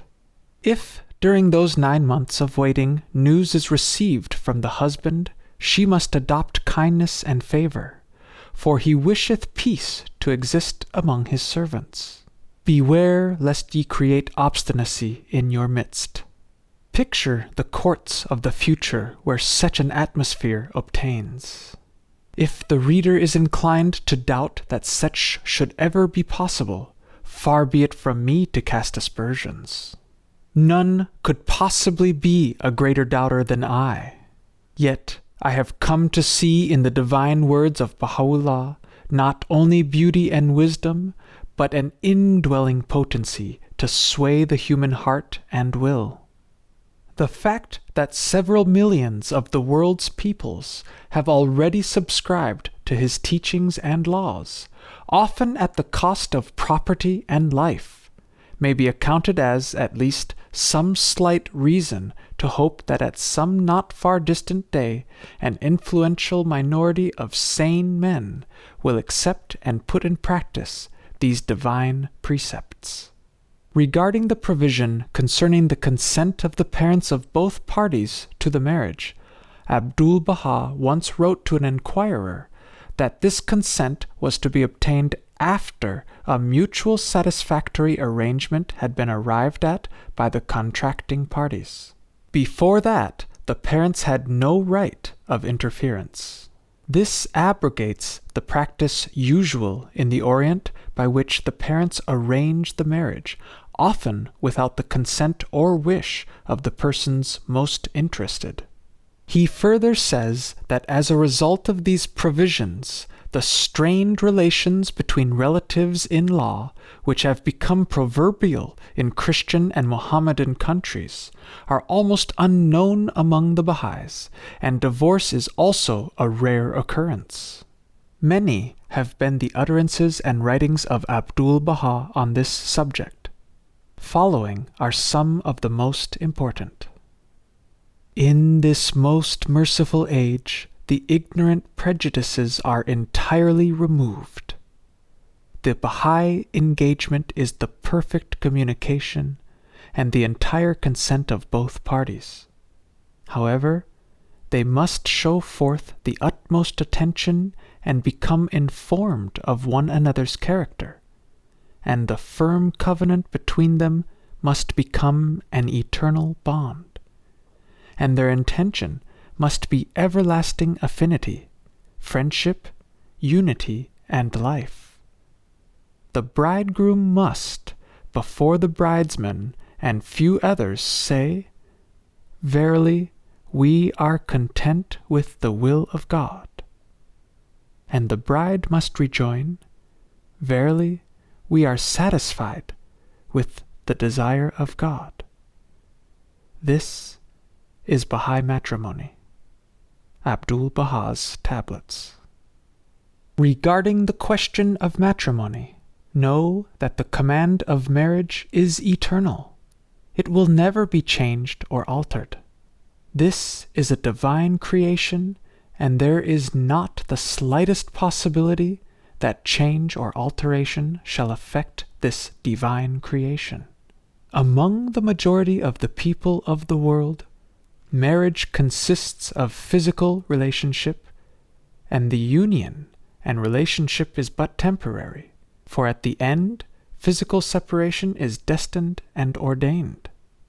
But the marriage of the people of Baha must consist of both physical and spiritual relationship, for both of them are quickened by the wine of one cup, are attracted by the one peerless countenance, vivified by one life, and illumined by one light.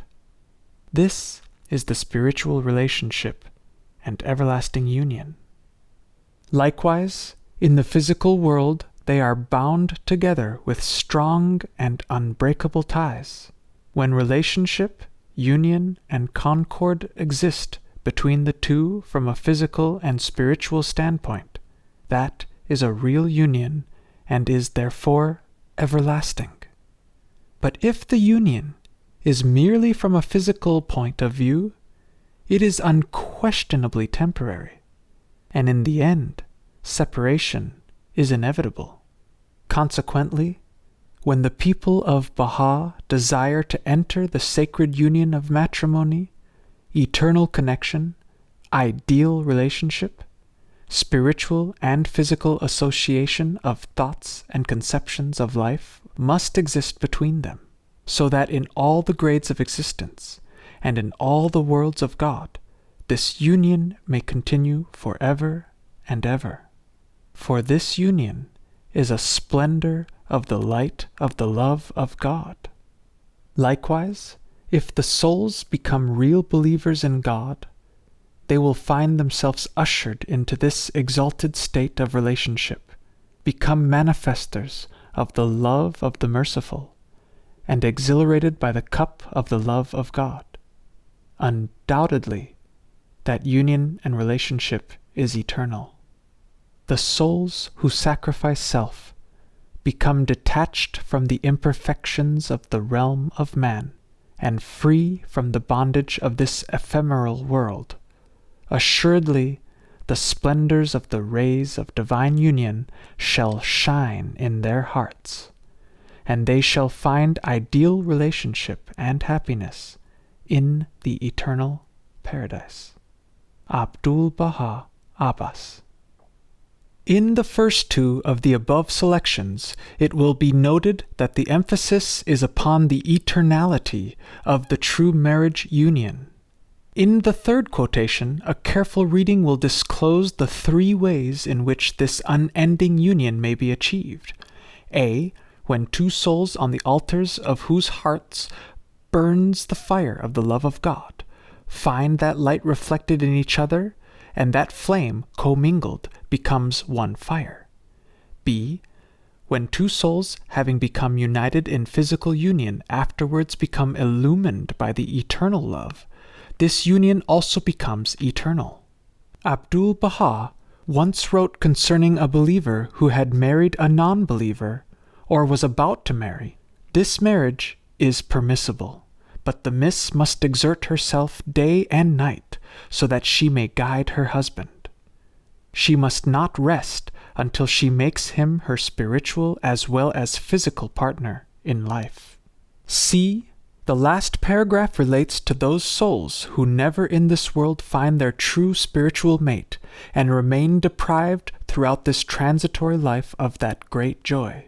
To such he says, "If you become detached from this ephemeral world and the imperfections of the realms of man, assuredly the the splendors of divine union will shine in your heart, and you find ideal relationship and happiness in the eternal paradise. Speaking of the reality of love, Abdu'l-Bahá said, "There are but 4 kinds of love: the love of God for His creation, the reflection of Himself in the mirror of creation. Through one ray of this love, all other love exists. The love of God for His children, His servants. Through this love, man is endowed with physical existence, until, through the breaths of the Holy Spirit, this same love, he receives eternal life and becomes the image of the living God. This love is the origin of all the love in the world of creation, the love of man for God. This is attraction to the divine world, entrance into the kingdom of God, receiving the bounties of God, illumination with the lights of the kingdom. This love is the origin of all philanthropy. This love causes the heart of man to reflect the rays of the Sun of Reality. The love of man for man, the love which exists between the believers in God, is prompted by the ideal of the unity of spirits. This love is attained through the knowledge of God, so that men see the divine love reflected in the heart. Each sees in the other the beauty of God reflected in the soul, and finding this point of similarity, they are attracted to one another in love. This love will make all men the waves of one sea, the stars of one heaven, the fruits of one tree. But the love which sometimes exists between friends is not true love, because it is subject to transmutation. As the breeze blows, the slender trees yield. If the wind is in the east, the tree leans toward the west. And if the wind turns to the west, the tree leans towards the east. This kind of love is originated by the accidental conditions of life. This is not love, it is merely acquaintanceship. It is subject to change. It seems impossible to read these divine words without an inner conviction growing in the heart that man, in this dispensation, is being ushered into a new and hitherto unrealized world, the world of reality, the world of the Spirit. No imagination can compass the world of man, the coming social order, when it becomes impregnated with this Spirit, when it becomes illumined, as it surely will, by this Supreme Sun. And when we have seen in the very life of Abdu'l-Bahá this light manifested, when before our eyes we have witnessed the power and beauty of such ideals fully expressed, and are told in words of matchless beauty and wisdom that such a life may be approximated by all who submit themselves to the rays of the supreme love, how the heart is stirred to realize this experience, and the will summoned to assist to one's fullest capacity in bringing about this kingdom of love upon earth. Abdu'l-Bahā's many references to the children of the new day invites the mind to a most enthralling consideration. His allusions to such children, especially when born of such heavenly union as already described, are many and beautiful. Taken in connection with the foregoing excerpts on marriage and its eternal bond, they give a faint indication of what human society may be when the world order of Baha'u'llah is established. Space can be given to only 2 or 3 citations. These children are neither Oriental nor Occidental, neither Asiatic nor American, neither European nor African, but they are children of the kingdom. Their home is heaven, and their resort is the kingdom of Abha. The newly born babe of that day excels the wisest and most venerable men of this time, and the lowliest and most unlearned of that period shall surpass in understanding the most erudite and accomplished divines of this age. It is incumbent upon thee to nurture thy children from the breast of the love of God, to urge them towards spiritual matters, to turn unto God and acquire good manners, best characteristics, and praiseworthy virtues and qualities in the world of humanity, and to study sciences with the utmost diligence, so that they may become spiritual, heavenly, and attracted to the fragrances of sanctity from childhood, and be reared in a religious, spiritual, and heavenly training. O my Lord, O my Lord, I am a child of tender years. Nourish me from the breast of thy mercy. Train me in the bosom of thy love. Educate me in the school of thy guidance, and develop me under the shadow of thy bounty. Deliver me from darkness. Make me a brilliant light. Free me from unhappiness. Make me a flower of thy rose garden. Suffer me to become the servant of thy threshold, and confer upon me the disposition and nature of the righteous ones.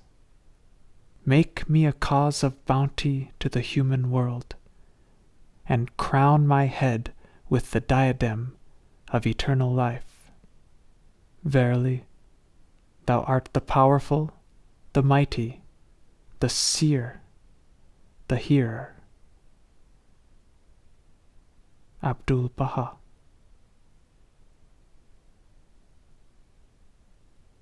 Chapter 8.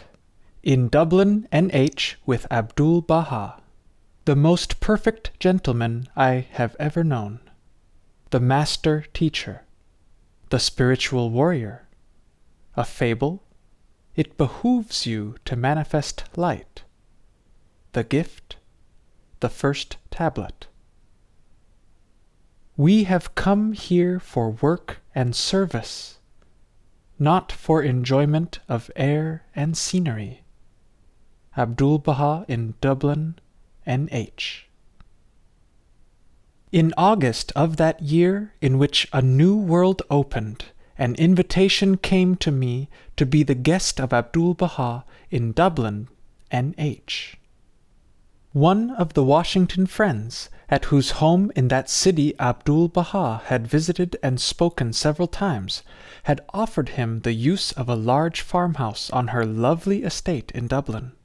As this house, however, was pretty well filled with the large party of Persian and American friends who accompanied him, he had taken a room in the Dublin Inn, and it was there he entertained me, over the week end of August 9, 1912. Dublin is a beautiful mountain summer resort, where gathers each year a colony of wealthy intellectuals from Washington, D.C., and from various large centers. Abdu'l-Bahá's stay in that place for a period of 3 weeks offers another evidence of his unique power of adaptation to every environment, his dominant humility in every group, which, while seeming to follow, he really led, and his manifest all-embracing knowledge.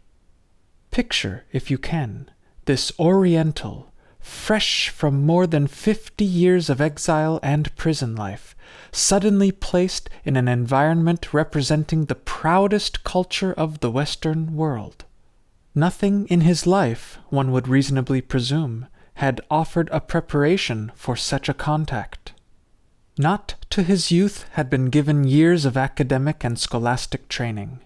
Not to his young manhood had been supplied those subtle associations during his formative years. not upon his advancing age, had been bestowed the comforts and leisure which invite the mind's expanse.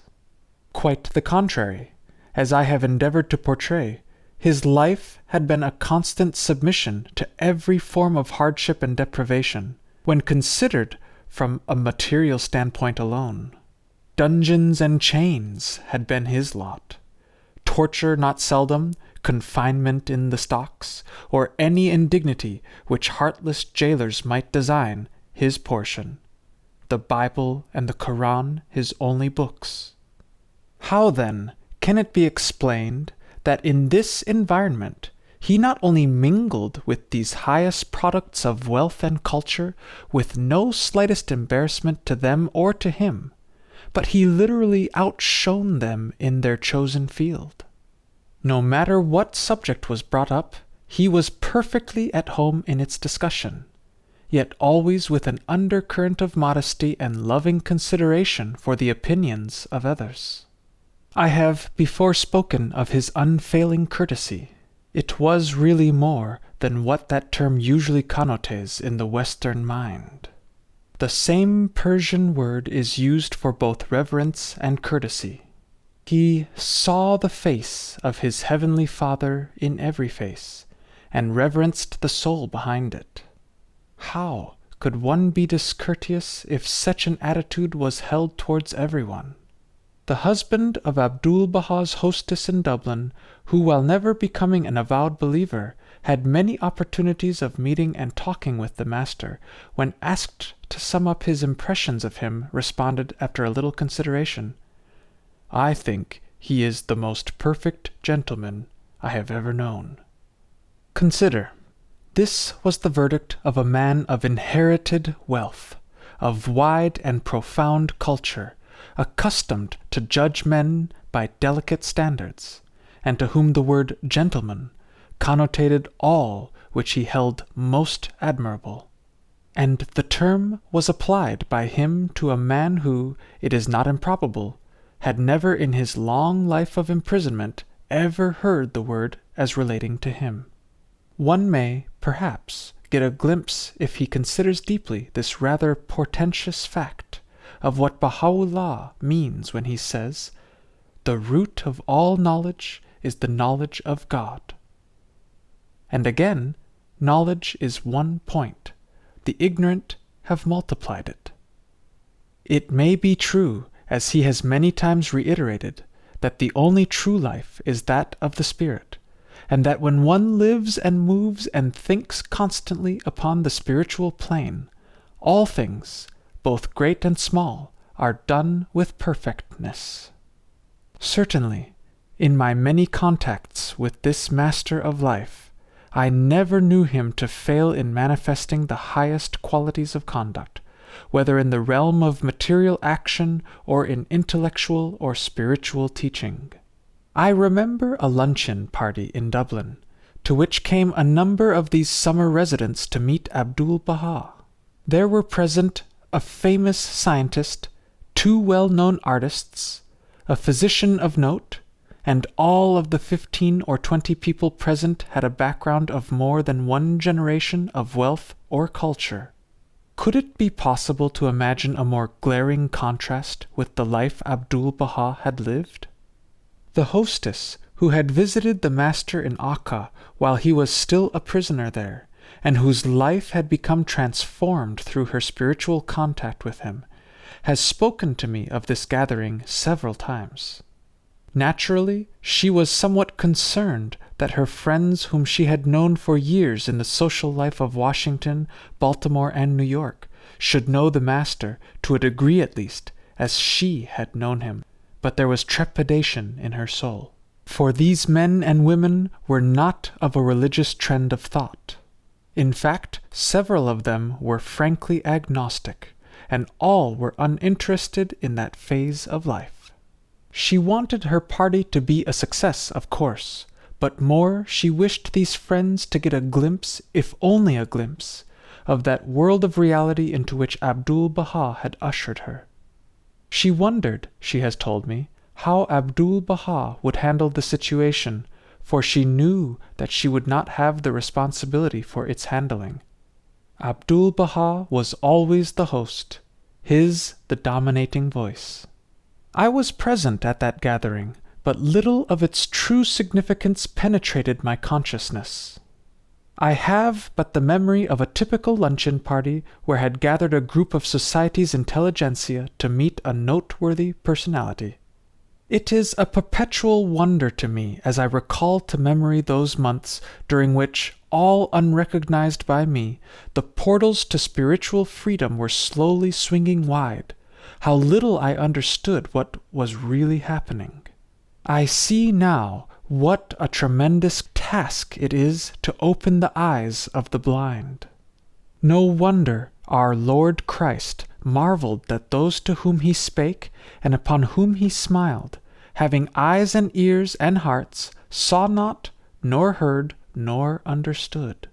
No wonder that tradition has handed down to us the confusion of thought which must have afflicted those to whom came the revelations of the miracle of bestowed spiritual sight. To them, and even to us too, often physical sight was the great blessing, the loss of it the great tragedy, its restoration the great miracle. But to Jesus, and to all true seers, physical sight is blindness compared to the sight of the Spirit.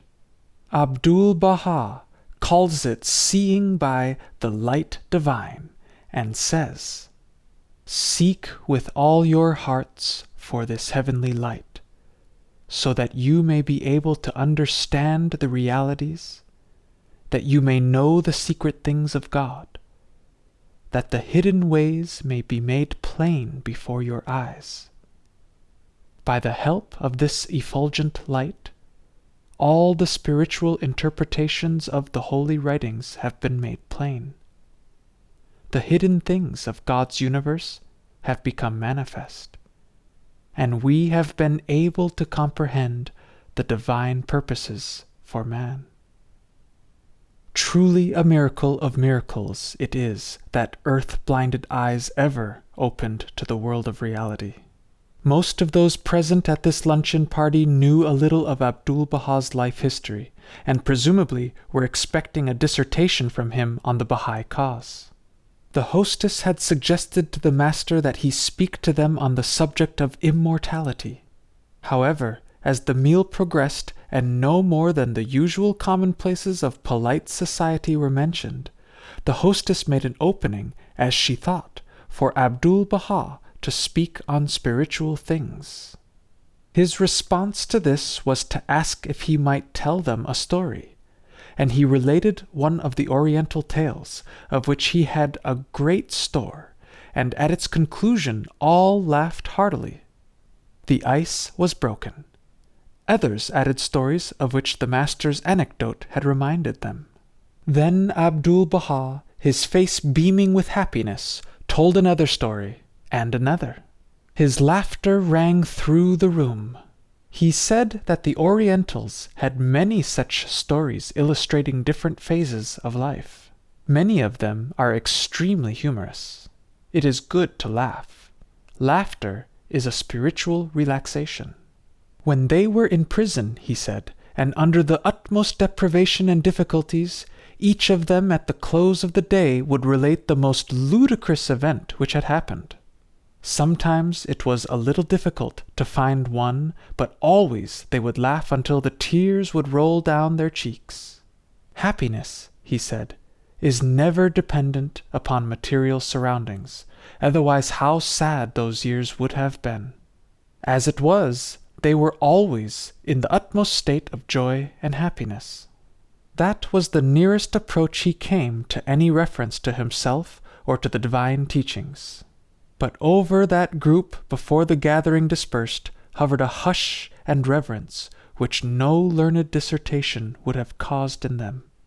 After the guests had gone and Abdu'l-Bahá was leaving for his hotel, he came close to his hostess and asked her, with a little wistful smile almost, she was used to say, like a child seeking approbation, if she were pleased with him. She was never able to speak of this conclusion to the event without deep emotion. Abdu'l-Bahá was to speak in the Unitarian Church that Sunday morning, but he had intimated that he would talk with me before the time for the service, so about 9:30 I was awaiting him in one of the spacious private parlors of the inn. The events of that day are among my clearest remembrances connected with the Master. At that time, about 4 months after my first meeting with him, and 7 months after first hearing of this worldwide movement, I was still, it seemed, almost as far away as ever from any true understanding of what it was all about. I was perpetually tossing in the turbulent sea of spirit, at brief moments caught in the upthrust of that surging ocean of truth, and for an instant dazzled by the light of the sun of reality. But only for a moment, then dropped again into the trough of the sea and shut from that light. Each time the illumination came, I clung to it and said within my heart, "This time I will not let thee go." And each time, when the darkness closed around, my agonized heart averred, "The light is gone forever. It was but a dream, born of vain hopes." I have before spoken of this inward turmoil. I speak of it again, trusting that other struggling souls may find in the analysis of my experience a suggestion for a similar analysis of their own. For this servant is fully assured that every aspiring soul must fight over much the same ground. And the fight is never over. There is no surcease in this war. For every battle won opens a wider field of combat against the never-sleeping foe of self and the contingent world. I often, in those days of early recognition of this fact, likened this warfare to the great war of nations, even then rumbling in the Balkans. For, just as the soldier, when the 0 hour strikes, plunges over his breastwork, and through hail of shot and shell, dashes against the enemy, and having gained what ground he can, digs in and sticks, never retreating, never abandoning ground once gained. So the spiritual warfare fortifies each step, each yard of ground, never looking back. Also, he never forgets that far ahead lies the enemy's chief stronghold, his base of supplies, his capital city, the city of self and desire, attachment to this world. Not until that stronghold is completely overthrown, and the strongly fortified fortress of God's will and His desire attained, can any permanent and honorable peace be secured. And again, he never forgets that there is a commander-in-chief directing the war, and that the hosts of the Supreme Concourse are assisting him. Hence he knows that final victory is assured.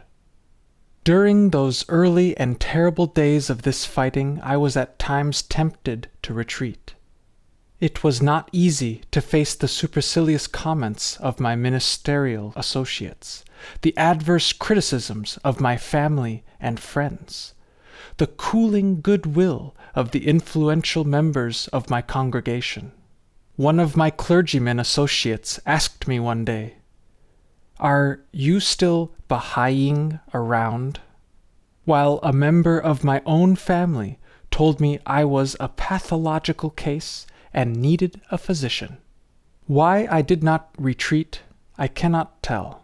Partly, I suppose, it was because I did not realize whither the path was leading.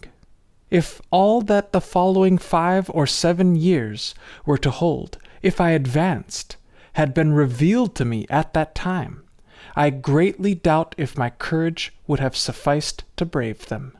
On the other hand, the glimpses I had at times of the very glory of God, the possibilities of human attainment for the first time revealed, the happiness unspeakable that, if only for brief moments, swept over me, repaid for all the ground abandoned. I was in the grip of God. When in the depths and darkness again closed around, it was so unbearable that I perforce must find the light again. I could not have retreated had I wished. Some time later, to aid a friend in the throes of a similar struggle, I concocted a little fable illustrating this. Once on a time, a traveler was lost in a dense wilderness. It seemed that for endless ages he had wandered forlorn. No path there was, no sun by which to get his bearings. The briars tore his flesh. The pitiless wind and rain poured down their wrath. He had no home.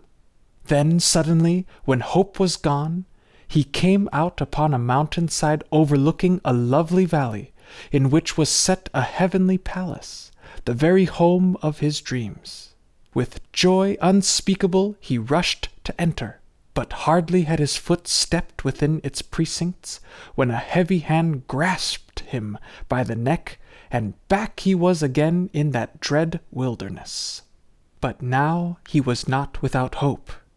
He had seen his home, and with a courage unknown before, he set upon his search. He was more careful now. He watched the signs of the path, and strove to pierce the overhanging gloom for gleams of light. And after weary search, again he saw his home. He was more careful now. He did not rush to enter. He noted how it lay. He oriented by the sun, and softly his reverent feet bore him within. But alas, again the heavy hand tore him from that loved home, and back again he was in that vast wilderness. But now his heart was not at all cast down. He had his bearings, and with great joy set upon his search again. And now he marked the trees so he could find the path again. The sky grew clearer overhead, and gleams of sun assisted. And soon, much sooner than before, he found his home again and entered. This time he felt more calm and assured. This time he felt no fear of grasping hand. And when it came and grasped, and he was back in that foul wilderness of worldly things, he hastened with sure feet upon his search. The sun shone brightly now. The songs of birds entranced his ear, and now he beat a path. He tore away the impeding underbrush, for well he knew that he would often have to tread his way back and forth while in this world. But he had found his home, and when the roar of men confused and darkness came, he hastened back from self to God. That Sunday with Abdu'l-Bahá in Dublin was one of my days of light. He came into the room where I awaited him, and embraced me, asking if I were well and happy. "We must always be happy," he said, "for it is impossible to live in the spiritual world and be sad. God desires happiness for all his creatures. For man especially is this joy ordained, for he has the capacity to understand reality. The world of the spirit is open to him as it is not to the kingdoms of nature below him. It is through the power of this spirit energy that he is able to conquer nature and bend its forces to his will. God has sent his messengers all through the ages to aid men in this conquest. I cannot recall the exact words, of course, but his point of view and the atmosphere of truth created is indelibly impressed upon my consciousness. It was during this conversation that I asked him again, as I often had, why I should believe in Baha'u'llah as the latest and most universal of these messengers. He looked at me long and searchingly. His smile broadened. Again he seemed to be enjoying a heavenly situation which was not without its humorous side. Then he was lovingly grave again. After a somewhat lengthy silence, he said that it was not given to everyone to speak often of His Holiness Christ to men. He said that I must thank God daily for this great bounty, for men have entirely forgotten the pure teachings of this essence of severance. He remarked that His Holiness Baha'u'llah speaks of this in the Book of Certitude, and that I should study it carefully. In that book is explained how these stars of the heaven of Christ's revelation have fallen to the earth of worldly desires. On their tongues the mention of God has often become an empty name. In their midst His holy word, a dead letter. This condition is that to which Christ refers, he said, when he speaks of the oppression or affliction of the last days. What greater affliction could be imagined than that under which the self-appointed spiritual leaders are themselves in darkness? Praise be to God that you are seeking light. It behooves you to manifest light, to express in word and deed the pure teachings of His Holiness the Christ. To the proud we must be humble, he said. To the humble, compassionate. To the ignorant ones, be as a student before his master. To the sinful ones, be as the greatest sinner of all. To the poor, be a benefactor. To the orphan, a father. To the aged, a son. Take guidance, not from leaders of sectarian theology, but from the Sermon on the Mount. Seek no earthly reward, nay, rather accept calamities in His service as His first disciples did. He smiled at me with such heavenly radiance that I sat enthralled and overcome with an emotion indescribable. Then he fell silent and his eyes closed. I thought he was weary, as doubtless he was, for his constant activity gave him little rest. But it was plain to me later that he must have been praying for me. I too was still. How could I speak? I was in a world far removed from my habitual consciousness. It even, for those blissful moments, seemed possible to do as he commanded. Certainly I knew that that was what I should do, and for the first time a glimmer of the conviction came to me that I could never rest until I approached this station to which he called me, if not in this world, then in some other. He opened his eyes after a while, smiled again, and said that all who truly seek find, that the door to the world of reality was never closed to those who patiently knock. This is the day of attainment.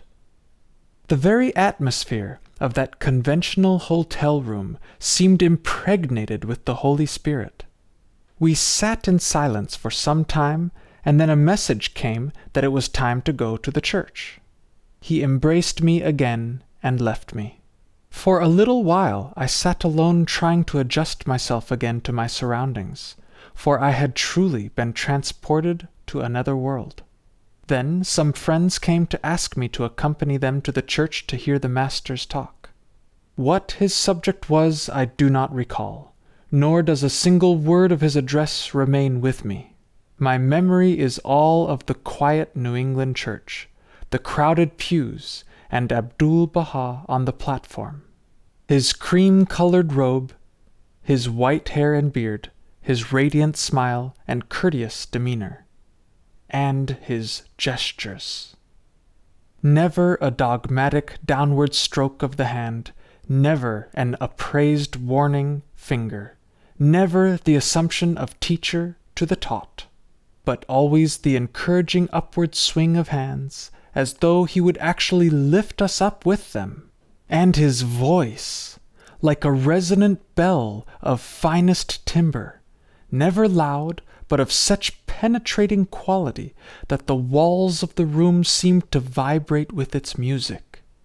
I do remember, however, that what he said impressed me with the force of the impact of divine truth. There was not a question in my mind of the authority with which he spake.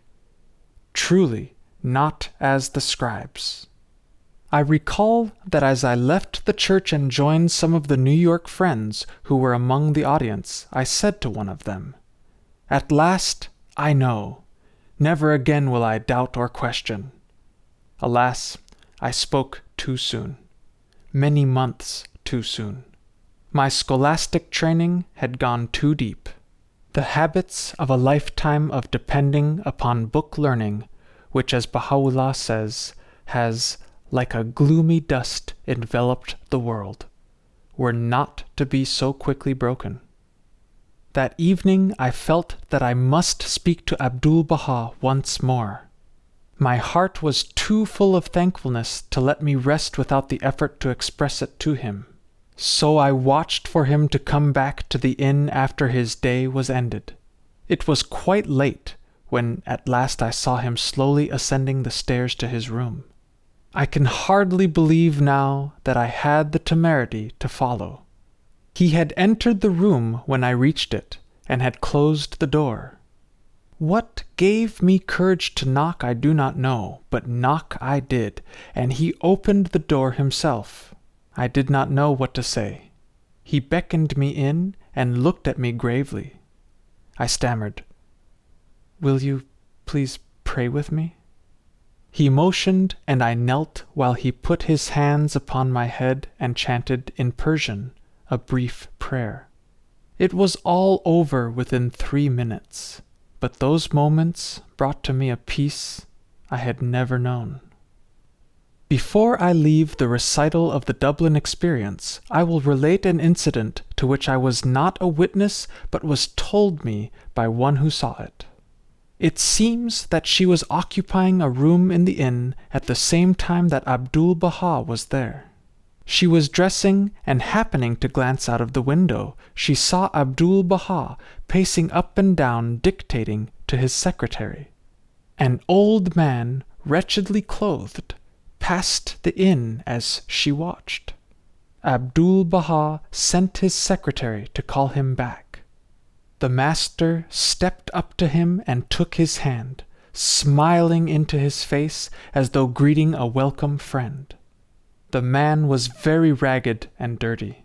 His trousers, particularly, were filthy and barely covered his limbs.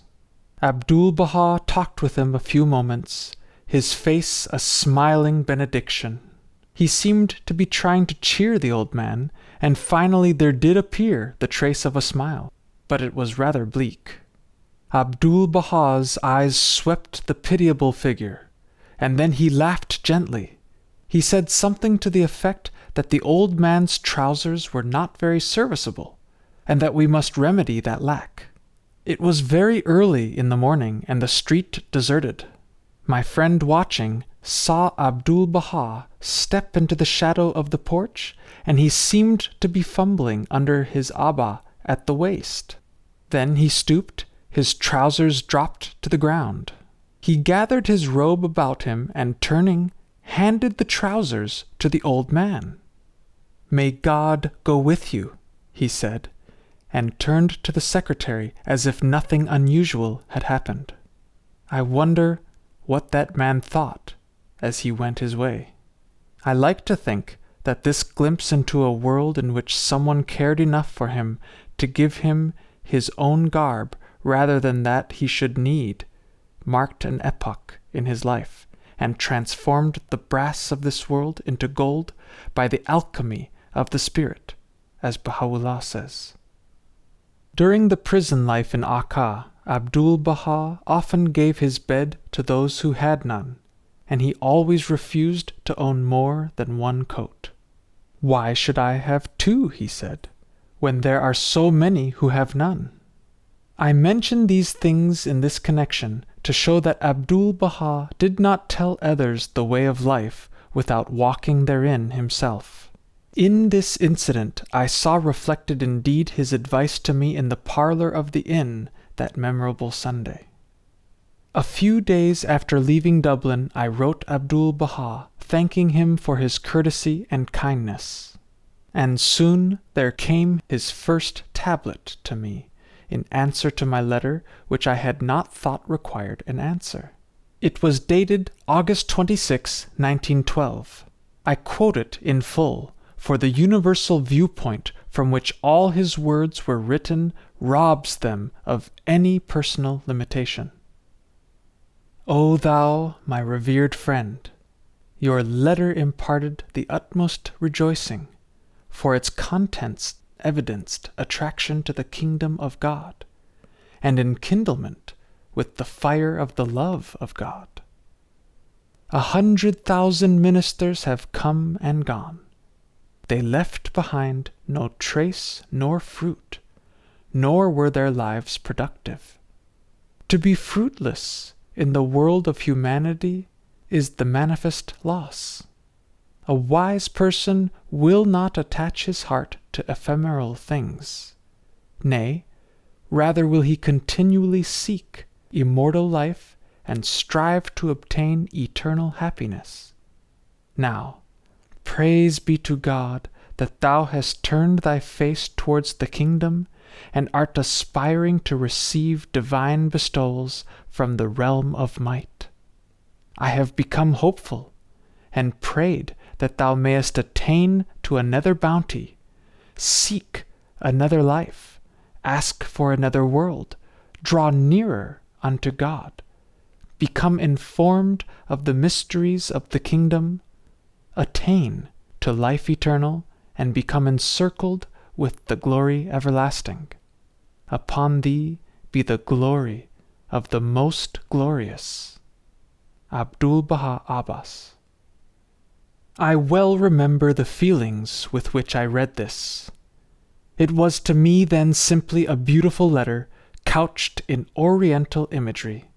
That the last paragraph contained an actual summons to enter another world, to become truly informed of mysteries hitherto unknown, to be in very truth and as a personal experience encircled with the glory everlasting, and enter, while on this little planet, into a new and higher life, so free, so vast, so joyous, that only the word eternal would apply. All this did not dawn upon me for years. It has become, however, increasingly apparent to me as the years have passed, that to the writer these words expressed the station in which he constantly lived, and that the great objective of his life work was to summon men to as close an approximation of that station as their capacity would permit.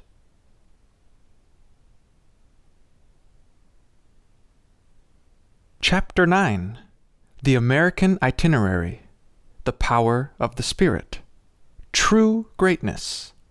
The Divine Teaching Method. He is truly wise, whom the world and all that is therein have not deterred from recognizing the light of this day, who will not allow men's idle talk to cause him to swerve from the way of righteousness. He is indeed as one dead, who at the wondrous dawn of this revelation hath failed to be quickened by its soul-stirring breeze. He is indeed a captive, who hath not recognized the supreme Redeemer, but hath suffered his soul to be bound, distressed, and helpless in the fetters of desires. Baha'u'llah. During the rest of that summer, I was much occupied with work which carried me to various parts of the eastern states, while Abdu'l-Bahá was sent from that part of the country, making his memorable trip throughout the West.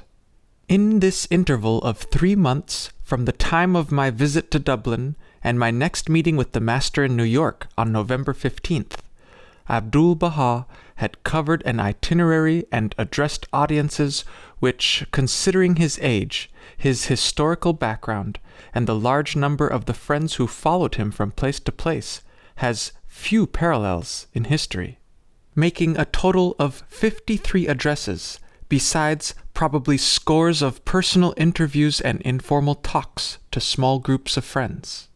To my personal knowledge, Abdu'l-Bahá made several more addresses in Dublin than are recorded in the volumes of his talks published under the title The Promulgation of Universal Peace. But that is the official record. It is not simply the interest that attaches to the fact that this man, in his 69th year, was able to accomplish this rather remarkable feat of physical and intellectual endurance, which prompts this catalogue of his summer's work. There is a deeper significance to be discerned by those who attended him during his journeyings, or even by those who have read this chronicle carefully and sympathetically. During this very summer, the poet and sage Rabindranath Tagore had been under contract to deliver a series of lectures in America. After covering a part of his proposed itinerary, which was not nearly as extensive as that of Abdu'l-Bahá's, his strength and nerves were exhausted, and he cancelled his contract and returned to India. He said he could not bear the materialistic vibrations of America.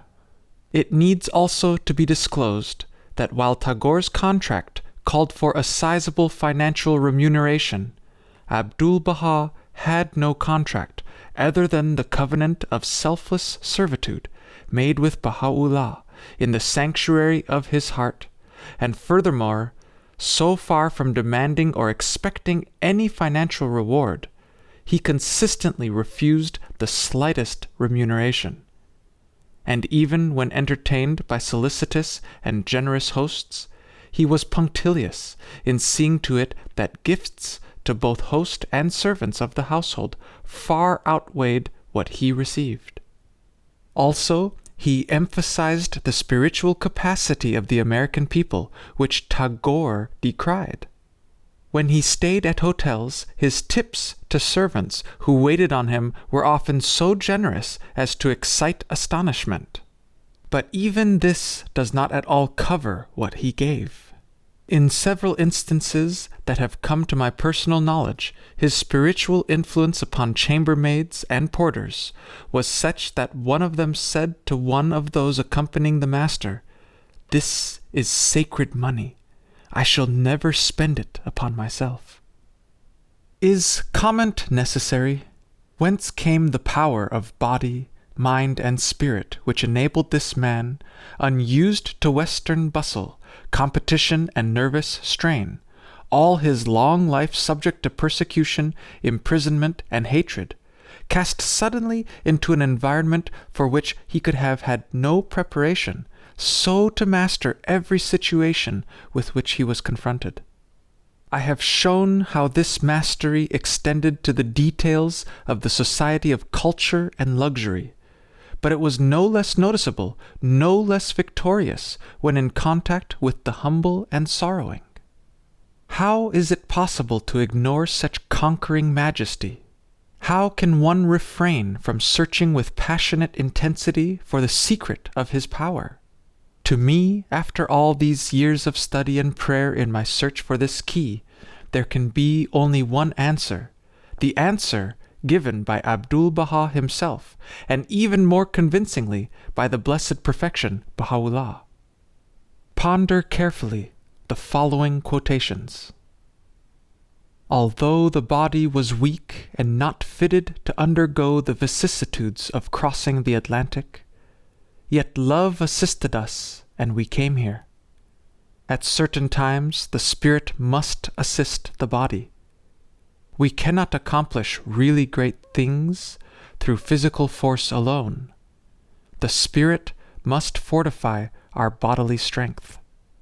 For example, the body of man may be able to withstand the ordeals of imprisonment for 10 or 15 years under temperate conditions of climate and restful physical routine. During our imprisonment at Akka, means of comfort were lacking. Troubles and persecutions of all kinds surrounded us. Yet notwithstanding such distressful conditions, we were able to endure these trials for 40 years. What was the reason? The spirit was strengthening and resuscitating the body constantly. We lived through this long, difficult period in the utmost love and servitude. The spirit must assist the body under certain conditions which surround us, because the body of itself cannot endure the extreme of such hardships. In proportion as the human body is weak, the spirit of man is strong. It is a supernatural power which transcends all contingent beings. It has immortal life which nothing can destroy or pervert. How powerful is the spirit of man, while his body is so weak. Therefore, it is divinely intended that the spiritual susceptibilities of man should gain precedence and overrule his physical forces. In this way, he becomes fitted to dominate the human world by his nobility, and stand forth fearless and free, endowed with the attributes of eternal life.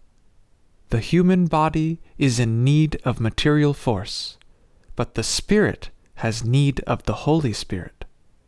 If it is aided by the bounty of the Holy Spirit, it will gain great power. It will discover realities. It will be informed of the mysteries.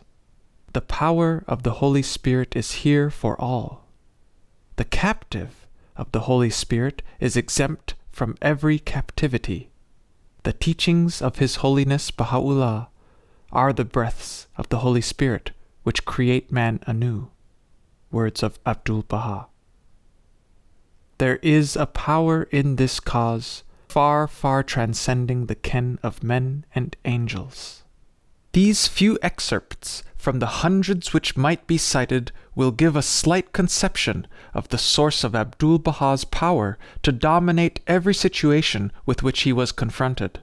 Even his physical condition was reinforced constantly by this divine power.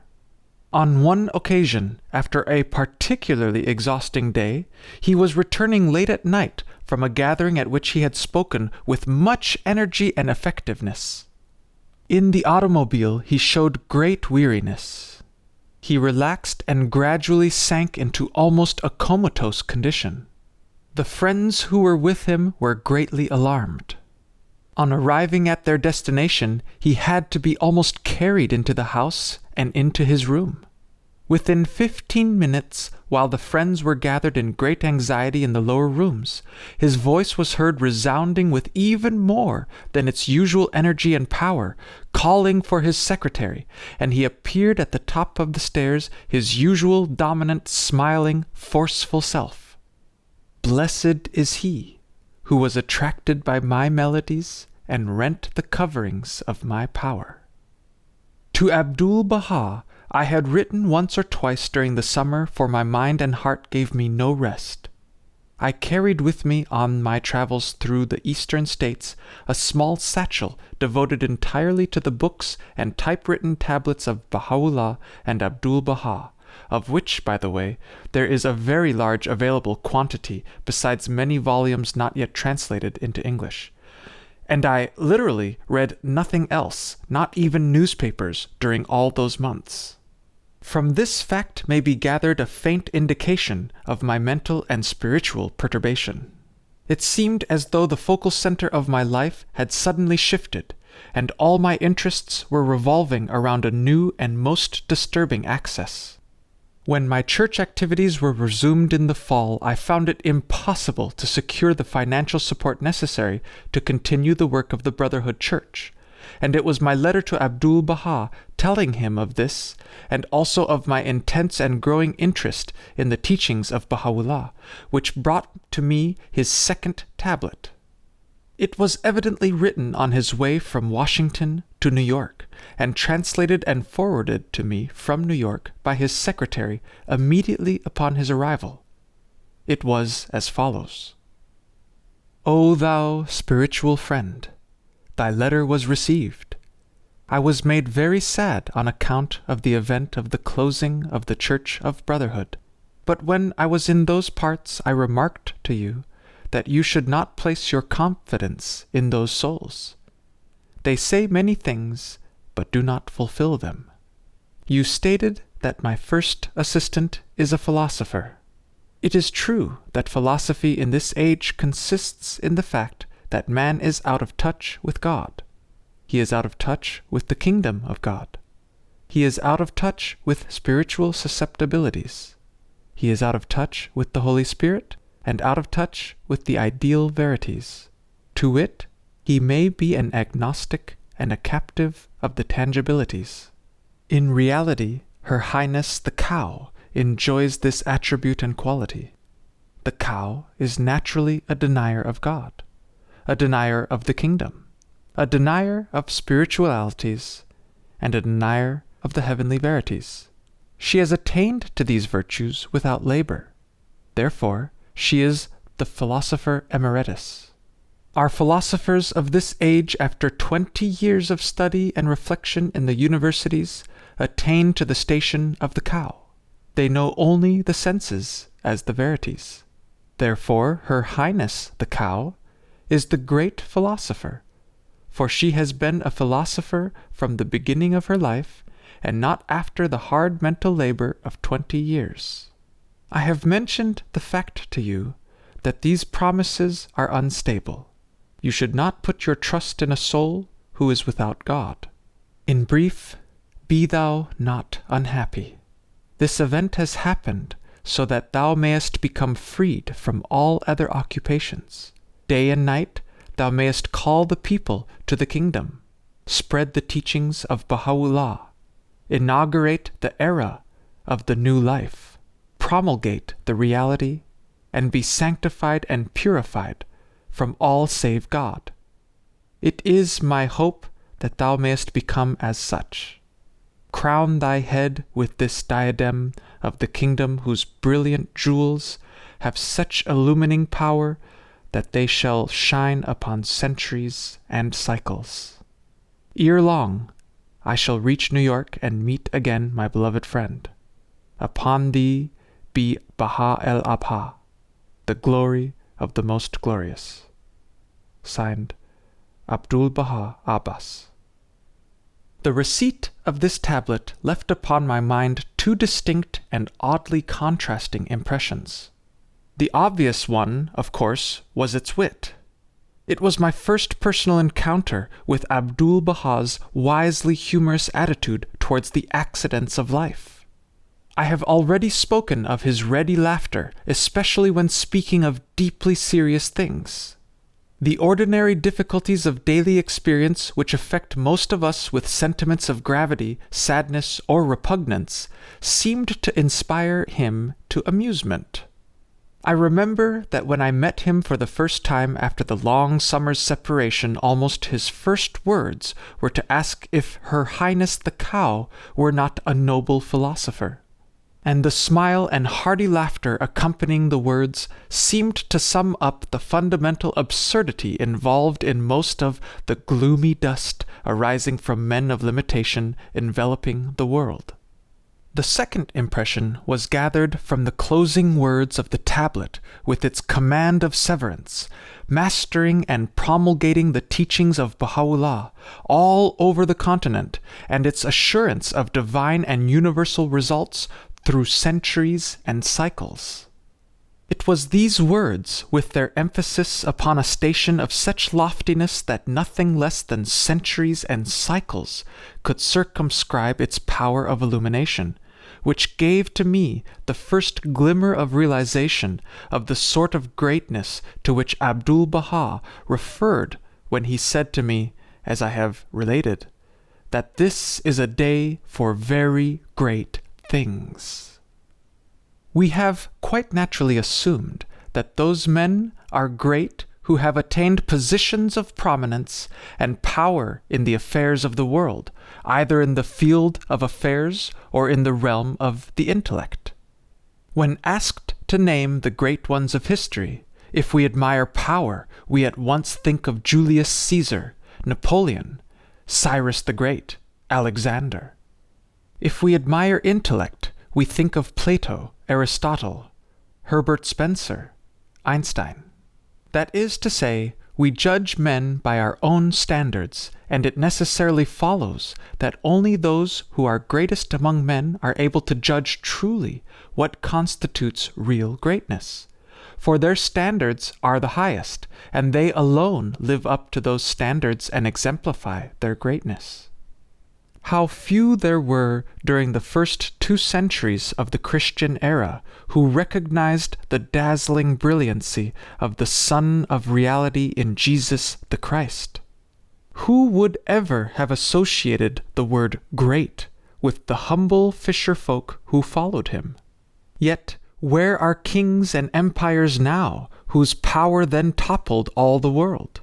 And where those humble ones? So when that truly great one spoke to me of this day in which very great things were to be accomplished, his vision embraced the future centuries in which the humblest of the servants of the glory of God, Baha'u'llah, should shine resplendent in the heavens of the universe of his revelation. What though the path to this greatness led through the scorn of men of low standards, of worldly comparisons, through every criticism and ignominy, even to martyrdom in that path? Would it not be privilege enough to be associated with those who in former dispensations trod its way and found that source of joy, which is the spring of all the gladness of the world? Truly, he who would be great must be the servant of all, the thralls of mankind. Rejoice and be exceedingly glad, for so persecuted they the prophets before you. I remember it was during the following winter, after Abdu'l-Bahá's return to the Holy Land, that one day as I was standing on the corner of Broadway and one of the downtown streets of New York, a sudden realization of this true greatness and of the fundamental futility and falsity of all earthly standards swept over me, and I said aloud, in the words of Emerson, but with a very different meaning to the words, forgetful of the crowded street, "Goodbye, proud world, I'm going home." It was the ability of Abdu'l-Bahá to disclose their own capacity to those souls who, sincerely seeking the way of life, asked of him direction to the path of its attainment, which made him the supreme teacher and set their feet upon the straight and narrow road. He never descended to the plane of the questioner except when he recognized his lack of capacity at that time for higher understanding. To such he spoke in terms conducive to his happiness on the plane occupied at the time. To a mother who anxiously inquired of him how she should treat a difficult child, he said that she should make him happy and make him free. And this sums up the attitude he invariably assumed in dealing with a seeking soul. Men are wandering the wilderness of time and place, caught in the net of circumstance, befooled by the illusions of sense. They are not aware of this, and that ignorance constitutes the tragedy of life. Nevertheless, they long above all else to escape that wilderness in which they wander so forlorn. Under the pressure of this instinctive yearning, they experiment with every path which offers the slightest hope of freedom. To the vast majority, that escape seems easiest along the path of what they call pleasure. To others, fame and power beckon, saying, "Follow me, and I will give you in the adulation of the world that respite from self for which you long." To still others, the refuge lies in the realms of intellect. In extending the barriers of nature, in probing into the microscopic universe, in breaking down the atom and bombarding the electron, in sweeping interstellar space with powerful and ever more powerful telescopes, all are seeking, though they know it not, for him who is in their very heart of hearts, closer than their own identity. Inherently, fundamentally, essentially, inescapably dissatisfied with all the contingent world can offer, they yet seek to find within its scope that answer to their questing soul and mind without which they can never find rest. They know instinctively that they must escape the self, and so they seek, in flying from it to the world around them, the refuge from its grasp for which they yearn. Their longing is for an eternal home, for knowledge and love of God, but they know this not. But Abdu'l-Bahá knew it, as all the leaders of the race have known it. They know what lies deep in the heart of man. So he knew what lay hidden in the innermost heart of the questioner. Hence he answered the unspoken, not the spoken word. When this marvelous technique of teaching began to dawn upon me, I recognized for the first time the truly sublime function of any soul aspiring to lead another soul in the way of truth.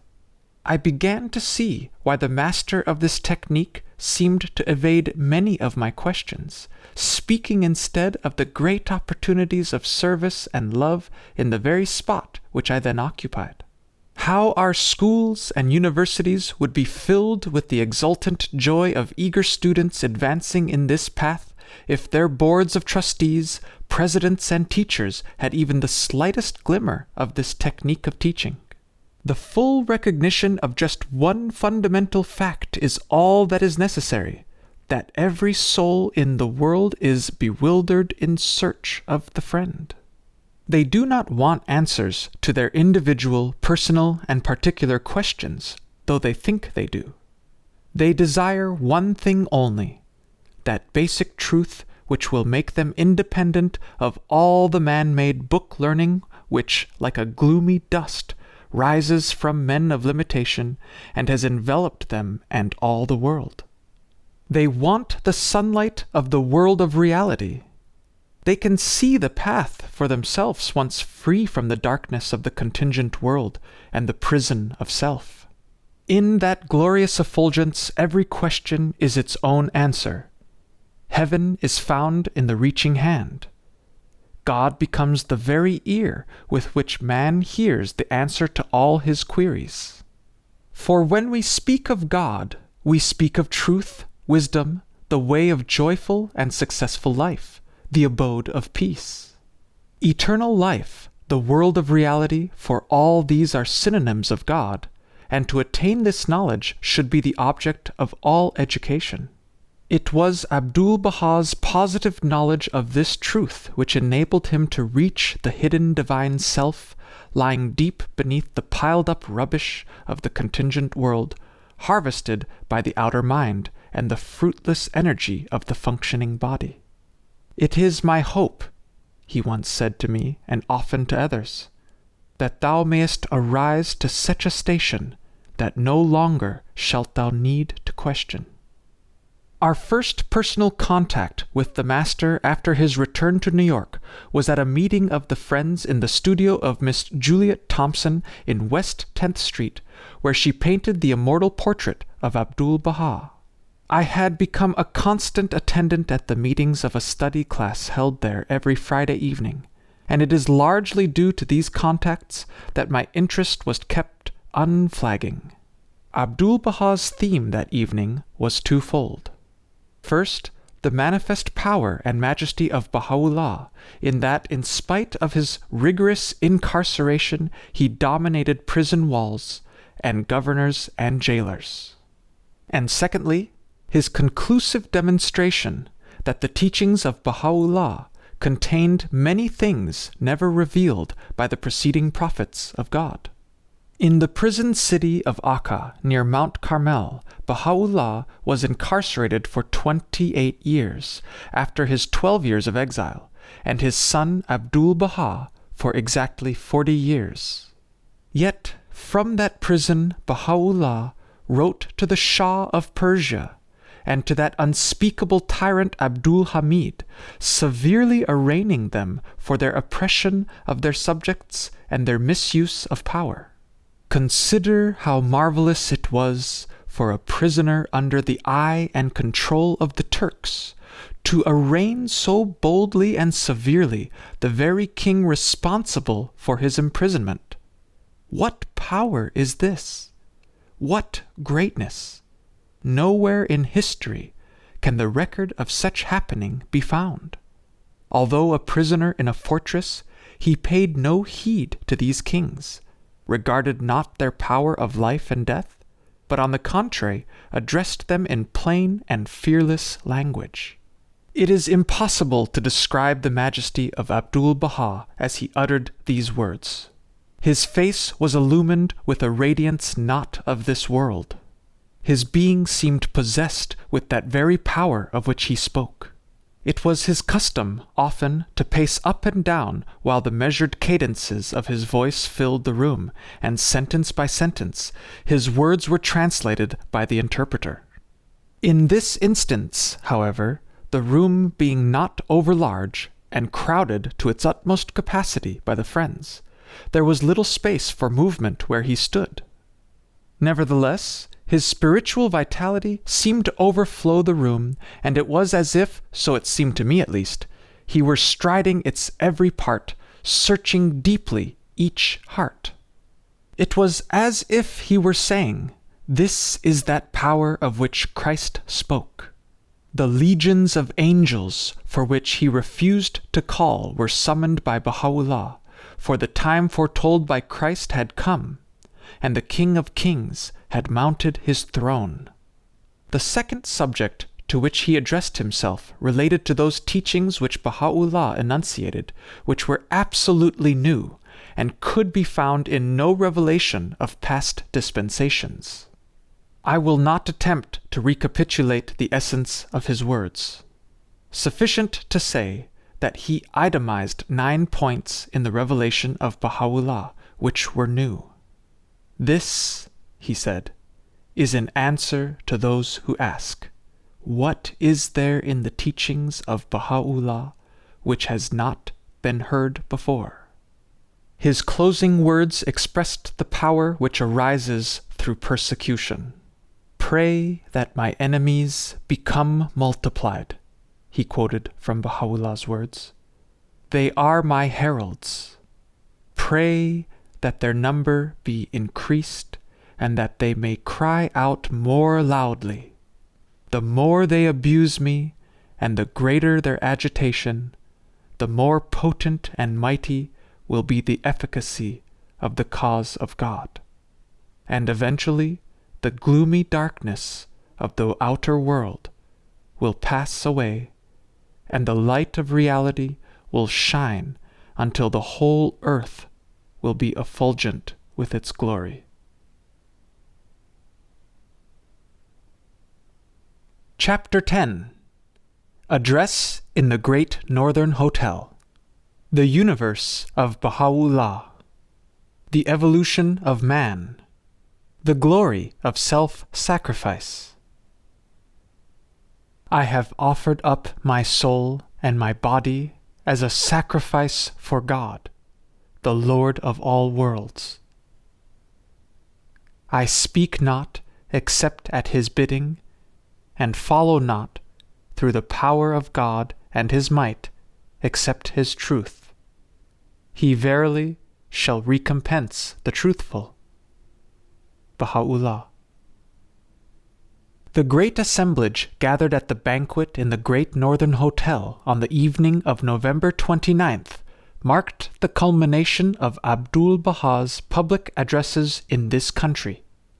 Memory brings to mind no other occasion charged with such significances. Here were gathered together upwards of about 600 souls. The magnificent banquet hall was filled to its utmost capacity. All degrees of wealth and poverty, of culture and its lack, representatives of the white, yellow, black, and brown races, as well as of many nations of the East and West, were represented. The object of this meeting was as universal as the audience. It was not to advance any personal or political ambition, not in the interest of any social or financial group, nor any religious organization. This fact alone suffices to mark it as unique. But when we consider Abdu'l-Bahā's own definition of its objectives, it is recognized that its exceptional nature is more than excelled by their grandeur. This meeting of yours tonight is a universal gathering.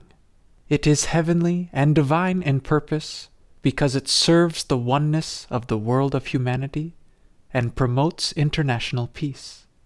It is devoted to the solidarity and brotherhood of the human race, the spiritual welfare of mankind, unity of religious teaching with the principles of science and reason. It promotes love and fraternity among all mankind, seeks to abolish and destroy barriers which separate the human family, proclaims the equality of man and woman, instills divine precepts and morals, illumines and quickens minds with heavenly perception, attracts the infinite bestowals of God, removes racial, national, and religious prejudices, and establishes the foundation of the heavenly kingdom in the hearts of all nations and peoples. It is difficult to assign to any one summation of the Baha'i faith the reason for its acceptance. Yet it is not too much to say that for me, at the stage of understanding to which I had at that time attained, it seemed that no rational mind could refuse at least its eager, instant, and alert investigation. Surely no one could deny the worthfulness of these objectives. But the picture presented by this summary is not complete without including in it the personality and life history of him who spoke. For here stood the living representative, the very incarnation of the ideals he presented so calmly. There was not one of these lofty expressions which he failed to exemplify in every word, thought, deed of his daily life. I state this not because of that which I have read concerning his life of service from his 8th year, not because even his enemies and persecutors have united in unwilling admission of his love for them, and all souls irrespective of their attitude towards him and the faith he loved, but I state it from my own intense scrutiny during many personal contacts with that sublime personality. Those who have read this chronicle with care, seeking to pierce the poor words that the underlying spirit may be revealed, will understand my meaning. The condition of spiritual insight can penetrate this meaning, not controversy nor conflict. No more could one imagine Abdu'l-Bahá descending to the plane of personal prejudice, animosity towards any living creature, avoidance of any rational argument, or moving and speaking under any other guidance than the indwelling, all-enclosing Holy Spirit, than one could imagine the sun ceasing its shining. That which he was, he taught. That which he taught, he lived. Is it any wonder that that assemblage may be truly regarded as so unique in character as to have few, if any, parallels in history? There is another feature of this address which impressed me deeply at the time. There was no mention whatever of the Baha'i faith as such, nor of himself, nor of Baha'u'llah. It is as if he would say, "Here are the ideals and purposes for which I stand. If you find them worthful, perhaps you will wish to investigate whence comes the power which has brought them within the last 60 years before the attention of mankind, which during all the period of recorded history has been negligent, opposed, and scornful of every one of them. It will be time enough for you to investigate the doctrine, the philosophy, the spiritual dynamic back of the teachings, after you have approved and sought to live the life I present to you. He that doeth the works shall know of the doctrine." Often have I been asked the question, why are you a believer in the teachings of Baha'u'llah? Perhaps the above summary of the outward teachings and the descriptions of my contacts with the teacher will assist the reader to answer that question. But also perhaps a more explicit answer is required. That answer is to be found in the universal demand of the normal human being for a basic truth upon which he may found his life. I am not a believer because of any preconceived explanation of this fundamental truth based upon the ideas of those around me, as, for instance, the Christian is such because he was brought up under its teachings, or the Mohammedan is such because he was born where those principles are prevalent, and so with all other followers of the various theologies of the world. I am, first of all, humanly speaking, a rational being. I have a mind which requires intellectual satisfactions. I have found in the teachings of Baha'u'llah and Abdu'l-Bahá much more satisfactory explanations of the meaning, the origin, and the destiny of life than I have elsewhere found. I have no hesitation whatever in asserting that if tomorrow a better, more satisfying, more illuminating philosophy, a more spiritual dynamic should be presented to me, I would accept it without hesitation. But, and this, it seems to me, is conclusive as to the reason for its acceptance. The teachings of Baha'u'llah comprise a veritable universe of wisdom.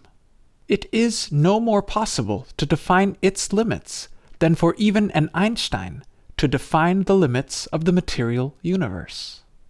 I remember many years ago we entertained a friend at our home who was curious to know why we had so enthusiastically accepted the Baha'i faith. She was a young woman of great gifts, an artist and sculptor, a cultured mind. A wide experience and a seeking soul characterized her. She remarked after we had been conversing for some time, "But how is one to decide between the many various beliefs of humanity? I have, for instance, a Jewish friend who is just as certain that his faith comprises all that mind or heart could need as you are of the Baha'i faith.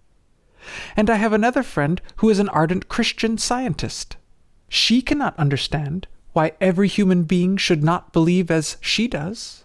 And of course many of my friends are sincere Christians, both Catholic and Protestant, who are equally certain that the tenets of their faith hold all that is necessary to life here and hereafter. The Buddhist, the Mohammedan, the Theosophist are equally certain. Who then is to decide?" We answered, "How thankful we should be that souls in every faith are found sincerely seeking and following truth, for truth is one. But I wonder if you have found many among your friends who believe in and follow with all their hearts the teachings and example of the founders of all the faiths. Does your Catholic friend, for example, fully sympathize with and sincerely love his Protestant brother? Does your Christian Science friend accept the teachings of her Jewish friend? Can you imagine the Buddhist believer accepting and loving the Christian Scientist, the Mohammedan and the Jew as equal participators in the fountain of universal truth?" Without hesitation, she answered, "Of course not. No one could possibly do that." "And yet," we said to her gently, "that is exactly what the Baha'i teachings require. No one can lay the slightest claim to that title who does not accept all the prophets as mouthpieces of the one God. Their basic teachings are identical. The laws promulgated by them differ superficially, since their function is to guide men to a higher civilization, and the needs of the time demand specific applications of those eternal principles. Consequently, to accept one of these manifestations of the infinite wisdom and power is to accept all. To reject one is to reject all.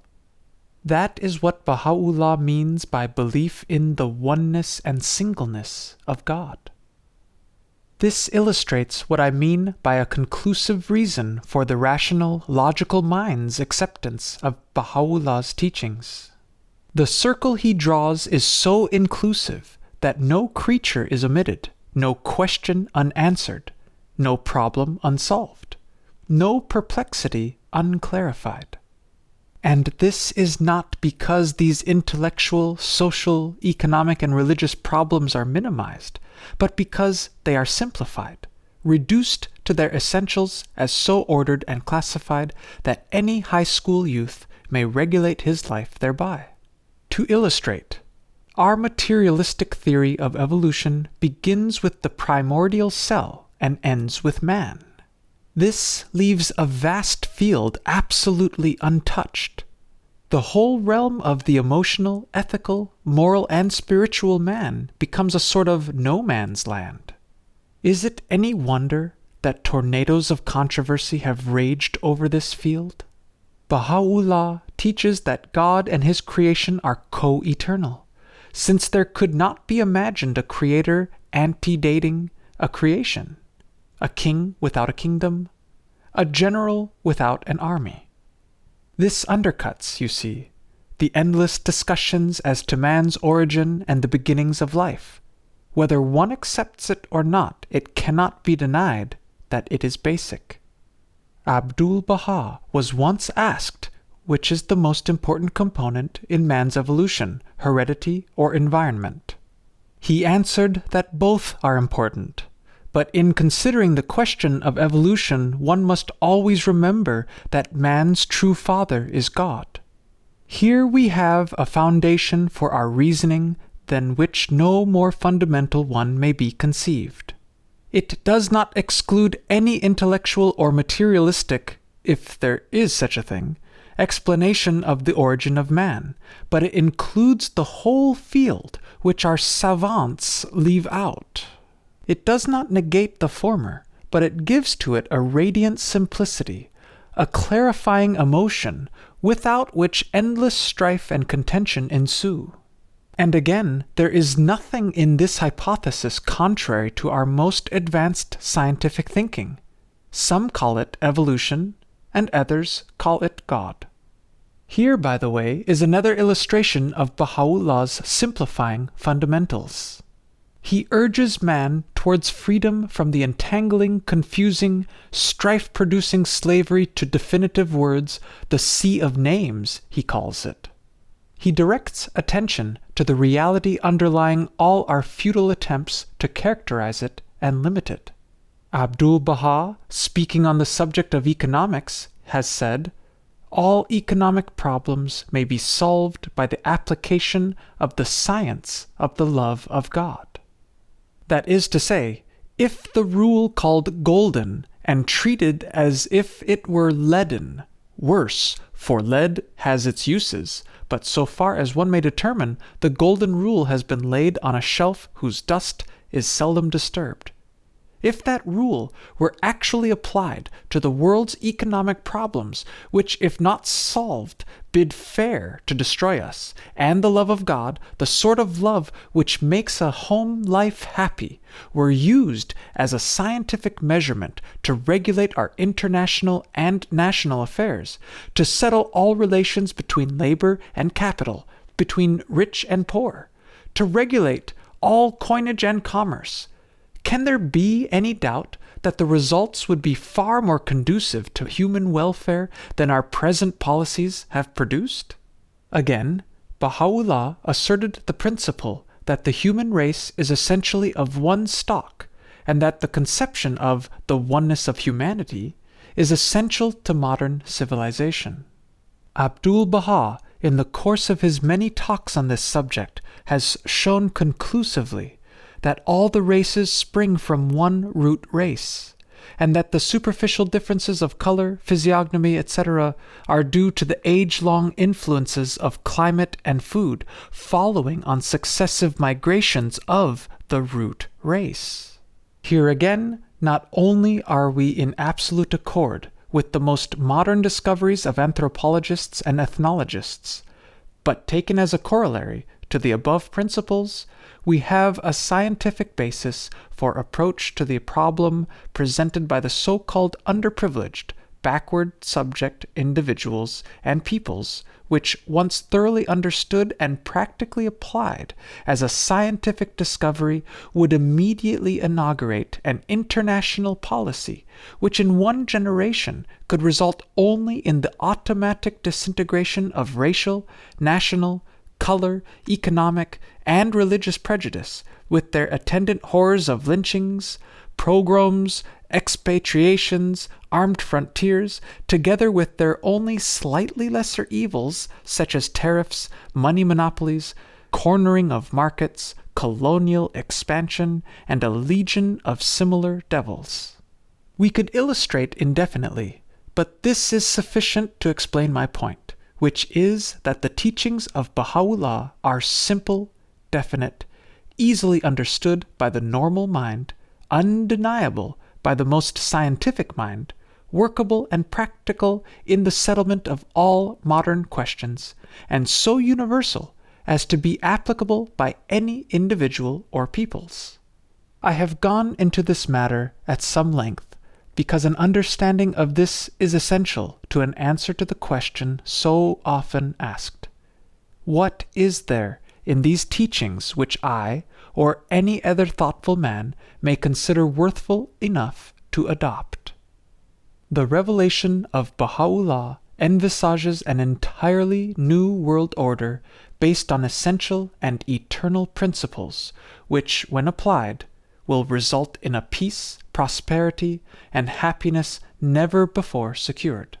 They have a spiritual or religious foundation, of course, but these terms are used with a connotation absolutely new and in accord with all scientific investigations and human experience. The closing words of this brief address at the banquet in the Great Northern Hotel emphasizes this fundamental criterion of values. This meeting is verily the noblest and most worthy of all meetings in the world, because of these underlying spiritual and universal purposes. Such a banquet and assemblage command the sincere devotion of all present, and invite the downpouring of the blessings of God. Be ye confident and steadfast. Your services are confirmed by the powers of heaven, for your intentions are lofty, your purposes pure and worthy. God is the helper of those souls whose efforts and endeavors are devoted to the good and betterment of all mankind. 6 days later, I attended a meeting at which Abdu'l-Bahá spoke on the mystery of sacrifice. Ever since my first acquaintance with the Baha'i teachings, this aspect of them had unaccountably moved my interest, as is evidenced by my questioning of the Master in the early stages of this interest concerning renunciation. Why this should be so I cannot determine even now, for to most of those who surrounded the Master at the time the emphasis seemed to be on the joy and happiness attending the new birth. But to me the throes of parturition were too apparent, too agonizing, too demanding to evade notice. The cutting of the umbilical cord which bound me to the matrix of this world exacted such concentrated attention that little time was left, little opportunity afforded, for any true estimate of the world into which I was being ushered. Perhaps my intense interest in the subject of self-sacrifice was founded in the clear realization, long experienced, that selfishness, egotism, pride in one's accomplishments, however limited, personal standards of values were the great deterrents of both spiritual and material progress and peace. There was no question that those around me as well as myself, to say nothing of the underlying spirit motivating the statesmen, business leaders, courts of law, and social usage, were all obsessed by this animal self-psychology. The theologians seemed no less under its sway. Their emphasis truly was upon sacrifice, but it was someone else's sacrifice, and that seemed altogether too easy a way out, to say nothing of its inherent dishonesty and utter irrationality. And yet, that sacrifice is a principle underlying all life is plain to any thoughtful observer. The relation between food and the eater is usually considered from the standpoint of the eater alone. But surely if the food could be consulted, its attitude would be quite other. It has two possibilities for a standard of judgment. It could be either that of resentment at the loss of its station of animal or vegetable, or it could be one of exultation over its change from the station of animal and vegetable matter to the station of the human organism, and the possibility offered it of becoming a working part of the muscle, nerve, and brain of man. We look upon the world of nature and see it as the battleground between the weak and the strong. But it is just as possible to view it as the field of sacrifice, wherein lower or weaker forms of life become transformed into higher and stronger ones through its self-sacrifice. In fact, it is quite possible that one of the causes back of the slow evolution of species is this very principle of sacrifice. So when Abdu'l-Bahá opened his address with these words, "This evening I wish to speak to you concerning the mystery of sacrifice," my deepest attention became riveted. After pointing out that the accepted explanation of the sacrifice of Christ is pure superstition, for it appeals neither to common sense nor reason, he went on to explain the true meaning of the word, dividing it into 4 headings. First, that Christ's sacrifice consisted in the willing abdication of all this world has to offer, including life itself, in order that he might lead men into the path of true life. Had he desired to save his own life, and were he without wish to offer himself in sacrifice, he would not have been able to guide a single soul. This is one of the meanings of sacrifice. A second meaning lies in the true explanation of his saying that he who eats of my body shall live eternally. There is no question that the physical body of Christ was born of Mary, but the reality of Christ, the perfections of Christ, came from heaven. Consequently, he meant that if any man partake of these perfections and sacrificed the perfections of the material world for the divine perfections, he would enter into the heavenly world in which Christ himself lived, and would necessarily escape the limitations of the mortal world. The third meaning, a seed sacrifices itself to the tree that will come out of it. Outwardly, the seed is lost, but the same seed which is sacrificed will be embodied in the tree, its branches, blossoms, and fruits. If the identity of that seed had not been sacrificed to the tree, no branches, blossoms, or fruits would have been forthcoming.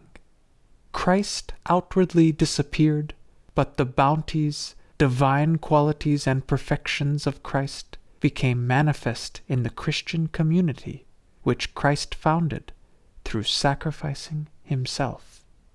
The fourth significance of sacrifice is the principle that a reality sacrifices its own characteristics. Man must sever himself from the world of nature and its laws, for the material world is the world of corruption and death. It is the world of evil and darkness, of animalism and ferocity, bloodthirstiness and avarice and ambition, of self-worship, egotism, and passion. Man must strip himself of these tendencies which are peculiar to the outer and material world of existence. On the other hand, man must acquire heavenly qualities and divine attributes. He must become the image and likeness of God, must become the manifester of the love of God, the light of guidance, the tree of life, and the depository of the bounties of God. That is to say, man must sacrifice the qualities and attributes of the world of nature for the qualities and attributes of the world of God. May I ask the reader to note the ascending scale of these definitions and the final emphasis upon the individual's responsibility if he is to achieve this final station of perfection. Here is no dependence on another's sacrifice. The call is to you and me to abandon at whatever cost the world of the animal, the beastly, the material man, in order that we may enter this world of reality unsubject to the laws of time, place, and decay. And how logical, how simple it is all made. Could anything be more beautiful, more winning, than his illustration of the sacrifice of the iron to the fire? Observe the qualities of the iron. It is solid. It is black. It is cold. When the same iron absorbs heat from the fire, it sacrifices its attributes of coldness for the attribute of heat, which is a quality of the fire, so that in iron there remains no solidity, no darkness or cold. It becomes illumined and transformed, having sacrificed its qualities to the qualities and attributes of the fire. Likewise, man, when separated and severed from the attributes of the world of nature, sacrifices the qualities and exigencies of that mortal realm, and manifests the perfections of the kingdom, just as the qualities of the iron disappeared and the qualities of the fire appeared in their place. Consequently, every perfect person, every illumined heavenly individual, stands in the station of sacrifice. May the divine light become manifest upon your faces. The fragrance of holiness refresh your nostrils, and the breath of the Holy Spirit quicken you with eternal life.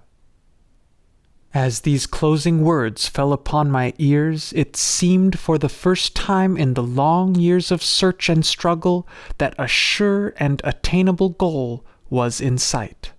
Is it possible to imagine any price one would not pay for this attainment? For the goal is nothing less than perfection. And here something must be interpolated as to the meaning of perfection in the Baha'i terminology. It must never be overlooked that the substratum underlying all Abdu'l-Bahá's statements is logical and scientific. Nothing is ever stated, at least this is true in principle, that is not susceptible of proof. In using this word perfection, for instance, the principle of relativity is recognized. Jesus' statement that there is none good save God is understood as a scientific axiom. That is, perfection is seen as impossible except to the unconditioned, the self-subsistent. All other perfection is relative.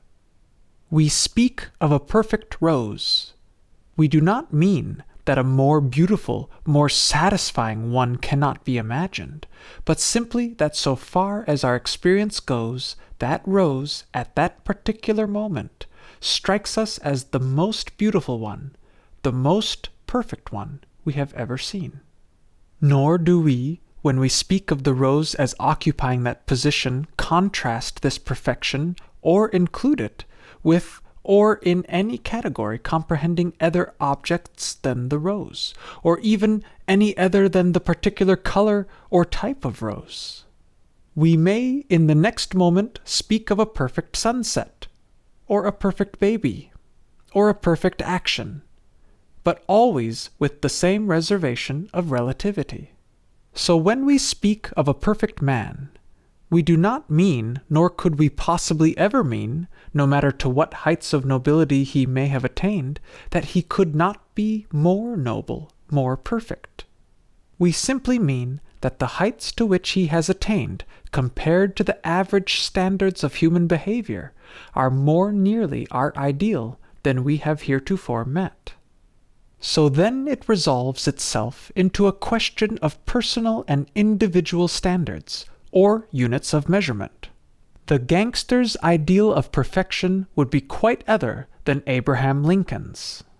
Each soul must create or absorb an ideal of perfection which is at once within reach and satisfying to himself. The difference between the Baha'i ideal and any heretofore presented lies in the fact that the Baha'i program includes group perfection. It involves the postulate of man as a gregarious, a social, a cosmopolitan, an international, a world being.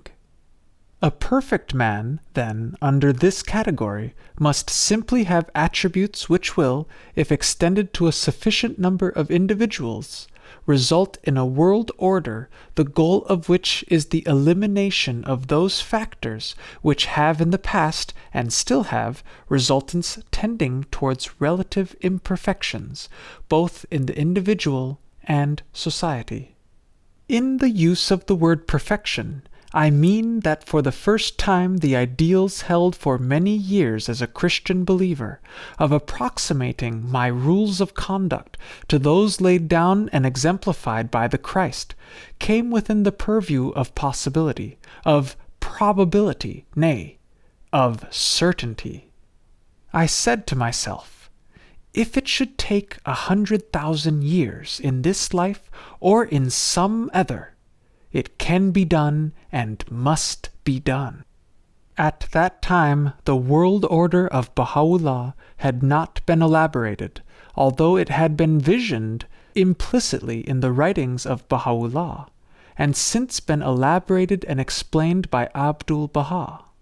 But it was even then plain to any clear-thinking person that such perfections of individual attainment needed only sufficient extension of acceptance and approximation to make the present world disorder of war, crime, poverty, and confusion, if not impossible, at least much decreased. In fact, the words of Baha'u'llah and of Abdu'l-Bahá are filled with glowing descriptions of world conditions when these ideals are put into practice. This world shall become as a garden and a paradise. This mound of earth shall become the mound of heaven. Perhaps it was the clear explication of the results accruing to one attaining the station of sacrifice, which stirred me most deeply. Freedom from the lower, the animal, the selfish, the egoistic self. What a goal to hold before the mind! And no longer was it a vague, illusory goal. It had become, for that moment of clear insight at least, a goal in sight, an attainable goal.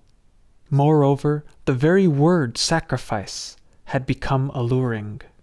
No longer did it connote suffering, deprivation. It was clearly seen as the exchange of something less worthful for something infinitely more worthful. It had become not a giving up of desirables, but the acquisition of desirables. Instead of a doubtful proposition in which the profit was intangible and uncertain, it had assumed the proportions of a clear-cut business proposition. I was in the market for pearls. I had now my eye on the pearl of greatest price. Chapter 11. Instruction in the Way of Life.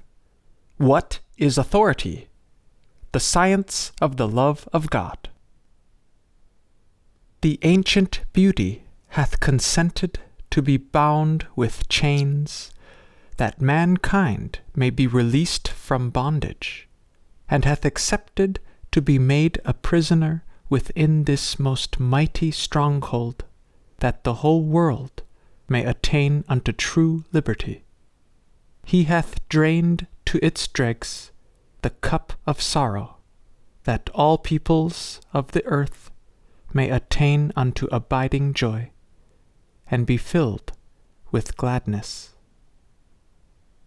As the day drew near which should mark the close of Abdu'l-Bahā's visit in America, the thought of his departure and the consequent end of the possibility of speaking to him, of even a few words with him, even of the privilege, inestimable it had grown to seem to me, of watching him as he spoke or moved, or sat silent while others spoke, became increasingly insupportable. I fear that the first 5 days of December 1912, my home and church people saw little of me. Wherever he was, there was I, if by any juggling of hours and duties it could possibly be managed. The only occasion I missed was his address before the Theosophical Society the evening before he sailed, which fell on a night when I was unavoidably busy elsewhere. But for the rest, day and night, I haunted the home of 780 West End Avenue, where Abdu'l-Bahá spent those last days with the friends to whom I have often referred in this narrative, who had placed all that they had at his disposal during his stay in the country. One of the occasions which stand out most vividly in my memory was on the afternoon of December 2nd, when the master, in the presence of a group of the friends, spoke to us words so enthralling, so simple, so impressive and stimulating to the highest in man's nature, that I can find no parallel save in the last words of Jesus to his disciples. I confidently leave it to the reader whether this comparison is justified. He spoke very briefly, about 300 words as they are recorded in the collection of his addresses in this country. I shall quote them in full. They are worth it. But no record of the words themselves, moving and uplifting as they are, could possibly convey the majesty, the gentleness, the humility, the love which animated them. I sat very close to him, and it seemed there flowed from him to me a veritable stream of spiritual energy which at times was overpowering. After a few words to the effect that since these were his last days with us, he wished to give us his last instructions and exhortations, and that these were none other than the teachings of Baha'u'llah, he continued, "You must manifest complete love and affection towards all mankind. Do not exalt yourselves above others, but consider all as your equals, recognizing them as the servants of one God. Know that God is compassionate towards all. Therefore, love all from the depths of your hearts. Prefer all religionists to yourselves. Be filled with love for every race, and be kind towards the people of all nationalities. Never speak disparagingly of others, but praise without distinction. Pollute not your tongues by speaking evil of another. Recognize your enemies as your friends, and consider those who wish you evil as the wishers of good. You must not see evil as evil, and then compromise with your opinion. For to treat in a smooth, kindly way one whom you consider evil or an enemy is hypocrisy, and this is not worthy nor allowable. No, you must consider your enemies as your friends. Look upon your evil wishers as your well-wishers, and treat them accordingly. Act in such a way that your heart may be free from hatred. Let not your heart be offended with anyone. If someone commits an error and wrong towards you, you must instantly forgive him. Do not complain of others. Refrain from reprimanding them, and if you wish to give admonition or advice, let it be offered in such a way that it will not burden the heart of the hearer. Turn all your thoughts towards bringing joy to hearts. Beware, beware, lest ye offend any heart. Assist the world of humanity as much as possible. Be the source of consolation to every sad one. Assist every weak one. Be helpful to every indignant one. Be the cause of glorification to every lowly one, and shelter those who are overshadowed with fear. In brief, let each of you be as a lamp shining forth with the virtues of the world of humanity. Be trustworthy, sincere, affectionate, and replete with chastity. Be illumined. Be spiritual, be divine, be glorious, be quickened of God. Be a Baha'i. In these days of unfaith, when the world of intellect is obsessed with delusions of its own infallibility, when science has abrogated all dependence upon other than its own findings, when the very word authority, as the source of any truth, is anathema even to the most thoughtful and spiritual amongst them, words such as these shine like the sun rising upon a very dark world. If it may be allowable to question these ignorant ones whom men call savants, to quote Baha'u'llah's own words, I would like one or all of them to submit a definition of authority. Do they absolve themselves from all dependence upon it, or only from that form of authority which deals with matters relating to what the five senses may apprehend? Do they accept Aristotle and Newton and Hegel and Spencer and Einstein as authorities in their fields, but refuse to accept Moses and Buddha and Jesus and Muhammad and Baha'u'llah and Abdu'l-Bahá as authority in theirs? Do they postulate, before they begin to think they think, that there are no such things in man's experience as wife and child and friend and home, where love and self-sacrifice are assumed as integral parts of man's nature? Do they cancel out all aspiration, all love of beauty and truth, all heroism and remorse? Ah, but you go too fast, I hear one remonstrate. We do not accept any of these men of whom you speak as authorities in their chosen field. If we should, gone would be all progress, all invention, all hope for further truth. We accept such as authorities only until they have been disproven as such. When Einstein and Minkowski, for instance, published their revolutionary ideas which changed all our notions regarding space and time, and a little later Rutherford introduced ideas equally changing our fundamental conceptions of matter, we did not accept them as authorities. Quite the contrary, they were pounced upon and subjected to the piercing inquiry of every scientist in the world. It was only after this, and even then subject to the reservation of future discovery, that they were hailed as provisional authorities. A new factor may be introduced at any moment entirely altering the foundation upon which their structure of hypothesis is reared. That is why we refuse to accept in the realm of the unmaterial what we cannot accept in the realm of the senses. If I have not quoted you accurately yet, it seems to me that this is what you must say, for it is the status to which the scientific thinker is reduced. And I would further ask him, then, if by any chance he actually believes that the modern thinker, along spiritual and non-material lines, takes any different attitude towards what he calls revealed truth. Certainly the Baha'i does not. The first principle under which the consistent Baha'i thinker acts is the independent investigation of truth. This is definitely urged, I had almost said commanded, by Baha'u'llah. Abdu'l-Bahá, in explaining this fundamental tenet, says, "Religion must conform to science and reason. Otherwise, it is superstition. God has created man in order that he may perceive the verity of existence, and endowed him with mind and reason to discover truth.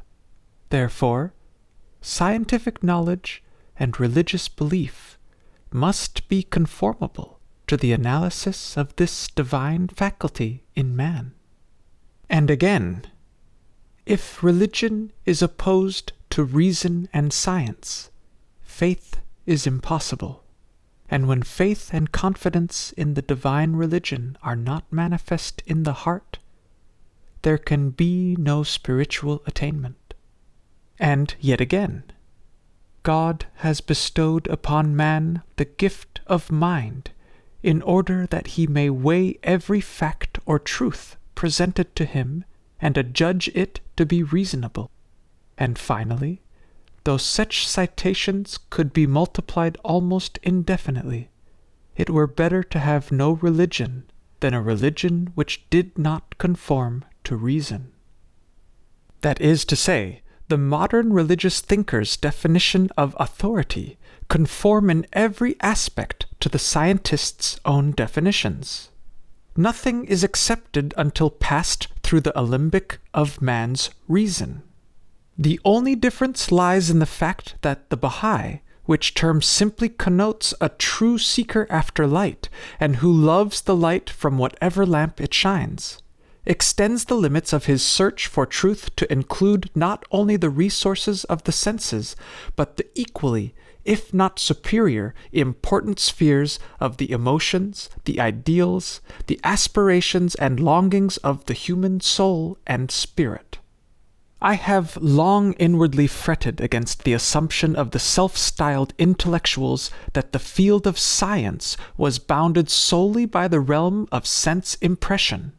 Why should not the word science include the whole field of man's experience? Someone has said that nothing may be proved that is worthy of proof. If anyone should suggest to you or to me that our love for wife or child has no existence because it cannot be subjected to proof by the microscope, I think we might reasonably consider that an insulting remark had been made. Yet, as a matter of fact, love is just as susceptible of proof as is the law of gravitation, which, by the way, our modern scientists are now proceeding to cast doubt upon. But they do not dare to cast doubt on the phenomenon of love and its various manifestations in the racial experience of man, for it is susceptible of the proof offered by the total field of that experience. So when I unhesitatingly accept such words as are quoted here as authoritative, in matters dealing with the ideal and satisfactory life, it is only after they have passed the bar of my reason and judgment. Surely these adjurations are not unreasonable. The mind will find some difficulty in denying their simple rationality. Nor could the emotions, the heart, reject them as puerile and unsatisfying. Nor experience as we know it personally, or through racial history, deny their success when applied to the affairs of men. Else Marcus Aurelius, Epictetus, Emerson, and a host of their ilk are foolish chasers of the wind. If, then, the authorities in the field of material science are such only in the accepted sense that they are subject to the challenge of individual reason, and the Baha'i, any sincere and unprejudiced seeker after truth, defines his authority in the same terms, if both hold such authorities as subject to displacement by higher truth if it should be presented, and if the field covered by one of these authorities is far wider than the other, far more satisfying to the whole nature of man, far more remunerative in terms of actual living, it would seem to me that not only have we reason to designate both as operating within the realms of science, but that which covers the widest realm must be the greatest, the most fundamental of all sciences.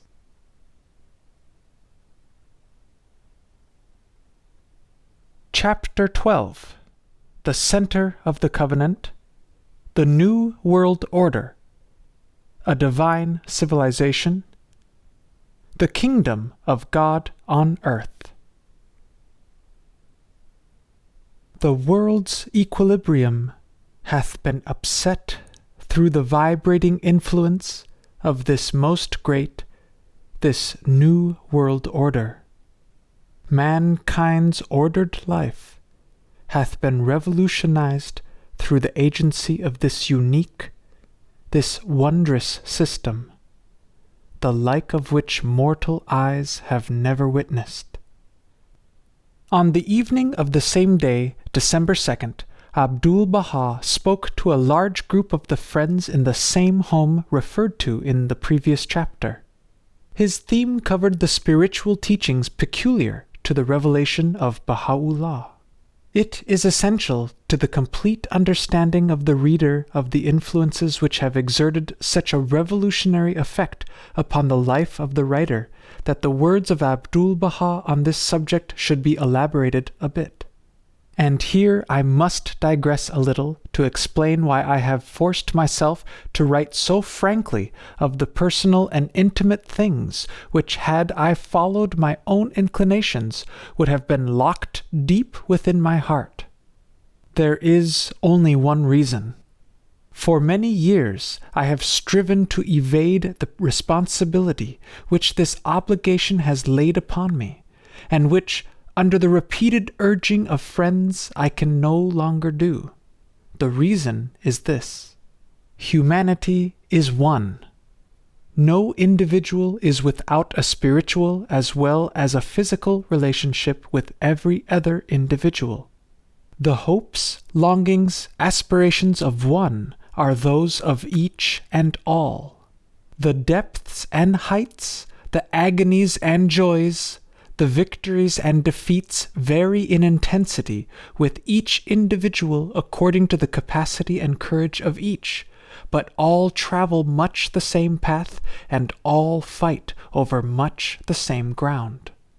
If, then, one of these units in the struggling, aspiring mass has found the path to the abode of peace, has won battles, if not the whole campaign, in this universal field, and knowing that so many of his worldwide brothers are still bewildered in search of the friend, still so unnecessarily and despairingly involved in a dying civilization to whom a new courage and hope and energy might be conveyed by a knowledge of the way out of the wilderness found by one who has fought over the very ground upon which they are more or less aimlessly and hopelessly fighting, should not the history of that campaign be recounted, that other souls, bewildered and saddened as I was, might, God willing, be ever so little assisted in meeting and overcoming the same army of spiritual enemies?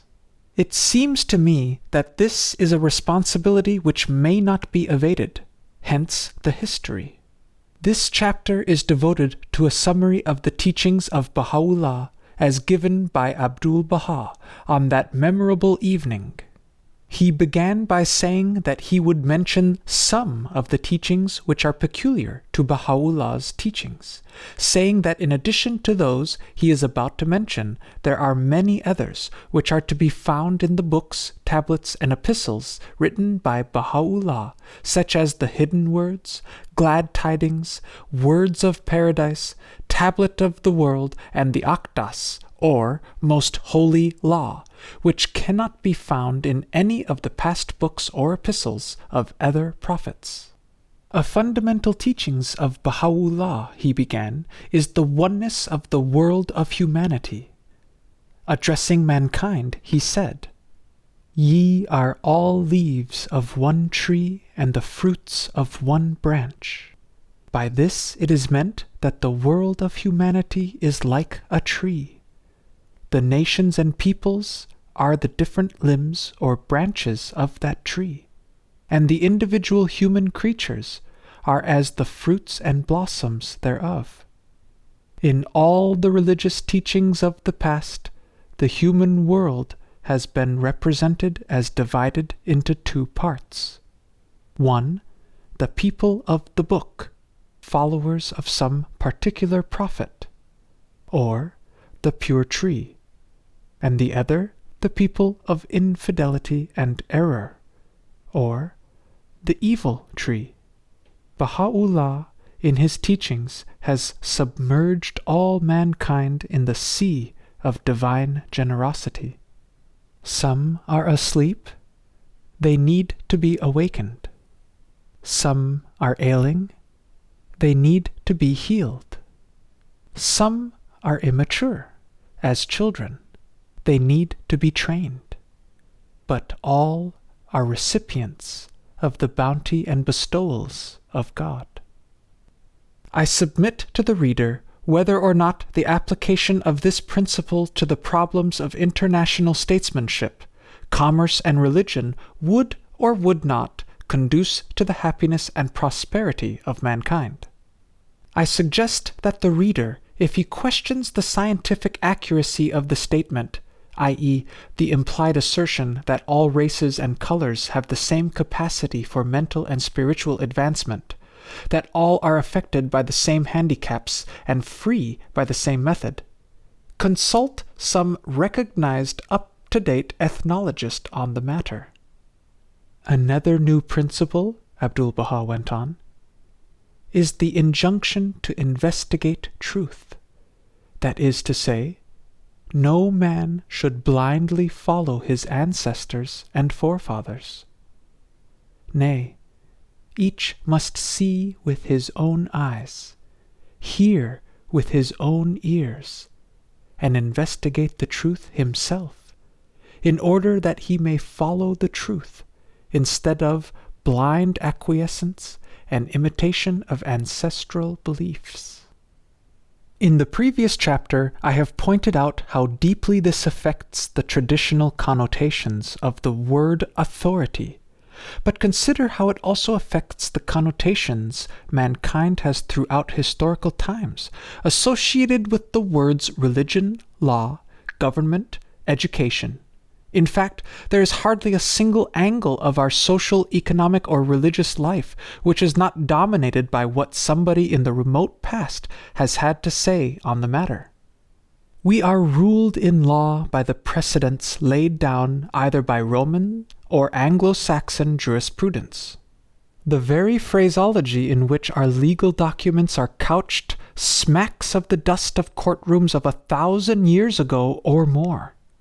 We are ruled in educational fields by precedents established when students and teachers alike were living under conditions and motivated by ideals as different from those of today as could well be imagined. But why continue? The facts are Pikestaffian, and the monstrous slavery under which we attempt to carry on in a world of radio airplane Soviet newness is not confined to the so-called thoughtless mob. It is true that for some centuries yet the vast majority of mankind will be content to follow rather than lead. As James Truslow Adams remarks, within any appreciable period of time to expect it, the vast herd, to reason like John Dewey is as irrational as to expect it to carve like Phidias or paint like Rembrandt. It will be guided by its desires and emotions. But when this subordination of one mind to another, which functioned possibly 2,000 years ago, extends to the intellectual, educational, governmental, religious, and legal leaders of the race, it behooves us to consider carefully what kind of ground lies at the bottom of the precipice towards which we are all rushing so madly. How hard is the ground? How destructive will be the certain smash-up of a civilization which insists on being guided by superstition rather than by reason? How simply, nobly, scientifically Baha'u'llah places his finger on the crucial spot. O Son of Spirit, the best beloved of all things in my sight is justice.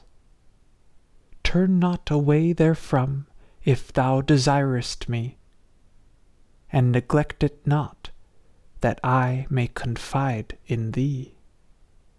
By its aid thou shalt see with thine own eyes, and not through the eyes of others, and shalt know of thine own knowledge, and not through the knowledge of thy neighbor. Ponder this in thy heart, how it behooveth thee to be. Verily, justice is my gift to thee, and the sign of my loving kindness. Set it, then, before thine eyes. Again, I ask the reader to consider what effect would in all likelihood be produced upon civilization if the leaders of world thought could suddenly become convinced that the author of this sublime paragraph was one of the long line of divinely inspired prophets who has appeared in the world at this time to act as the leader of the race in the establishment of a new world order, and one of whose fundamental precepts directs each individual's attention to his own responsibility. Consider how the application of this one principle would affect the immediate overthrow of the abuses in the fields of religion, law, education, and government. Backed by the emotional impulse of the love of God, love of the new Messiah enshrined within the earthly temple of the glory of God, it is impossible to predict the beauty and joy of the civilization which, within the space of 2 or 3 generations, would be established. Abdu'l-Bahá continued, His Holiness Baha'u'llah has announced that the foundation of all religions is one. That oneness is truth, and truth is oneness which does not admit of plurality. He sets forth the principle for this day that religion must be the cause of unity, harmony, and agreement among mankind. If it be the cause of discord and hostility, if it leads to separation and creates conflict, the absence of religion would be preferable in the world. Furthermore, he proclaims that religion must be in accord with science and reason. If it does not so conform, it is superstition. It is unnecessary to enlarge upon the wisdom and common sense of these principles, or to speak of the practical results accruing from their application. Surely they are apparent. Again, Baha'u'llah establishes the equality of man and woman. This is peculiar to the teachings of Baha'u'llah, for all other religions have placed man above woman. In commenting upon this, I simply point out that this principle, as enunciated by the founder of the Baha'i faith, was laid down as early as 1853, and in a country, Persia, which from time immemorial had placed women on a level with the animal, and denied them even the possession of a soul. It was about 1848 that there arose in Persia a woman who could well be styled the first woman suffragist. Qurratul Ayn, consolation of the eyes. She was the only woman among the 18 disciples of the Bab, the divine forerunner of Baha'u'llah. She threw aside the veil, says Abdu'l-Bahá, carried on controversies with the most learned men, and in every meeting she vanquished them. She was stoned in the streets, exiled from town to town, threatened with death. But she never failed in her determination to work for the freedom of her sisters. She bore persecution with the greatest heroism, and even in prison gained converts. To a Persian minister in whose house she was imprisoned, she said, "You can kill me as soon as you like, but you cannot stop the emancipation of women." At last, she was strangled and her body thrown into an empty well and stones piled upon it. Preparing for her execution, she put on her choicest robes, as if she were going to a bridal party.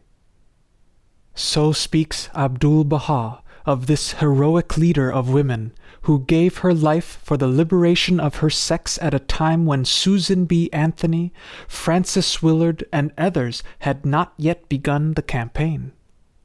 A new religious principle is that prejudice and fanaticism, whether sectarian, denominational, patriotic, or political, are destructive to the foundation of human solidarity.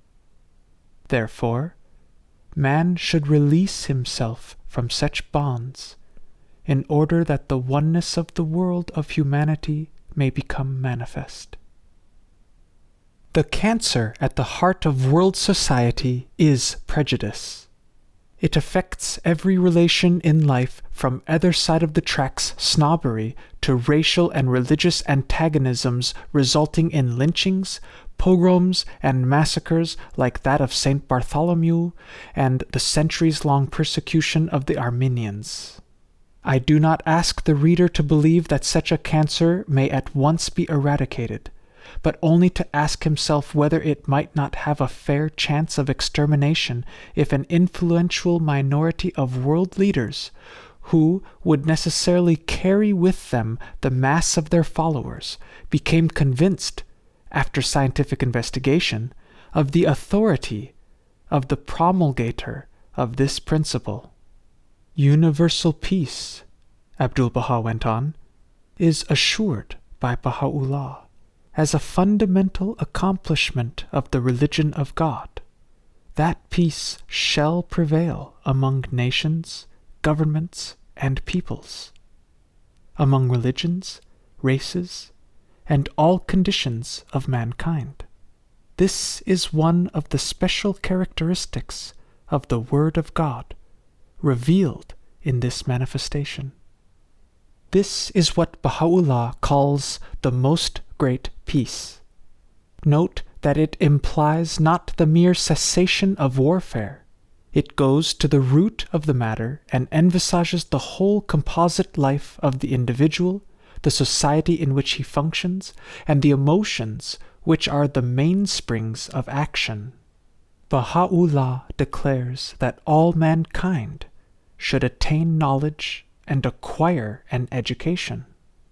Again, I would point out that this principle found utterance at a time when education in all parts of the world was assumed to be the prerogative only of a certain class. Its acquirement was denied the millions of children and adults alike, whose station in life cut them off from those privileges of intellectual attainments which are the source of power. It was rightfully discerned that if the underdogs should be allowed the same access to the sources of this power which their rulers possessed, their writhings might displace the mighty from their seats. It is an interesting coincidence, to say the least, that with this commanding edict from Baha'u'llah began the first emergence of what is known as free education of the common people, and with it the first hopeful efforts towards their freedom in every field of human activity. Baha'u'llah has set forth the solution and provided the remedy for the economic question.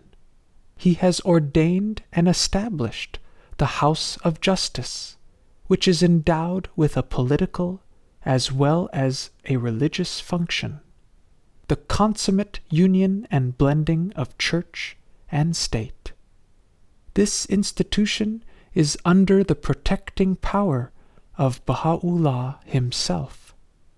A universal or international House of Justice shall also be organized, whose rulings shall be in accordance with the commands and teachings of Baha'u'llah, and that which the Universal House of Justice ordains shall be obeyed by all mankind. This International House of Justice shall be appointed and organized from the local and national houses of justice of the whole world, and all the world shall come under its administration.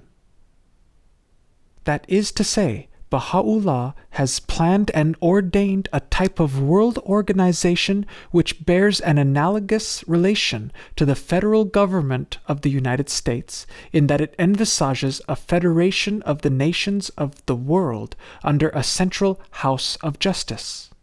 There is this important and far-reaching difference, however.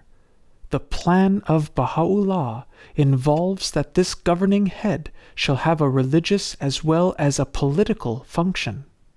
This startles the minds of those who associate religion with the history of the abuses growing out of the warfare between Mohammedans and Christians, between Catholics and Protestants, and the only lesser strife between the countless sects of all religions.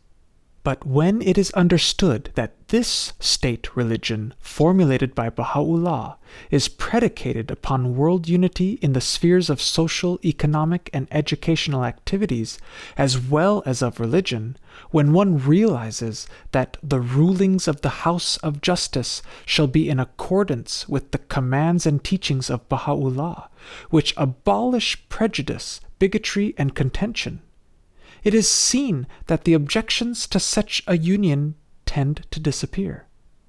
To draw a parallel, let us assume that at the time of the Council of Nicaea in 325 AD, a constitution had been drawn up for the government of the Holy Roman Empire based upon the Sermon on the Mount, the 13th chapter of 1 Corinthians, the 12th chapter of Romans, the epistles of John, and a few scattering paragraphs of similar high ethical import from the Old Testament. Let us suppose further that included in that constitution had been the principle that the prophets of all other religions were of equal authority with Christ and Moses, that Zoroaster and Krishna and Buddha were accepted as of equal authority with the Christ, and that all their followers were included among the participants of the benefits accruing to this unity of peoples and religions under the Holy Roman Empire. And still further, let us suppose that Christ himself had left a written constitution to the above effect and had appointed under his own hand and seal a certain one of his disciples as the first head of the governing council of the empire, together with a definite program for the selection of his successors, the tenure of these incumbents to be determined by a cabinet or council elected by popular suffrage by all the peoples of the then known world. If your imagination is active enough to suppose all this, your honest judgment will follow that the history of religion for the last 1900 years would have been vastly different. Yet, all that I have ventured to put as a supposition in the case of Christianity falls short of the facts underlying the establishment of the Baha'i world religion. This, I think, will be demonstrated later in this chapter. The last one of the distinguishing characteristics of the revelation of Baha'u'llah, which Abdu'l-Bahá elaborated that evening, is one which is not usually emphasized, yet it is of the utmost importance. Abdu'l-Bahá called it the most great characteristic of the teachings of Baha'u'llah. It is the ordination and appointment of the center of the covenant. By this appointment and provision, he has safeguarded and protected the religion of God against differences and schisms, making it impossible for anyone to create a new sect or faction of belief. To ensure unity and agreement, he has entered into a covenant with all the people of the world, designating the interpreter and explainer of his teachings, so that no one may interpret or explain the religion of God according to his own view or opinion, and thus create a sect founded upon his individual understanding of the divine words. That is to say, Baha'u'llah, in his will and testament, named his own son, Abdu'l-Bahá, as the sole interpreter of the meaning and implications of his teachings. He did this, he said, not because he is my son, but because he is the purest channel in the world for the dissemination of the water of life. To make the picture complete, it is necessary to include in this explanation a reference to the will and testament which Abdu'l-Bahá left when he passed from this world in 1921. In that will he appointed his grandson, Shoghi Effendi, then a youth of 25, as guardian of the cause of God and the head of the first House of Justice. One of the prime functions of the guardian is to decide without question as to the meanings and implications of the teachings of Baha'u'llah. Now let us use our most vivid imagination again. Let us suppose that Peter, instead of being a fisher disciple of Jesus, had been his own son, had been under his care and instruction since infancy. Let us watch Jesus as he grew to old age, writing innumerable books and epistles and holding countless conversations with his followers who had grown before his passing to a host numbering in the hundreds of thousands, and had seen thousands of believers die as martyrs in his cause, in spite of the fact that he was in exile and prison for the last 40 years of his life.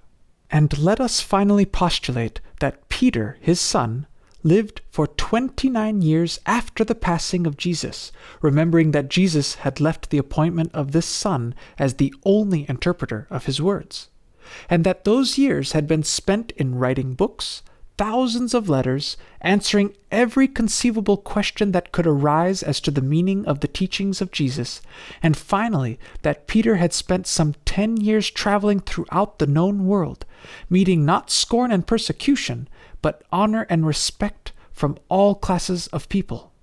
Then, as has been said, before his own passing at the age of 77 years, appointing his grandson to act as the guardian of the purity of Jesus' teachings. I think you will agree with me that not only would the history of the Christian Church have been more free from the schisms which have rent it asunder, but that the Holy Roman Empire would have been a power for unity and peace, acting ever for the welfare and happiness of the race.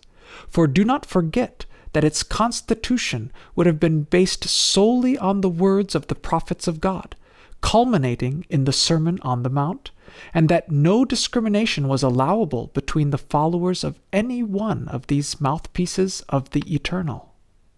I have followed this hypothetical analogy at some length, for it seems to me the best form in which to present vividly the world order planned and ordained by Baha'u'llah, explained, exemplified, and fully set forth by Abdu'l-Bahá, and which is now being actively brought into functioning power by Shoghi Effendi.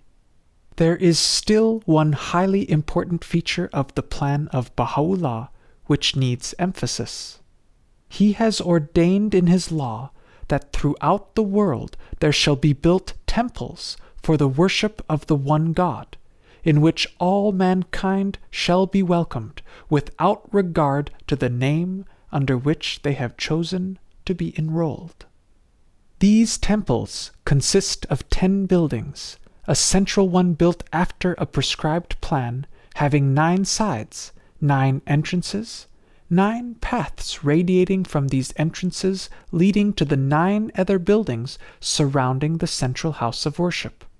These 9 buildings are to represent and typify the various means by which the love of God flows forth in manifestation of the love of man for man.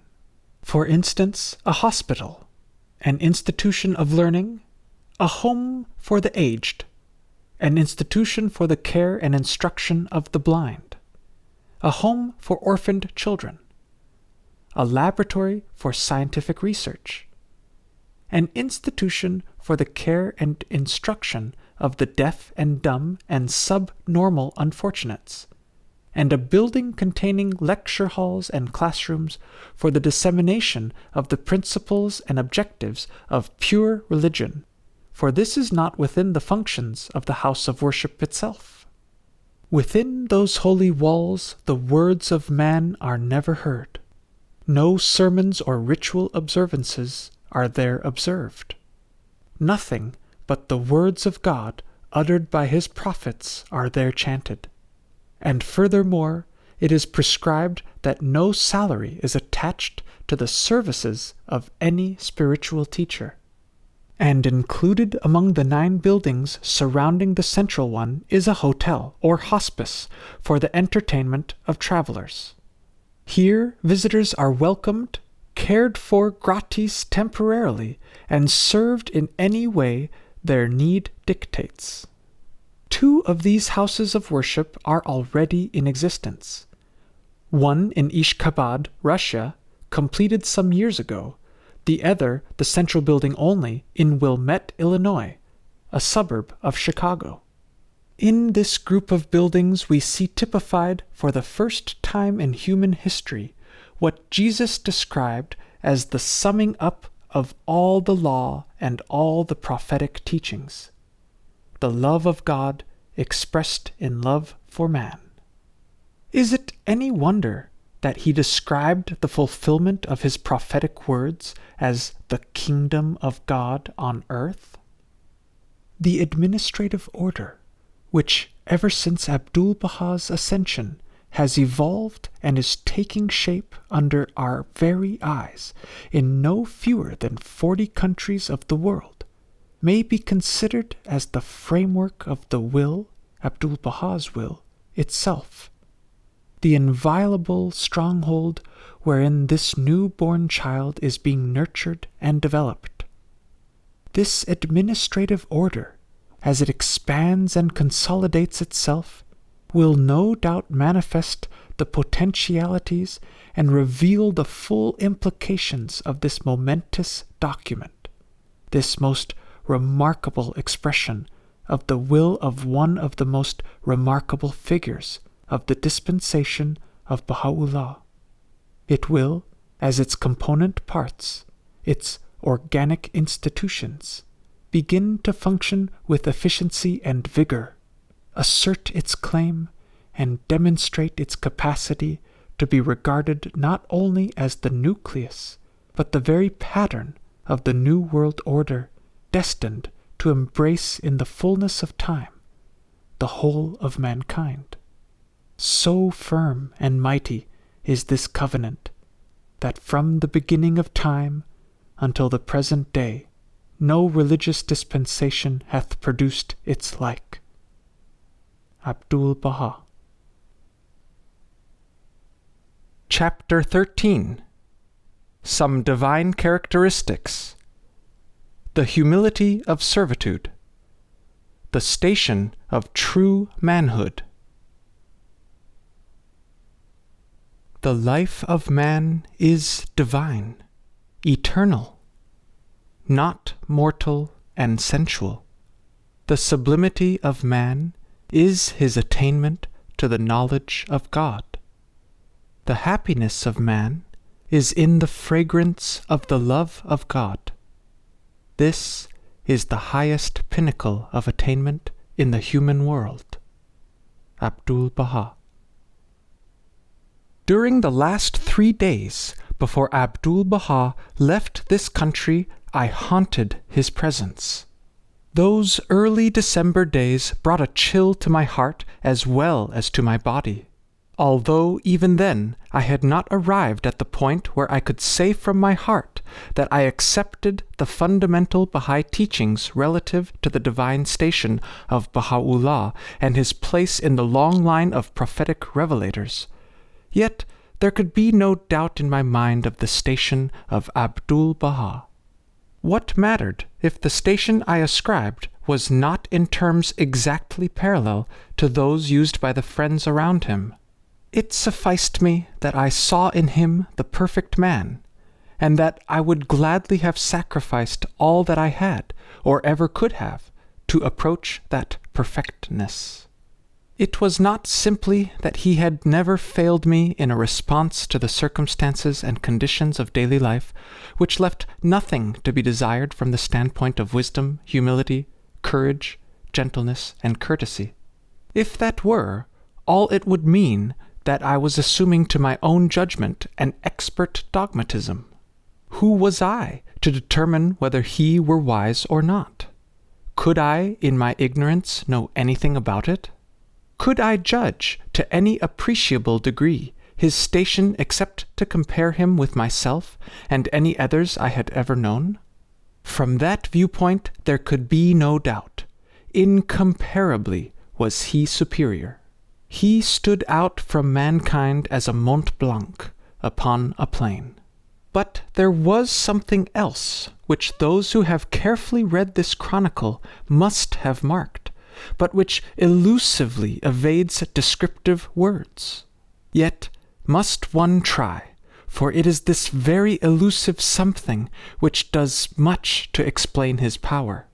One of these fascinating and provocative characteristics was his ready laughter when alluding to subjects usually approached with extreme gravity. For instance, on the last day in New York, I had my final personal interview with him. I was saying goodbye, and my heart was sad. Haltingly, I expressed this sorrow that he was leaving the country, and that, in all probability, I should never see him again. We were standing. It was actually the last goodbye. Abdu'l-Bahá laid his arm across my shoulders and walked with me to the door, saying that I should be with him in all the worlds of God. And then he laughed, a hearty, ringing laugh, and I, my eyes blinded with tears. Why does he laugh? I thought. Nevertheless, these words, and even more, the tone in which they were uttered, and his joyous laughter, have been an illuminating light upon my path through all these years. Another characteristic always apparent was his silence. In the world of social and intellectual intercourse to which I was accustomed, silence was almost unforgivable. From the collegiate, with his or her line, to the lawyer, doctor, minister, statesman, a ready answer, a witty bon mot, a wise remark, a knowing smile was stock in trade.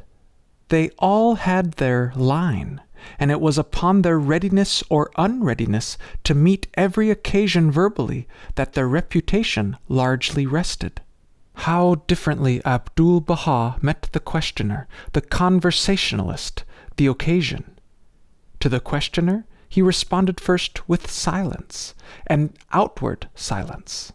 His encouragement always was that the other should speak and he listen. There was never that eager tenseness, that restlessness so often met, showing most plainly that the listener has the pat answer ready the moment he should have a chance to utter it. I have heard certain people described as good listeners, but never had I imagined such a listener as Abdu'l-Bahá. It was more than a sympathetic absorption of what the ear received. It was as though the two individualities became one, as if he so closely identified himself with the one speaking that a merging of spirits occurred, which made a verbal response almost unnecessary, superfluous. As I write, the words of Baha'u'llah recur to me. When the sincere servant calls to me in prayer, I become the very ear with which he heareth my reply. That was just it. Abdu'l-Bahá seemed to listen with my ears. You see what I mean by saying that I am trying to describe the indescribable. All this may sound to the reader as quite fantastic. Others may not have received this impression in their contacts with him, but this invariable characteristic of Abdu'l-Bahá is one of my most vivid remembrances and has been the subject of much meditation. And when, under his encouraging sympathy, the interviewer became emptied of his words, there followed a brief interval of silence. There was no instant and complete outpouring of explanation and advice. He sometimes closed his eyes a moment as if he sought guidance from above himself, sometimes sat and searched the questioner's soul with a loving, comprehending smile that melted the heart. And when he finally spoke, and that modulated, resonant voice of music came, the words were so unexpected, often so seemingly foreign to the subject, that the questioner was at first somewhat bewildered, but always, with me at least, This was followed by a calmness, an understanding which went much deeper than the mind. Still another characteristic from the many which crowd the memory, his penetrating insight into the very heart of every subject under discussion. Sometimes this was shown by a story in which wit and wisdom were so inextricably mingled that one was often at a loss to know whether he should laugh or weep, or stand in awe. When he was at Lake Mohonk, where he spoke to the members of the International Peace Conference, Abdu'l-Bahá was walking with a group of the friends one morning when they came upon a party of young people. After a few words of greeting, he said that he would tell them an Oriental story. Once, the rats and mice held an important conference, the subject of which was how to make peace with the cat. After a long and heated discussion, it was decided that the best thing to do would be to tie a bell around the neck of the cat so that the rats and mice would be warned of his movements and have time to get out of his way. This seemed an excellent plan until the question arose as to who should undertake the dangerous job of belling the cat. None of the rats liked the idea, and the mice thought they were altogether too weak. So the conference broke up in confusion. Everyone laughed, Abdu'l-Bahá with them. After a short pause, he added that is much like these peace conferences. Many words, but no one is likely to approach the question of who will bell the Tsar of Russia, the Emperor of Germany, the President of France, and the Emperor of Japan. Faces were now more grave. Abdu'l-Bahá laughed again. "There is a divine club," he said, "which shall break their power in pieces."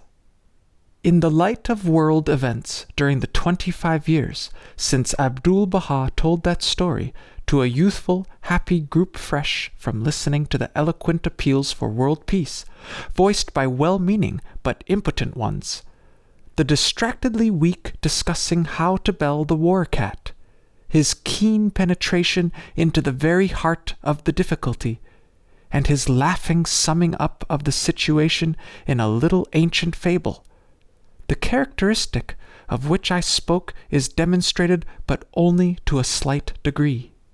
2 years later, the World War broke. Some of those very youngsters who laughed with him so light-heartedly doubtless left their bodies in Flanders. The German warlord fled his empire, his dreams become a nightmare, the torrent flooding the world carried thrones to ruin like disintegrating dwellings in a spring freshet.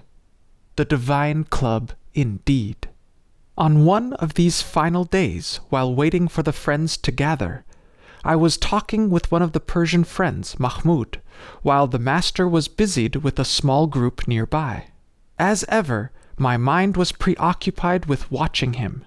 His gestures, his smile, his radiant personality were a constant fascination.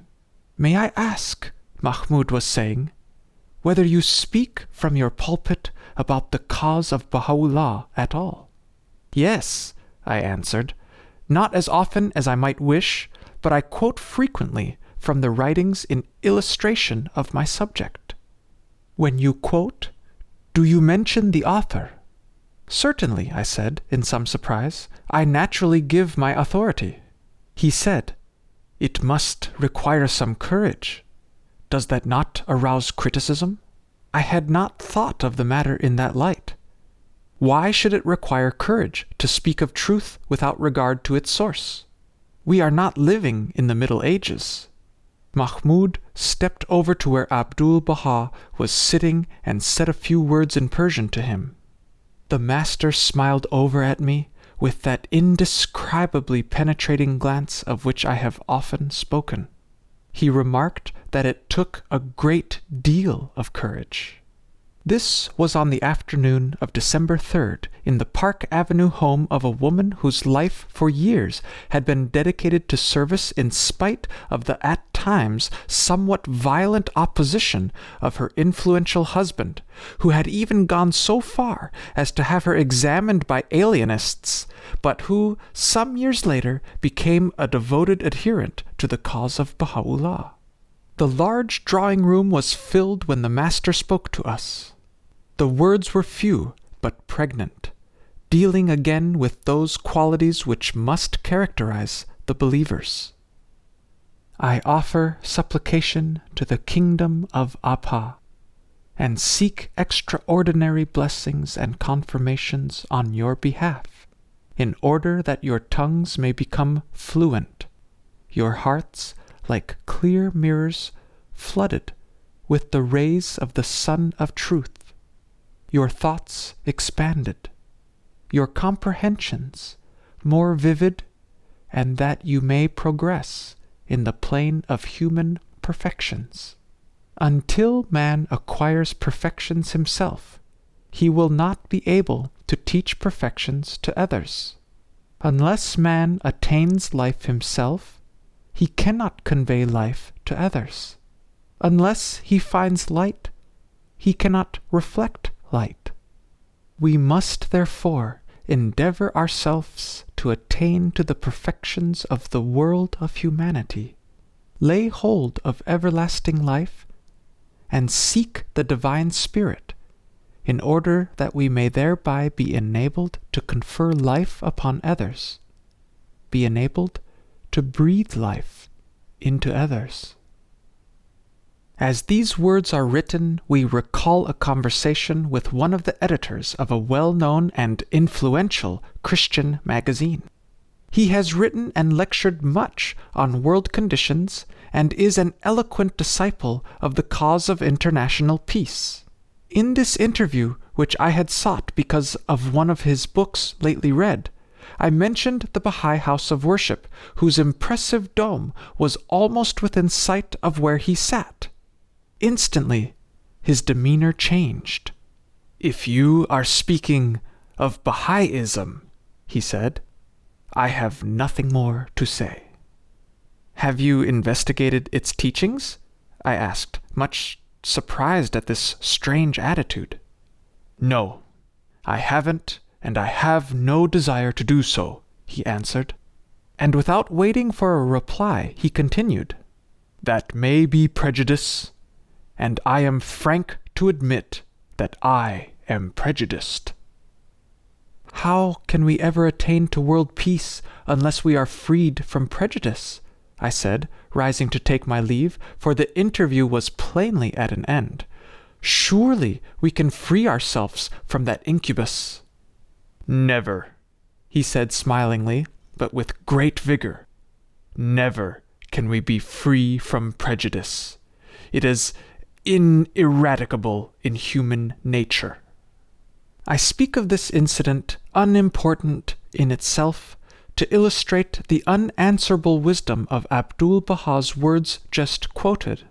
He is not holding before us an unattainable or indefinite ideal. He is pointing out a simple and demonstrable fact.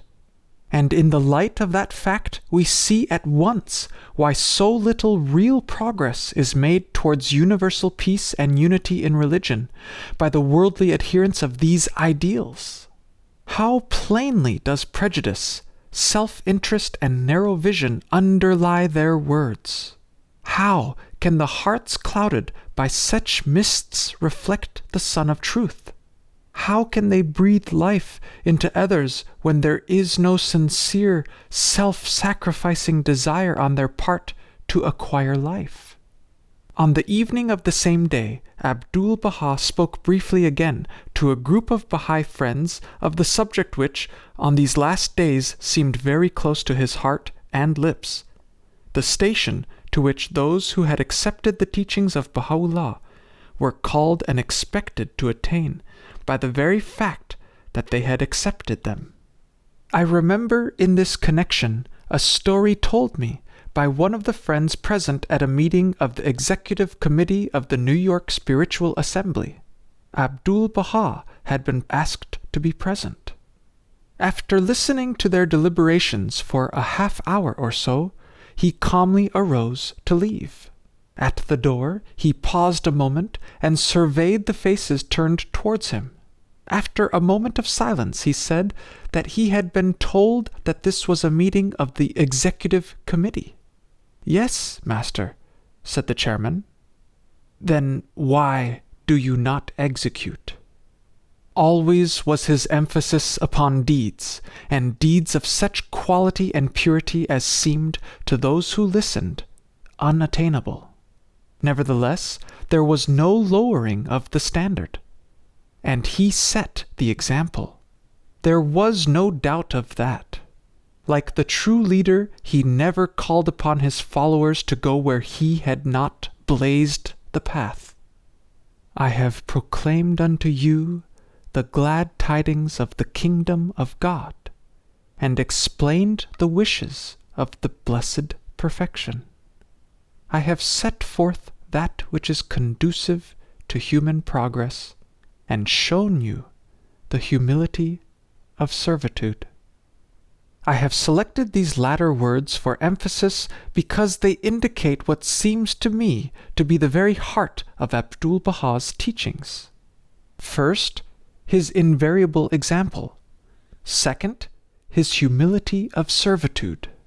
This spirit of servitude was his distinguishing characteristic, the very title given him by Baha'u'llah, Abdu'l-Bahá, and by which he wished always to be known and addressed, the servant of glory, was indicative of the essential nature of this quality as it related to the Baha'i teaching. He was once asked to act as honorary chairman of the National Spiritual Assembly. "Abdu'l-Bahá is a servant," he responded simply. "I am Abdu'l-Bahá, and no more. I am not pleased with whosoever praises me by any other title. I am the servant of the blessed perfection, and I hope that this servitude of mine will become acceptable. Whosoever mentions any other name save this will not please me at all. Abdu'l-Bahá, and no more. No person must praise me except by this name, Abdu'l-Bahá." And again, "The mystery of mysteries of these words, texts, and lines is servitude to the holy presence of the beauty of Abha, and effacement, evanescence, and perfect dispersion before the blessed threshold. This is my brilliant diadem, and my glorious crown. With this I will be glorified in the heavenly kingdom and the kingdom of this world, and with it I will approach unto the beauty among the nearest ones to God, and no one is allowed to interpret other than this." Abdu'l-Bahá says that the conditions of existence are limited to servitude, prophethood, and deity. That is to say, since man is incapable of attainment either to the station of the divine essence or of prophethood, except in those unique instances of the anointed ones, which occur, roughly speaking, about every 1,000 years, the only possible station to which he may aspire is that of servitude. In spite of the fact that Jesus proclaimed much the same truth, this is practically an entirely new conception, originating with the teaching of Baha'u'llah, and exemplified in every deed and word of his majestic Son. It is important, then, that this word and its implications be examined. What does Abdu'l-Bahá mean by servitude? What possible ground can he have for asserting, as he does by implication, that unless man in this day attains that station, he forfeits the right to be called man at all? When Jesus said, "He that would be greatest among you, let him be the servant of all. The meek shall inherit the earth." And when he washed his disciples' feet, what did he mean? What was he trying to convey? Exactly what Abdu'l-Bahá means when he made the statements I have quoted above. And it is very simple and demonstrable truth. Baha'u'llah says, "The station of man is high. This is a great and blessed day, and that which has been hidden in man is and shall be disclosed. The station of man is great, if he holds to reality and truth, and if he be firm and steadfast in the commands. The true man appeareth before the Merciful One like unto the heavens. His sight and hearing are the sun and moon. His bright and shining qualities are the stars. His station is the highest one. His traces are the educators of existence." And again he says, "Man is not to be called man until he be imbued with the attributes of the Merciful." Now, as though a wide window opened to a breeze from the world of explanation and understanding, Abdu'l-Bahā's glorification of the station of servitude becomes clear, or at least clearer than was possible without this new, yet eternally old, definition of man. For servitude to Abdu'l-Bahá is the path, the only possible path to that greatness. And this, I believe, is just the greatness to which Jesus referred, the greatness of true manhood. One of the distinguishing marks of the revelation of Baha'u'llah is his practical explanation of Jesus' words and the inclusion of their obedience in his theophany. The humility of servitude to Abdu'l-Bahá was his brilliant diadem and glorious crown. Why? Certainly not because he wished to be honored and glorified above others. That would be far from humility. No, only because he thus and thus only could show others the path to greatness. Speaking broadly, there are three possible basic relations between men: strife, cooperation, and service. Whether these relations are demonstrated in the fields of home life, commerce, education, government, or anywhere else, these three motivating impulses may be seen. Usually, all three of them are present, each striving for supremacy, though often quite unconsciously.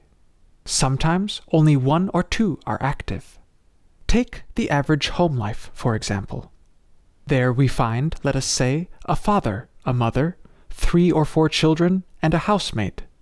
There is strife always to be found, even in the most idealistic home. Not an outward strife always, though differences do often arise, but always an inner commotion due to the necessary effort towards unity.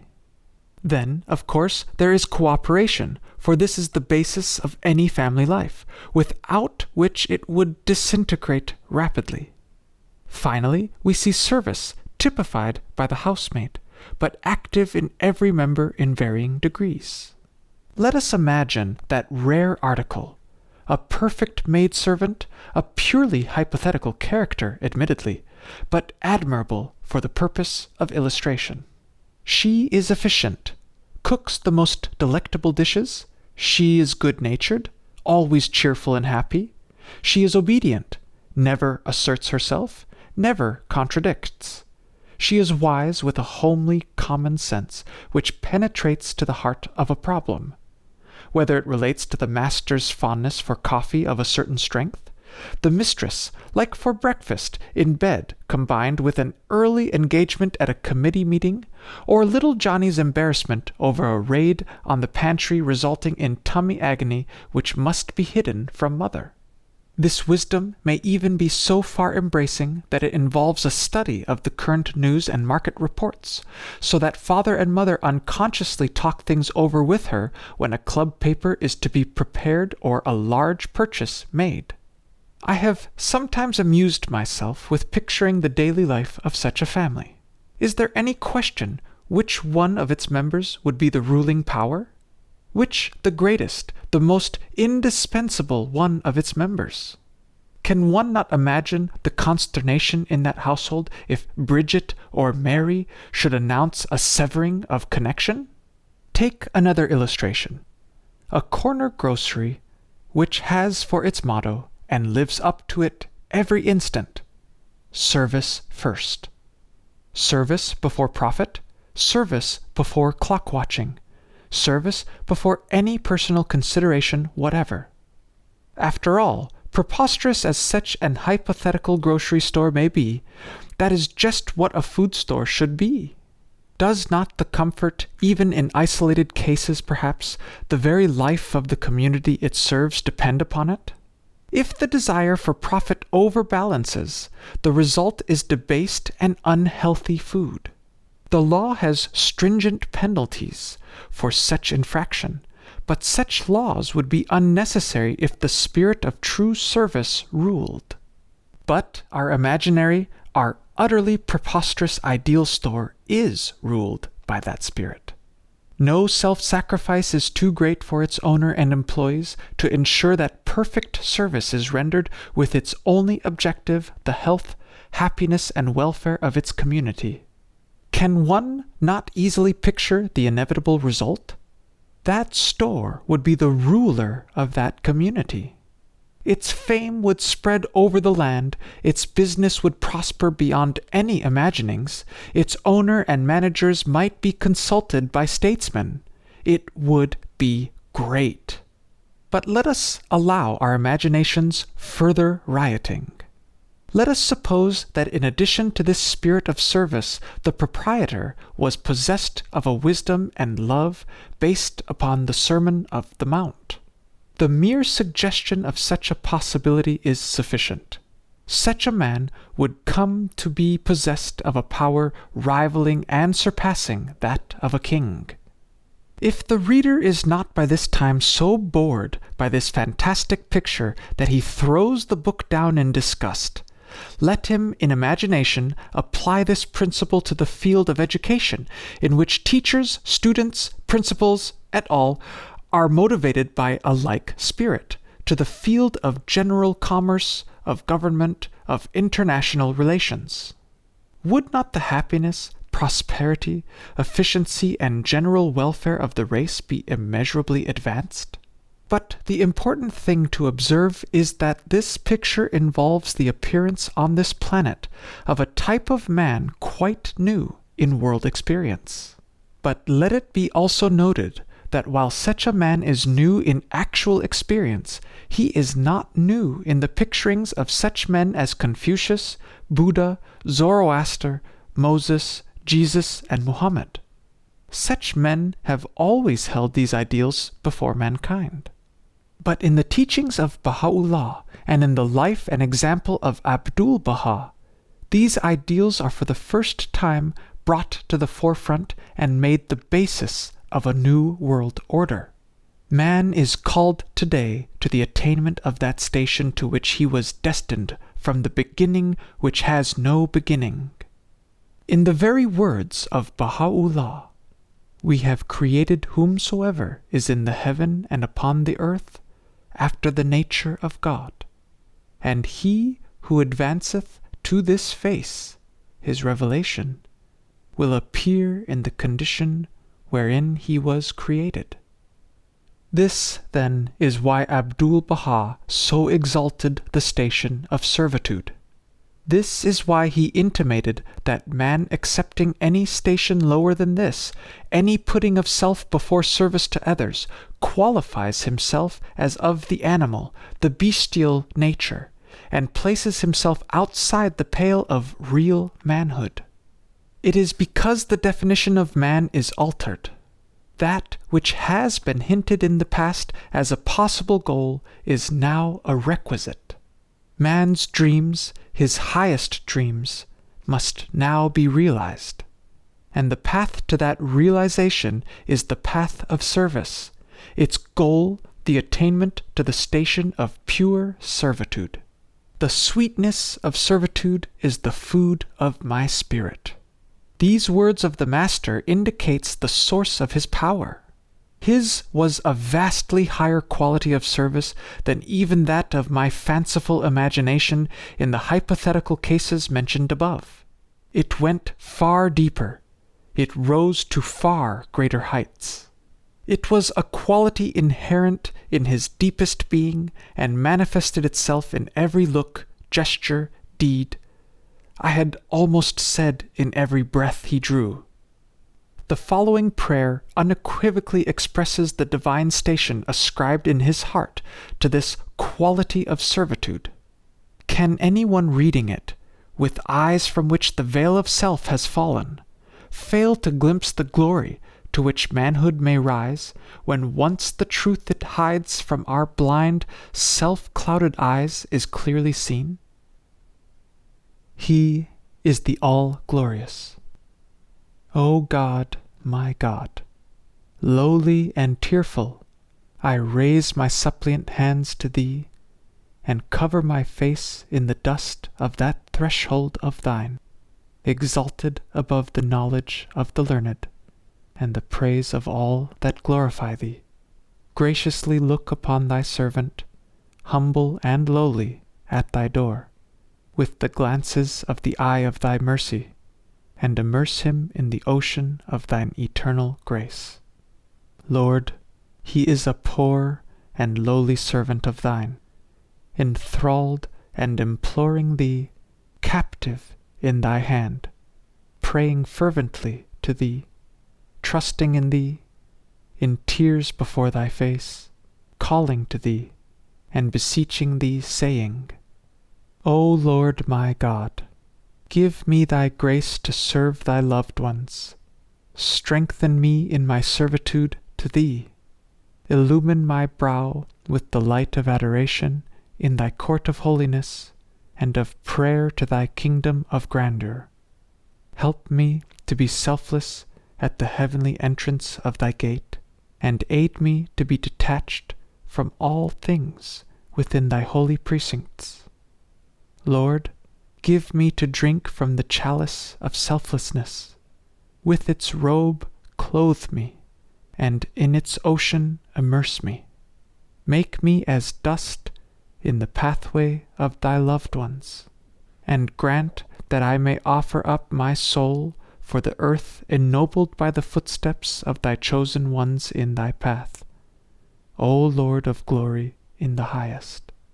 With this prayer doth thy servant call thee at dawntide and in the night season.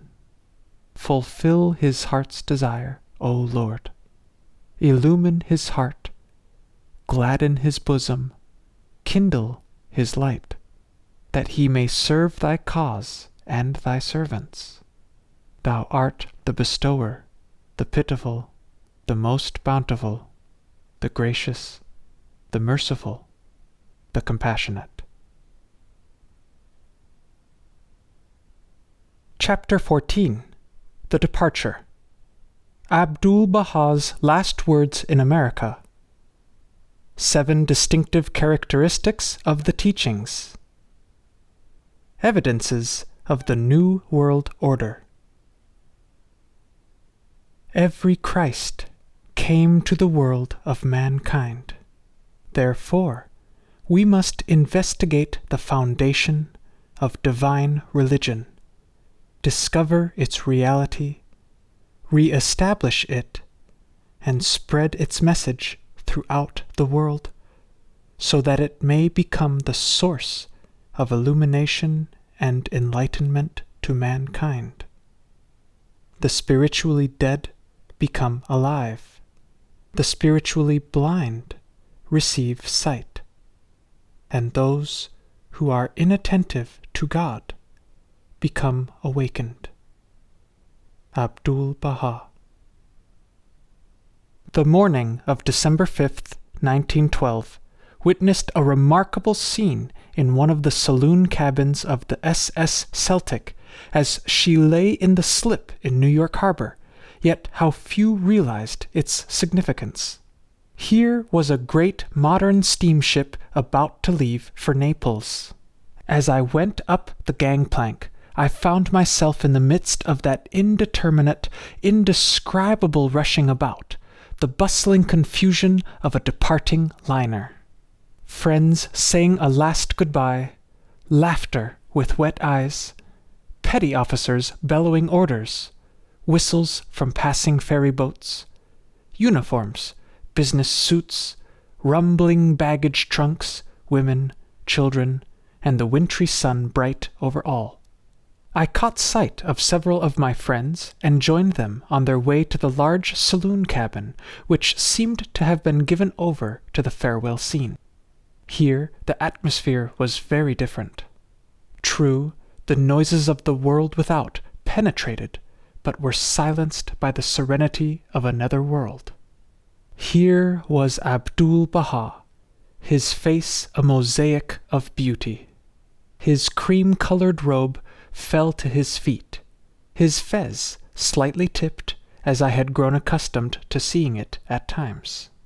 In fact, the position of that headdress seemed to me often indicative of his mood, humorous, slightly tipped, welcoming, a backward slant, grave and serious, firmly on his crown of silvery hair, authoritative and commanding, slightly over his dome-like brow. These may be fanciful differentiations, but much of my time during my many meetings with him had been spent in silent watchfulness of that compelling figure, and many must have noted, as had I, that one of his most characteristic movements was the involuntarily lifted hand adjusting the fez to a new angle.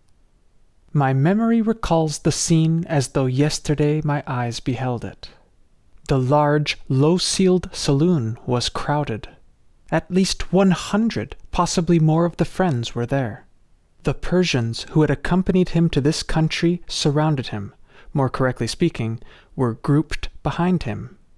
Indicative of the Oriental attitude toward the master was the noticeable fact that never, under any circumstances, would one of them dream of standing in front of him, or even beside him, unless summoned or delivering a message.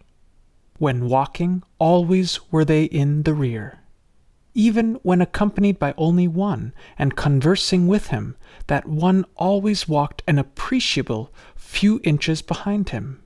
When speaking with him, they rarely raised their eyes to his face. In his presence they stood as before a king. How different the Western believer's attitude. Our boasted democracy has its windy aspects under any circumstances, but when in the presence of spiritual majesty, humility is freedom. Few of us found seats. The chairs and lounges were limited, and we were many. The interpreter, who had long been his secretary and was now returning with him, stood a pace behind him. And then he spoke. For the last time in this world, that beloved voice resounded in my ears. I have often mentioned the quality of that voice. Never shall it be forgotten by those who truly heard it. It had a bell-like resonance unapproached by any other. It seemed to carry with it the music of another world. Almost, one could imagine, an accompaniment of unseen choirs. This is my last meeting with you. These are my final words of exhortation. I have repeatedly summoned you to the cause of the unity of the world of humanity, announcing that all mankind are the servants of the same God. Therefore, you must manifest the greatest kindness and love towards the nations of the world, setting aside fanaticism, abandoning religious, national, and racial prejudice. Therefore, if anyone offends another, he offends God. God loves all equally. As this is true, should the sheep quarrel amongst themselves? They should manifest gratitude and thankfulness to God. And the best way to thank God is to love one another. Beware lest ye offend any heart, lest ye speak against any one in his absence, lest ye estrange yourselves from the servants of God. Direct your whole effort towards the happiness of those who are despondent. Bestow food upon the hungry. Clothe the needy and glorify the humble. Be a helper to every helpless one, and manifest kindness to your fellow creatures, in order that ye may attain the good pleasure of God. This is conducive to the illumination of the world of humanity and eternal felicity for yourselves. I seek from God everlasting glory on your behalf. Therefore, this is my prayer and exhortation. After a reference to the war then being carried on in the Balkans, and the arresting sentence in the light of what occurred 2 years later, a world enkindling fire is astir in the Balkans. He continued, As to you, your efforts must be lofty. Exert yourselves with heart and soul, so that through your efforts the light of universal peace may shine, that all men may become as one family, that the East may assist the West, and the West give help to the East. Consider how the prophets who have been sent, the great souls who have appeared, and the sages who have arisen among men, have exhorted mankind to unity and love. This has been the goal of their guidance and message. Consider the heedlessness of the world, for notwithstanding the efforts and sufferings of the prophets of God, the nations are still engaged in hostility and fighting. How heedless and ignorant are the people of the world! How gross the darkness which envelops them! Although they are the children of a compassionate God, they continue to act in opposition to His will and pleasure. God blesses and protects their homes. They rage, sack, and destroy each other's homes. Consider their ignorance and heedlessness. Your duties are of another kind, for you are informed of the mysteries of God. Your eyes are illumined, your ears are quickened with hearing. You must look towards each other and then towards mankind with the utmost love and kindness. You have no excuse to bring before God if you fail to live according to His command, for you are informed of that which constitutes the good pleasure of God. You have heard His commandments and precepts. You must, therefore, be kind to all men.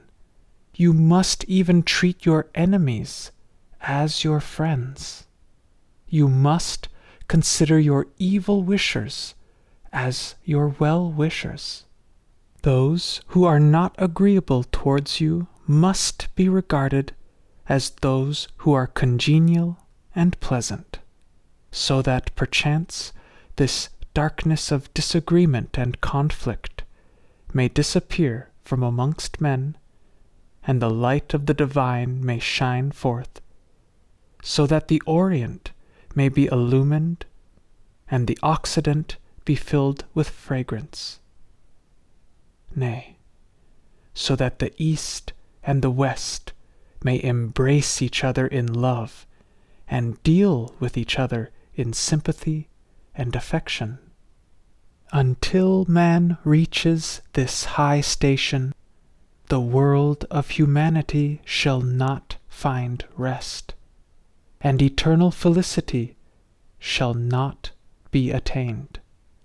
But if man lives up to these divine commandments, this world of earth shall be transformed into the world of heaven, and this material sphere shall be converted into a paradise of glory. It is my hope that you may become successful in this high calling, so that like brilliant lamps you may cast light upon this world of humanity and quicken and stir the body of existence like unto a spirit of life. This is eternal glory. This is everlasting felicity. This is immortal life. This is heavenly attainment. This is being created in the image and likeness of God. And unto this I call you, praying God to strengthen and bless you. Such ideas and ideals have been expressed by all the noble ones of the past and present, but at this great crisis in the history of mankind, their implications are entirely different. They are not only exhortations, they are commands. Note the recurrence of the word must. They are characterized by their completeness. I here refer to the full and exhaustive revelations of Baha'u'llah and their practical exemplification by Abdu'l-Bahá, and their definite application to the needs of the hour. Never in the history of mankind has the mind of the average man been so matured and prepared to listen to and to act upon them, nor so generally aware of the pressing immediate need for their application. For at least 1,300 years, such ideals and commands have not found utterance through human lips by one who not only spoke them, but lived them. These commands are addressed not to a select group, not to one nation or race, but to all peoples and individuals throughout the world. And the call is to form an entirely new world order, a new type of international civilization founded upon these divine revelations, for such is the unequivocal claim. This world order having been explicitly outlined, and directions given for its practical working in the voluminous writings and detailed explanations of Baha'u'llah and Abdu'l-Bahá.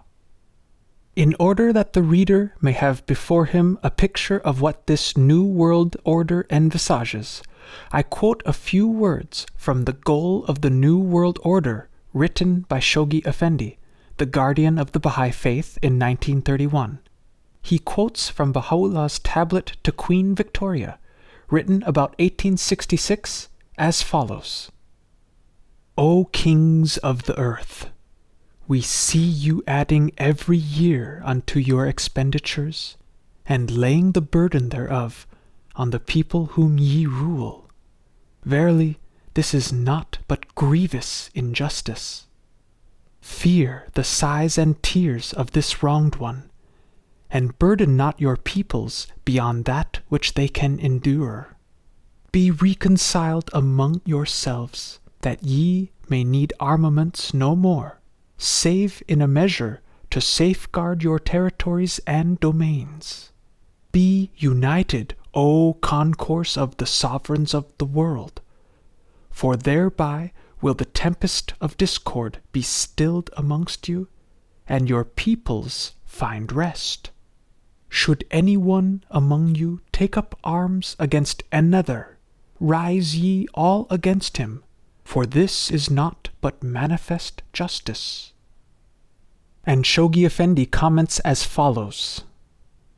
What else could these weighty words signify if they did not point to the inevitable curtailment of unfettered national sovereignty as an indispensable preliminary to the formation of the future commonwealth of all the nations of the world? Some form of a world superstate must needs be evolved, in whose favor all the nations of the world will have willingly ceded every claim to make war, certain rights to impose taxation, and all rights to maintain armaments, except for purposes of maintaining internal order within their respective dominions.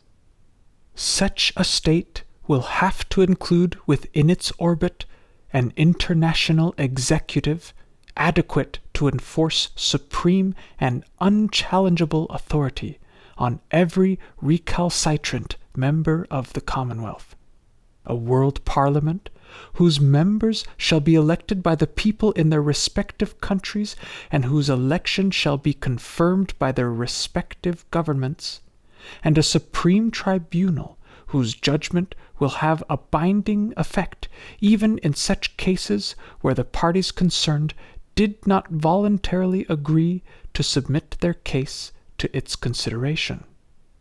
A world community in which all economic barriers will have been permanently demolished, and the interdependence of capital and labor definitely recognized, in which the clamor of religious fanaticism and strife will have been forever stilled, in which the flame of racial animosity will have been finally extinguished, in which a single code of international law, the product of the considered judgment of the world's federated representatives, shall have as its sanction the instant and coercive intervention of the combined forces of the federated units, and finally, a world community in which the fury of a capricious and militant nationalism will have been transmuted into an abiding consciousness of world citizenship. Such indeed appears in its broadest outline the order anticipated by Baha'u'llah, an order that shall come to be regarded as the fairest fruit of a slowly maturing age. During the 93 years since the message was announced by the Bab, and in the 74 years since the public announcement of his mission and station by Baha'u'llah, and, more noticeably, during the 16 years since the establishment of the function of guardianship and the inauguration by Shoghi Effendi of the administrative framework of the New World Order, the several millions of enrolled believers in all the countries of the world have been organized into a coherent, steadfast, self-sacrificing army which unreservedly accepts these commands as of divine origin and is prepared to obey them unquestioningly. The attention of the thoughtful ones amongst statesmen, scientists, and laymen has been noticeably aroused by this unprecedented phenomenon. Year by year, this accelerated motion is increasing. There is, therefore, plainly to be seen growing up in the midst of a world of unrest, confusion, and strife, a world of uncertainties and planless effort, the actual appearance of a new type of manhood, a new conception of government and citizenship, a new vision of the practical possibilities of human life upon this planet. To whatever cause it may be ascribed, it has become increasingly apparent that many, if not all, of the teachings of Baha'u'llah are being accepted by the broader minds, the wiser statesmen of the world, irrespective of their knowledge of the life or the acceptance of the station of their originator. The reader may desire, and is entitled to, a proof of the last assertion. Any complete quotations from men universally accepted as more or less qualified to speak intelligently of world affairs would require a large volume. The quotations given are only meant to be indicative of a trend of modern thought which any wide reading will substantiate. Cooperation must be the leading thought. Not one country only, but the world must be organized into one commonwealth. National armaments must disappear, and only a sufficient police force remain to keep order. Those countries in which women are most active in public affairs are democratic and peace-loving. Arthur Henderson, president of the Disarmament Conference, at a dinner given by the women's organizations of the consultative group. Here, 2 of the commands of Baha'u'llah are supported. Almost the exact wording of Baha'u'llah's command is used regarding the method to be followed in disarming. Also, Baha'u'llah's words regarding the station of women in this day are acknowledged as wise. The liberal scientific research, man's eternal search for truth in its vast, ever-changing forms, cannot be too highly encouraged and praised. Crown Prince Gustav Adolf of Sweden, from his address at the Spring Festival, Uppsala University. This may seem a commonplace to the reader, but when it is remembered that when Baha'u'llah first voiced the command that the independent investigation of truth is the first requisite in a divine civilization, such an idea was generally unacceptable. When I was a boy, an energetic controversy waged for some years over whether Darwin's theory of the origin of species could possibly be accepted, since it seemed to contradict the story of man's origin as given in Genesis. And I seem to remember that even today a certain state in this enlightened country of ours still has a statute quite rigidly enforced, which is based not upon whether the theory of evolution has an element of truth, but upon whether it can be justified by a prejudiced and ignorant interpretation of words written some thousands of years ago. Galileo, Roger Bacon, Copernicus lived not so long ago, and we still have with us the Index Expurgatorius. It is an unquestioned fact that prior to the middle of the 19th century, the final decision as to what constituted truth was almost exclusively in the hands of ecclesiastics, and the pursuit of science untrammeled was difficult, to say the least. Not until Baha'u'llah issued his commands relative to the oneness of science and religion did the freedom of the mind attain its birth. Coincidence, if you like, but there it is. The present time is not an economic revolution, but a spiritual revolution. We, the people of today, are passing through the most momentous and far-reaching changes that have taken place since the beginning of recorded history. Science has made us the undisputed masters of all the forces of nature. There is enough grain to feed everybody. There is enough wool to clothe everybody. There is enough stone and mortar to house everybody. And yet, the picture all around us is one of vast hopelessness and despair. Something, therefore, must be wrong with the picture. That is what we say. Would it not perhaps be a little fairer to confess something is wrong with ourselves? To have or to be, I shall submit that terrific sentence to all who have eyes to see and ears to hear, and that true spiritual courage that is the basis of all permanent progress. Hendrik van Loon, To Have or to Be. It may be that, without freedom from oneself, all other freedom is in vain.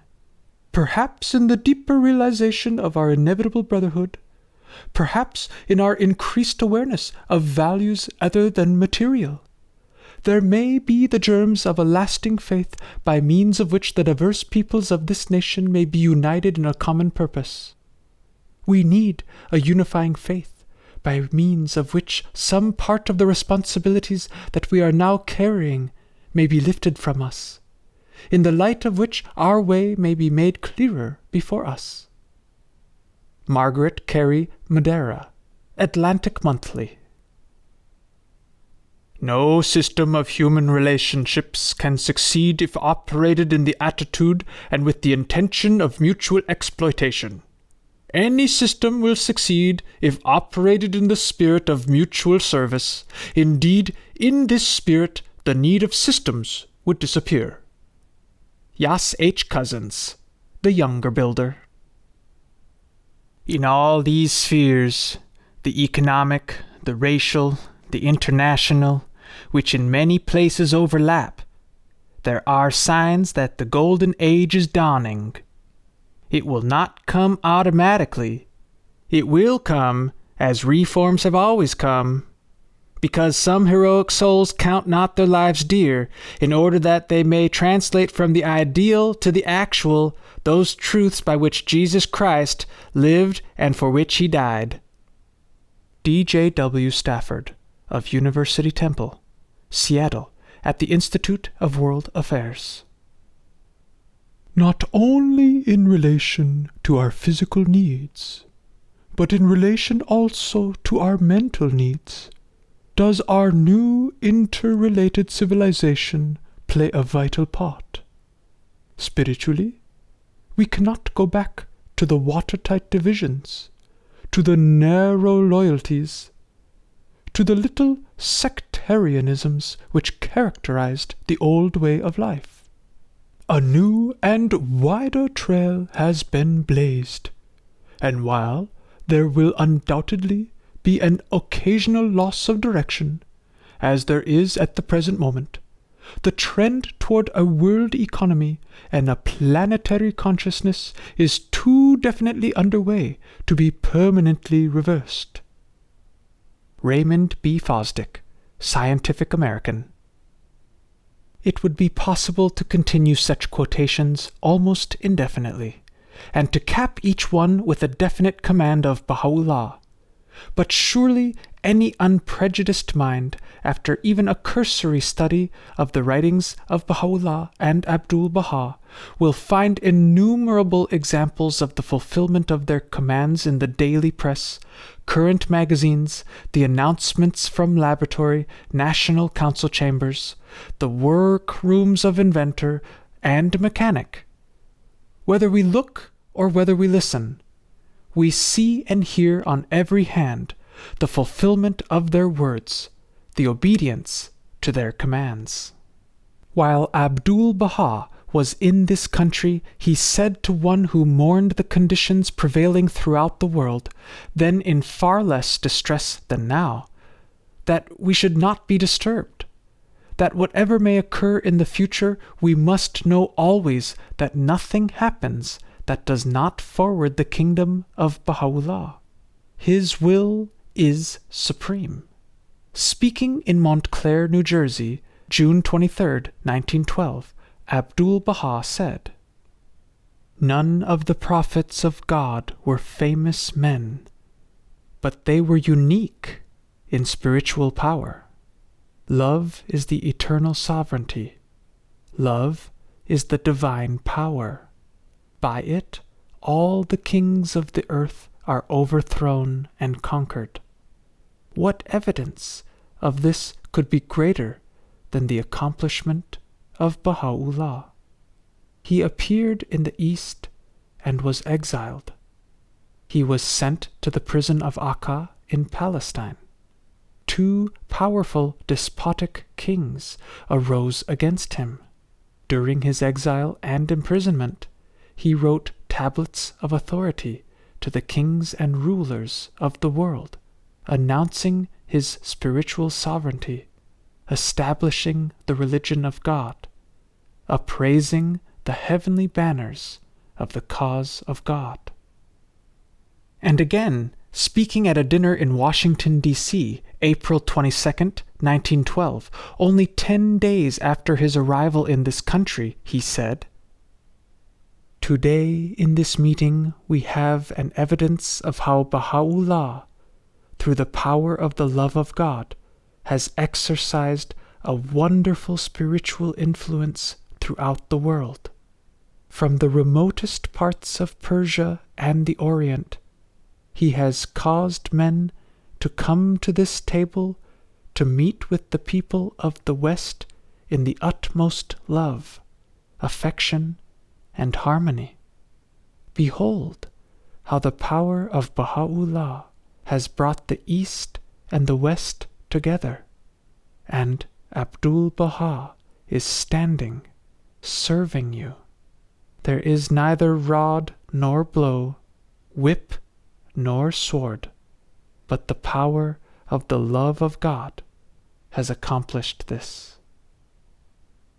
The point I am endeavoring to make is this, that Baha'u'llah lays claim to a divine power which overrules men and nations, that this power is the power of the love of God, that everything that is happening in this world today is evidence of that overruling power, that investigation of the commands and foresight of Baha'u'llah and his exemplar, compared with the events transpiring in the world since 1853, will bear testimony to the effectiveness of that power. And finally, that there is unmistakable evidence on every hand, in every quarter of the globe, amongst every type of mind and every activity, that world opinion is moving with accelerated motion into line with a world order exactly corresponding to the plan outlined by Baha'u'llah, promulgated and exemplified by Abdu'l-Bahá, and now, at this very moment, being organized, administrated, and operated by his grandson, Shoghi Effendi, from the International Center at Haifa, Palestine. What, then, is the complete picture of the situation? It is beyond the bounds of the human mind to give this picture in its fullness, and beyond the limits of this book even to portray so much of it as is within these bounds. But enough has been pointed out to allow for a brief and graphic picture of its essential elements. We see a small group numbering several millions of souls scattered in all parts of the world, composed of every nation, race, and creed, without reservation accepting Baha'u'llah as the supreme lawgiver for the world organization of a new order of civilization, and ready to sacrifice all, even to life itself, in his service. Balancing this and working in complete harmony with it, we see the League of Nations gradually coming into line with these laws. We see world opinion coming to a realization that such laws are indispensable if any true civilization is to exist. And we see the framework of that new order actually growing rapidly before our very eyes under the administration of Shoghi Effendi. Let him who reads investigate with open mind and ask himself whether such a movement may, with wisdom, be neglected. To return to the scene on the SS Celtic. When Abdu'l-Bahá had finished his brief talk, he requested all present to come to him that he might take their hands in a parting expression of his love. How impressive that scene! How filled with a significance beyond words to express! How fragrant with an atmosphere of a world far removed from the sordid world around us, may only be intimated. We slowly passed in front of him.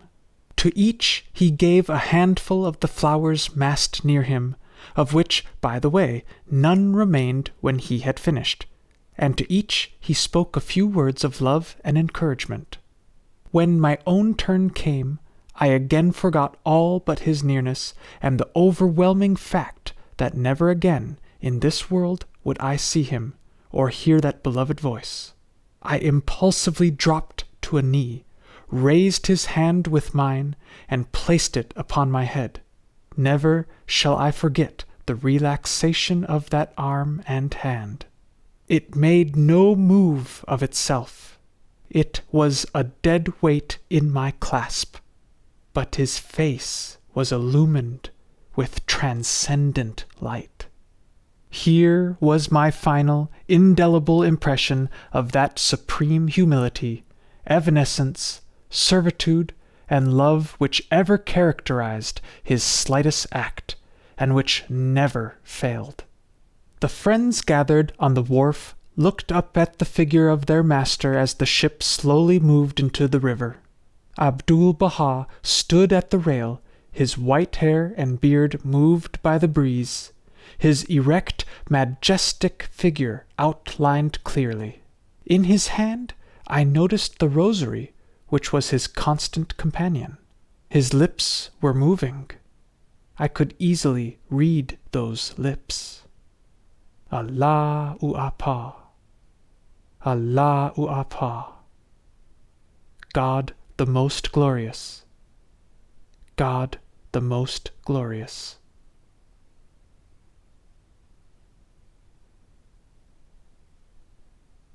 Chapter 15. By their fruits shall ye know them. 4 tablets. If ye believe in me, I will make you the friends of my soul in the realm of my greatness, and the companions of my perfection in the kingdom of my might forever. Baha'u'llah. It was about 2 or 3 months after Abdu'l-Bahá had left America that I came into the realization, a conviction which has never since wavered for an instant, of the respective stations of the Bab as the first point of light on the horizon of the new day, of Baha'u'llah, the glory of God, as the manifestation of the lights of the essence in the mirror of names and attributes, and of his son Abdu'l-Bahá as the center of his covenant, the divinely appointed exemplar, the perfect man, whose mission it was to manifest the beauty of holiness in the station of perfect servitude to God and man. I am the servant of the servants of God. Strangely enough, this conviction was the direct outcome of spiritual service. It became overwhelmingly apparent that for the first time in my ministry I was able, in a deeply transforming manner, to assist souls struggling in the grasp of temptation, sorrow, perplexity of mind, and confused with all the intricate problems of life and death. A spiritual intuition seemed to have been born, undoubtedly derived from the sublime words upon which my spirit had been feeding for many months, and still more from the personal teachings and example of Abdu'l-Bahá, that gave to those words that poignancy which attracted and melted hearts. I suppose the old terminology might have used the term, the gift of the Holy Spirit, to describe this marvelous happening. All that I know is that it was an entirely new and very humbling experience. The teachings and example of Abdu'l-Bahá colored and influenced all relations with my kind.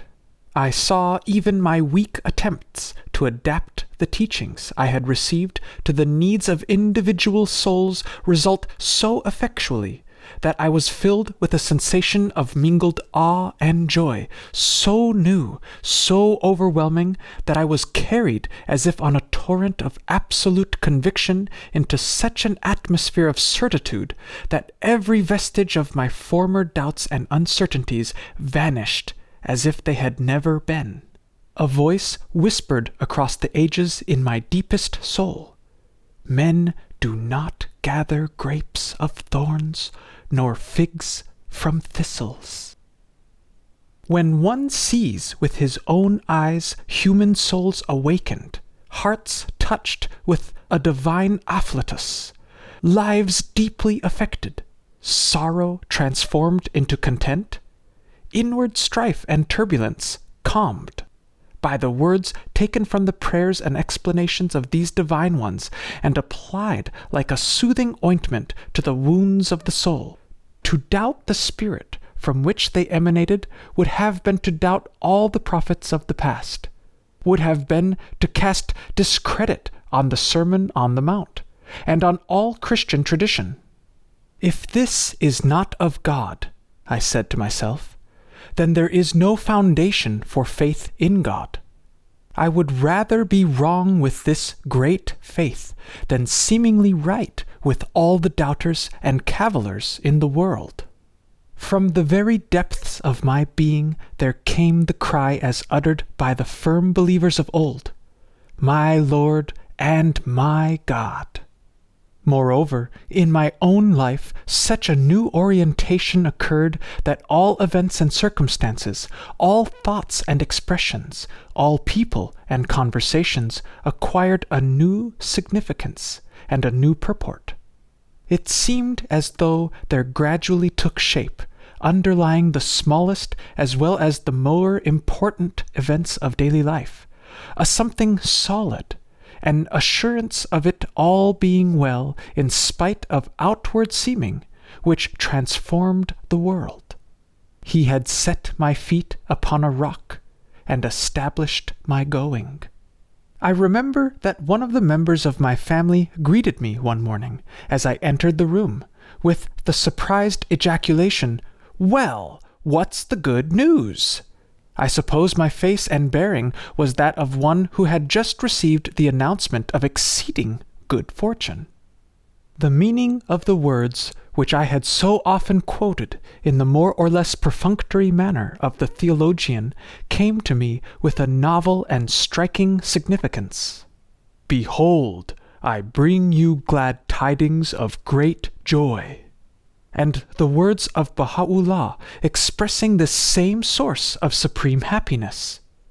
This is that which is the spring of all gladness of the world. But it was undoubtedly the receipt of a third tablet from the Master which completed my subjugation. I quote it simply with the prefatory remark that all communications from Abdu'l-Bahá are universal and may be read by any soul and applied to himself, if he fulfills the conditions of the sincere seeker. O thou, my heavenly Son, thy letter was received. It was a rose garden from which the sweet fragrances of the love of God were inhaled. It indicated that you have held a meeting with the utmost joy and fragrance. Your aim is the diffusion of the light of guidance, the resurrection of the dead hearts, the promotion of the oneness of the world of humanity, and the elucidation of truth. Unquestionably, you will become confirmed therein and assisted by the invisible powers. I have prayed on thy behalf that thou mayest become the minister of the temple of the kingdom and the herald of the Lord of hosts, that thou mayest build a monastery in heaven and lay the foundation of a convent in the universe of the placeless. In all thy affairs that thou mayest become inspired by the breaths of the Holy Spirit, and that thou mayest become so illumined that the eyes of all the ministers be dazzled by thy brilliancy, and may long to attain thy station. Thou art always in my memory. I shall never forget the days of our meeting. Endeavor as much as thou canst that thou mayest master the principles of Baha'u'llah, promulgate them all over that continent, create love and unity between the believers, guiding the people, awakening the heedless ones, and resurrecting the dead.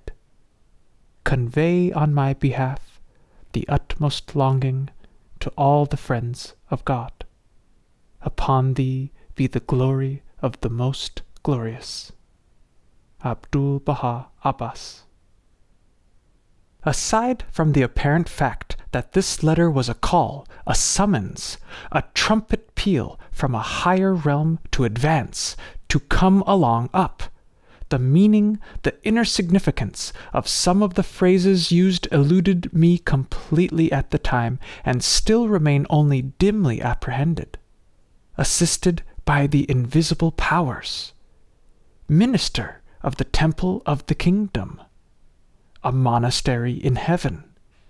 And a convent in the universe of the placeless. What could such strange phrases mean? As the years have passed and more thoroughly I have become impregnated with the divine utterances of Baha'u'llah and Abdu'l-Bahá, a meaning has emerged, elusive yet definite, vague yet alluring beyond words in its appeal to the spirit. What if the orchestra is veiled behind its screen of divine roses? Is the music less entrancing? Or the certainty that there is an orchestra there less convincing because of that? In order that the reader may inhale the perfume from those roses and perchance hear with the inner ear the strains from that hidden orchestra, let me quote 2 passages from the words of Abdu'l-Bahá. On April 30th, 1912, he spoke in Chicago at a meeting of the Baha'i Temple Unity Convention. From this I quote, "Among the institutes of the holy books is that of the foundation of the divine temple. This is conducive to unity and fellowship among men. The real temple is the very law of God, for to that all humanity must resort, and that is the point of unity for all mankind. That is the collective center. That is the cause of accord and unity of the hearts. That is the cause of the solidarity of the human race. That is the source of eternal life. Temples are the symbols of that uniting force, in order that when people gather there in a given edifice of God, in the house and temple of God, they may recall the fact that the law has been revealed for them, and that the law is to unite them. That just as this edifice was founded for the unification of mankind, the law preceding and creating this temple was issued therefore."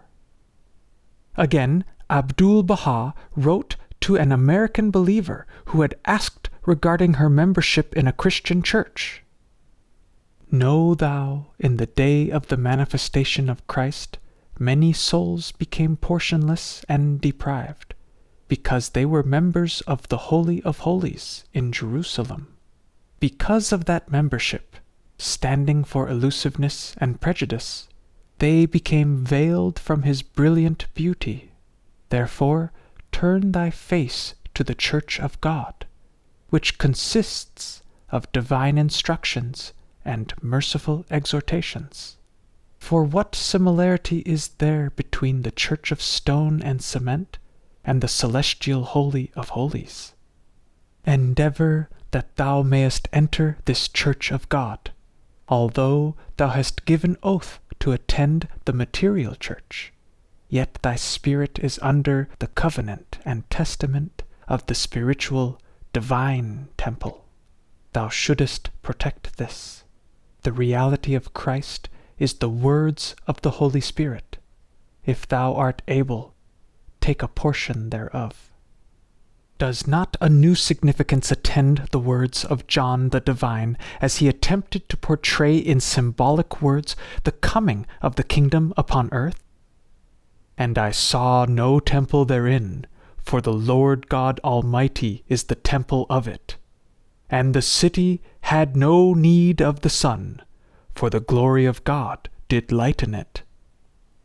Let it be remembered that the literal translation of the title Baha'u'llah is the glory of God. To be a minister of the temple of this kingdom, then, is simply to be an adherent and promulgator of the law of unity and love, laid down as compulsory upon all sincere believers in the one God. To be assisted by the invisible powers is to be surrounded by those eternal forces which ever support the courageous warriors for truth. To build a monastery in heaven and a convent in the universe of the placeless is to build such spiritual forces of detachment and severance for the souls of men that while living upon the earth they may truly be in heaven. To be such a minister is the prerogative of every believer in the words of God and the sincere follower of his light. What a glorious world this mound of earth will be when all men attain even to a glimmer of this light. 2 months later, a 4th tablet was received which again opened portals to freedom into a world of increasing light and beauty. O thou, my respected son, the letter that thou hast written with the utmost love became the cause of perfect happiness. Truly I say, thou art striving with heart and soul to obtain the good pleasure of God.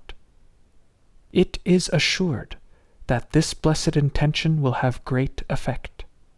The good intention is like an ignited candle whose rays are cast to all parts.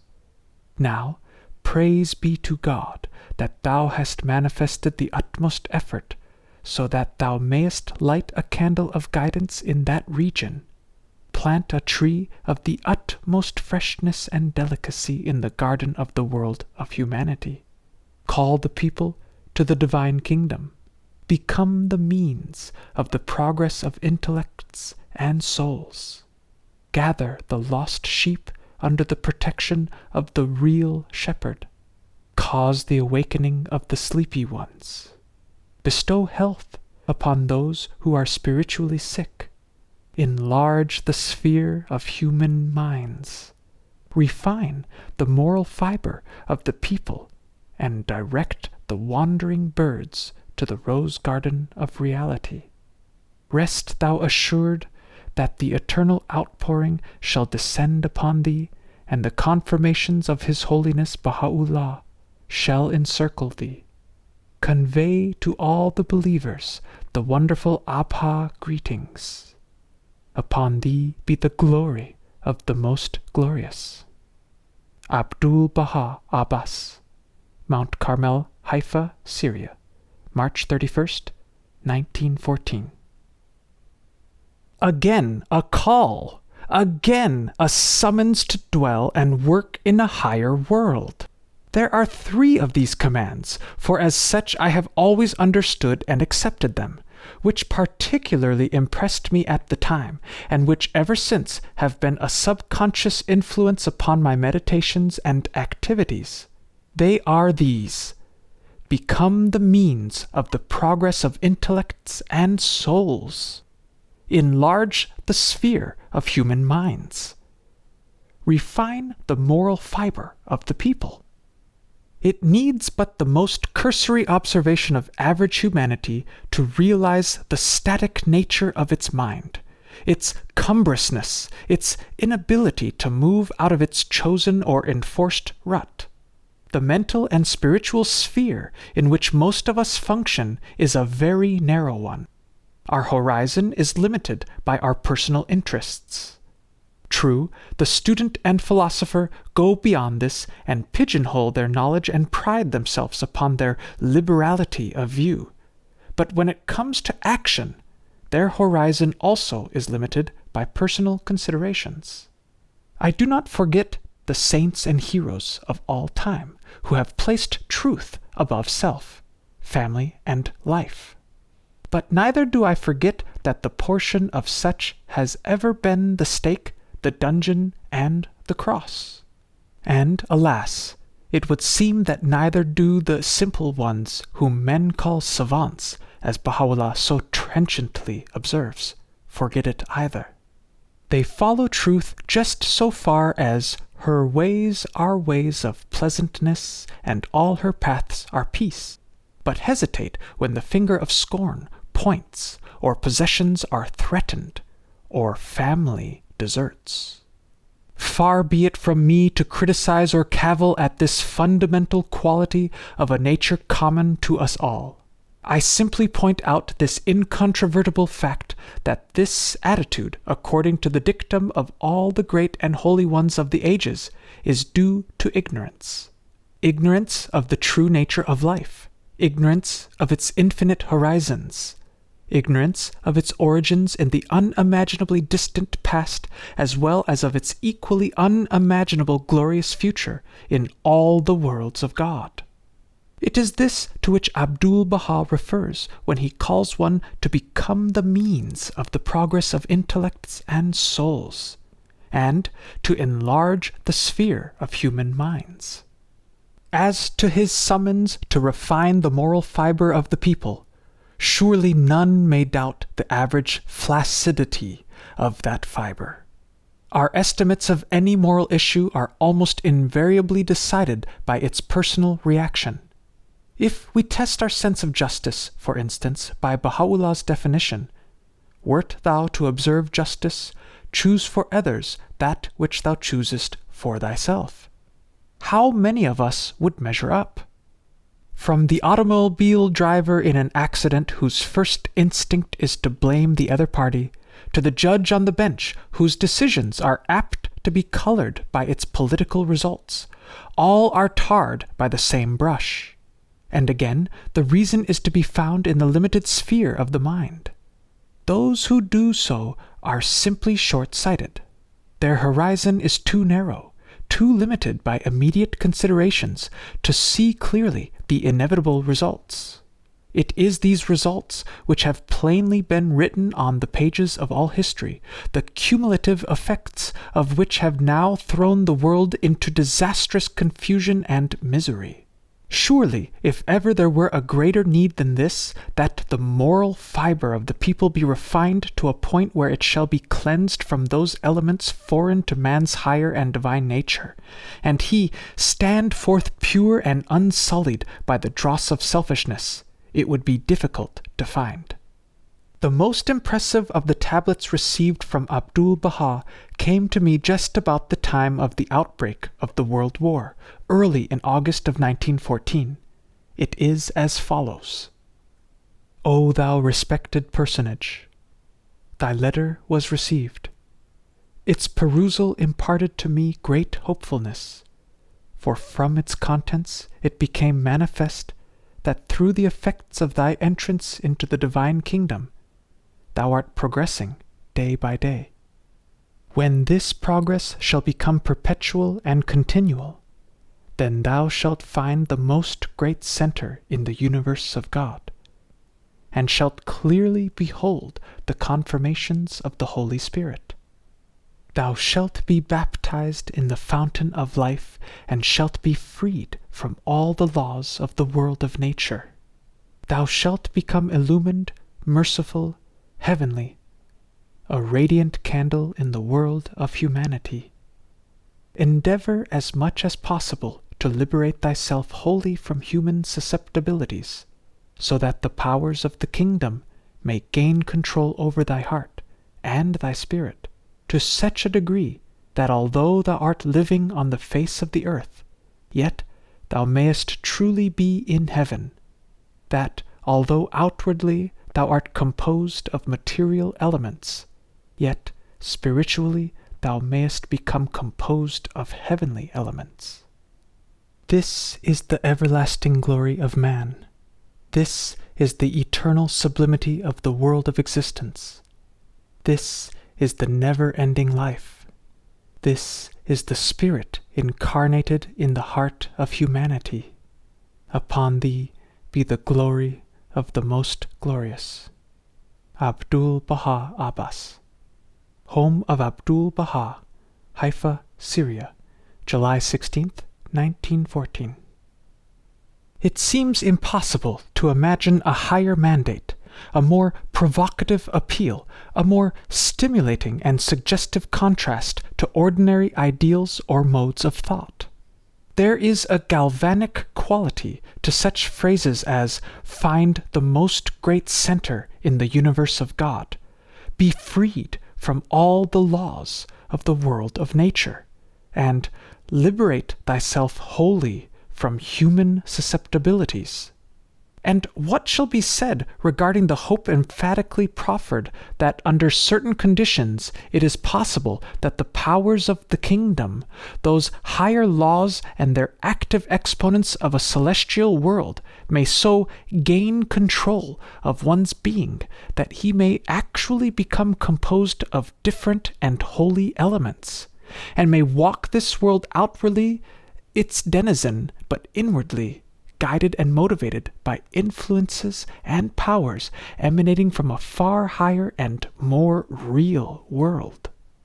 It is possible that the reader may consider such ideas as fantastic, nor should that be an incomprehensible attitude unless he has some knowledge of the lives and teachings of Baha'u'llah and his son, and, I emphatically add, the lives and martyrdoms of thousands of their followers and lovers. As for myself, I have seen with my own eyes a life so far above the sort of life lived by the ordinary man that any comparison based on its activation by ordinary motives is incredible. Abdu'l-Bahá certainly revolved around a center vastly different from the ego-centeredness of mankind. He, while outwardly clothed in man's habiliments, inwardly was palpably clothed with the characteristics of God. So plainly was he free from all the laws of the world of nature, and liberated from captivity to human susceptibilities, that one could not be in the same room with him and not feel the atmosphere of a higher, calmer, nobler world radiating from him. What then shall be our reaction when he calls us to join him in that world of the spirit? One of only 3 attitudes seems to be possible. He was a visionary, an impractical idealist, and not to be taken seriously. He was unique in type and capabilities, and spoke and acted from a background of wisdom and capacity unattainable by other men. He was a herald of a world of reality, of which this phenomenal world is like an upside-down reflection, a summoner to all men to leave the seeming and live on the plane of the real, an exemplar to humanity that such an utter alteration of orientation is not only possible, but imperative if any measure of happiness, tranquility, wisdom, and prosperity is to be attained. Let us examine each of these possibilities, for there are no others, and we must decide on one of them unless we are willing to dodge the issue entirely and refuse to think. Abdu'l-Bahā's whole life contradicted this assumption that he was a visionary, an impractical idealist. When he addressed the student body at Leland Stanford University, he was introduced by its president, David Starr Jordan, in these words: "Abdu'l-Bahá will surely unite the East and the West, for he treads the mystical way with practical feet." He was a successful businessman and was often consulted by other men, not believers by the way, as to the conduct of their businesses. One of his outstanding characteristics was a calm judgment in all material affairs, a poise in dealing with men and occasions of all kinds unrivaled by the most astute of captains of industry. He has been known to go into the kitchen and prepare a meal for his guests. He never failed in such small attentions as seeing that the room where his visitors were entertained contained every possible comfort, though he paid no attention to his own comfort. In short, the slightest investigation into the facts will force the conclusion that our first hypothesis is untenable, that he was possessed of powers more than human, and therefore we could not be expected to be like him. This is the easy explanation. It is the alibi so often used by those who demand an excuse for the discrepancy between their ideals and actions. The modern term for this kind of thing is rationalizing. The difficulty of accepting it is that by its acceptance we automatically reject the teachings and example of all the great souls of the past and present. To those bred in the Christian tradition, it means the placing of the Christ in the category of an unapproachable perfection, and pay no regard to his constant reiteration of the necessity for walking in his way, loving one another as I have loved you, taking up one's cross daily and following me. It is also to disregard the philosophies of the noblest of mankind, who make no claims to divine authority. Such men as Socrates, Epictetus, Marcus Aurelius, Emerson, and countless others whose lives have proven the possibility of approximating deeds to words. And worst of all results from such a decision, or so it seems to the writer at least, is the degrading corollary that man's progress has ceased, that the present condition of the world, which is due to man's disregard of and unbelief in any such world as Abdu'l-Bahá intimates in the above tablet, is the normal and unchangeable condition. It means that the laws of the world of nature are irrevocable, that it is man's proper state for him to be red in tooth and claw with ravine, that there is no destiny beyond the grave, and consequently no higher world of activity for which to prepare.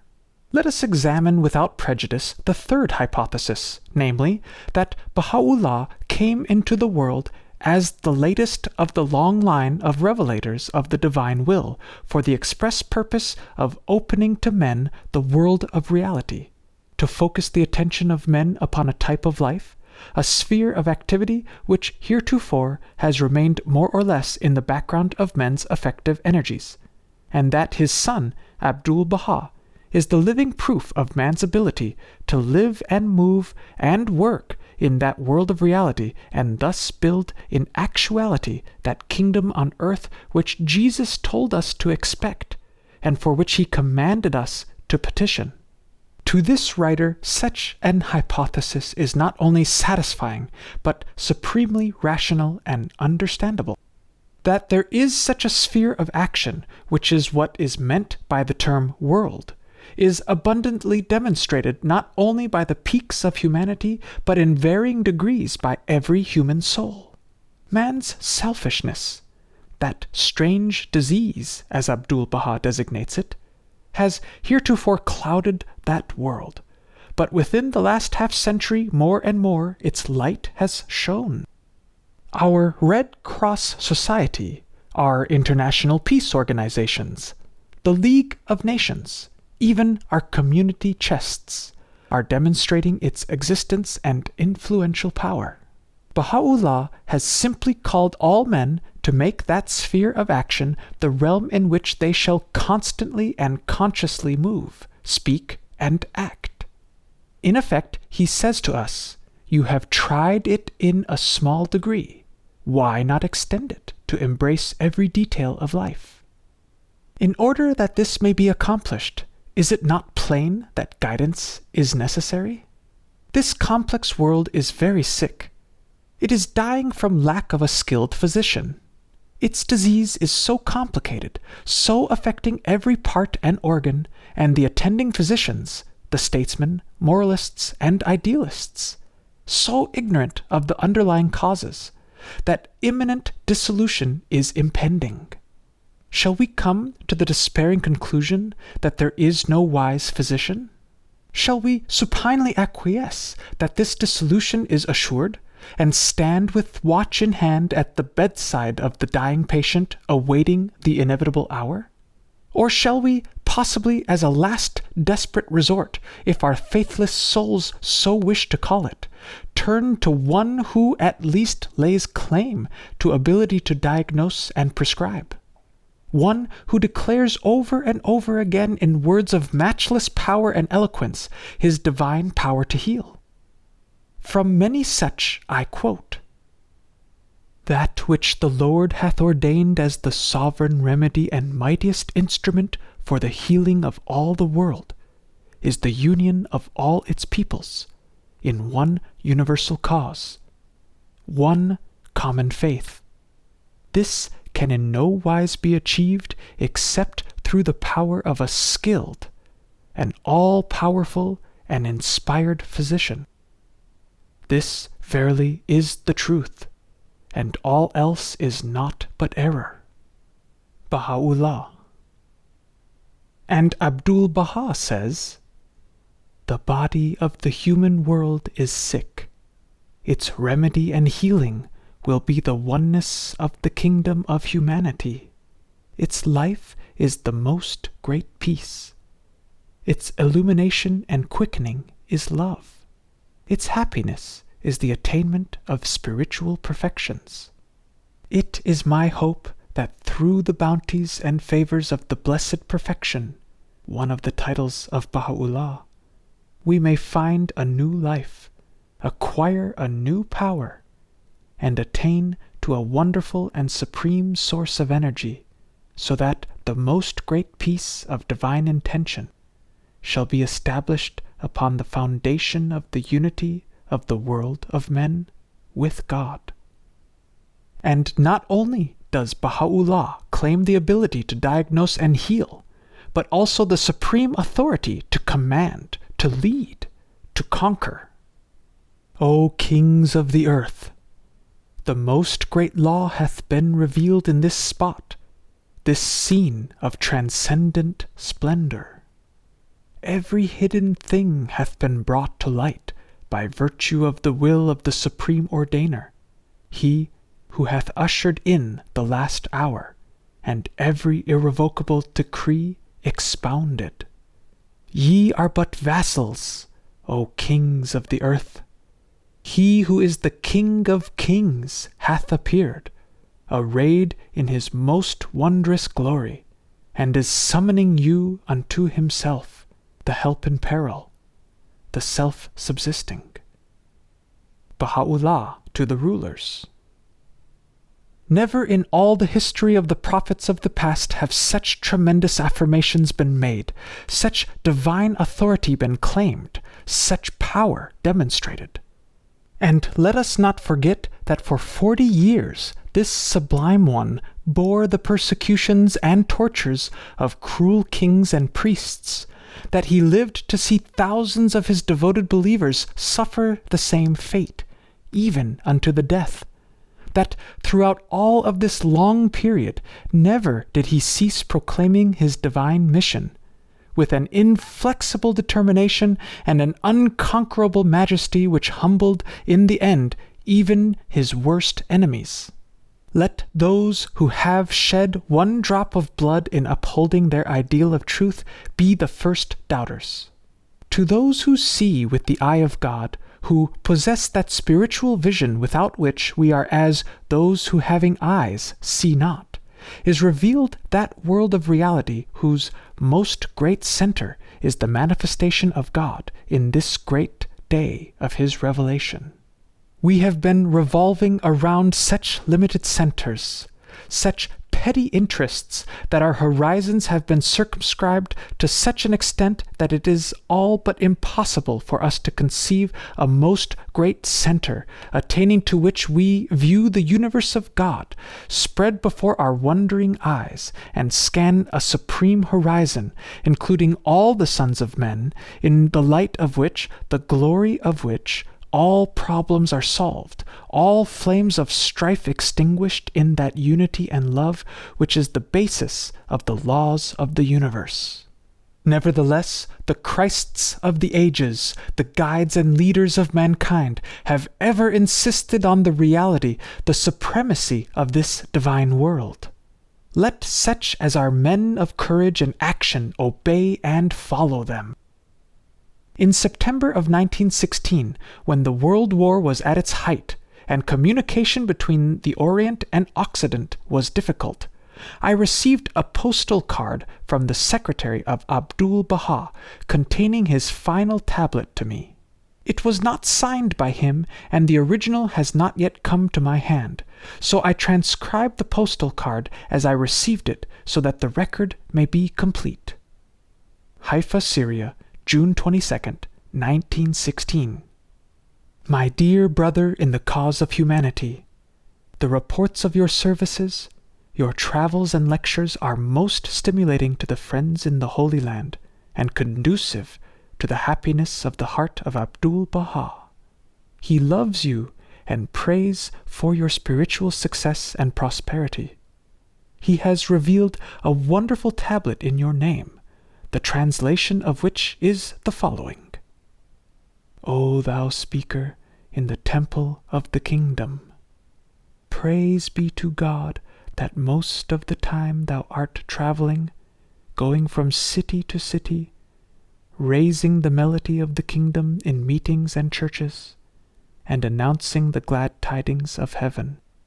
It is recorded in the Gospel that John the Baptist was crying in the wilderness, Prepare ye the way of the Lord, make his paths straight, for the kingdom of God is at hand. He was crying in the wilderness, but thou art crying in populous cities. Although the ministers have brilliant crowns on their heads, yet it is my hope that thou mayest crown thy head with the diadem of the kingdom, such a diadem whose brilliant jewels may illuminate the dark passages of future centuries and cycles. God says in his great book, Quran, he especializes with his mercy whomsoever he willeth. That is, God distinguisheth with his favor and bestowal a number of souls and marks them with his own seal of approval. A similar statement is revealed in the Gospel.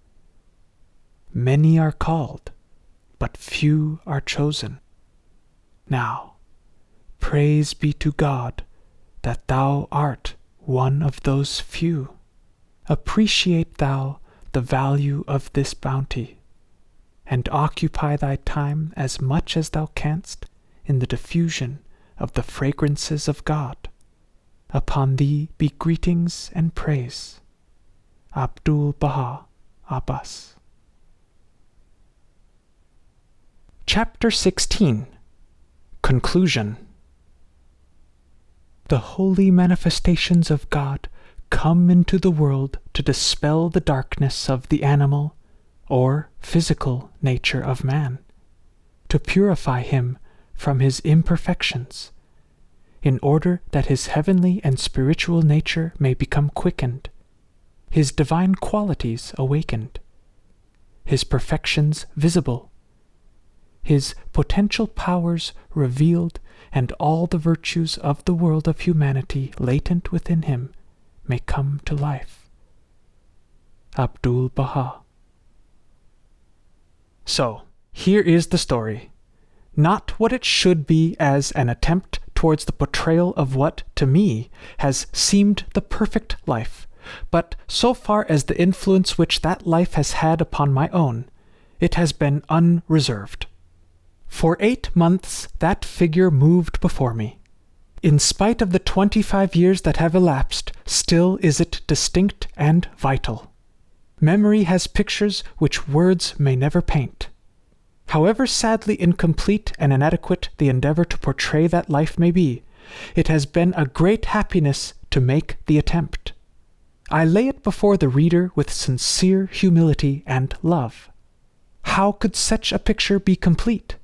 The brief span of years which we dare to speak of as life is so confused with details foreign to the true issues involved that when there enters upon this scene one who lives with calm assurance in a world in which confusion is unknown, yet who understands the turmoil of men's hearts and knows the remedy, how could it be possible for one still in that anarchy of thought and action adequately to portray him who brings illumination?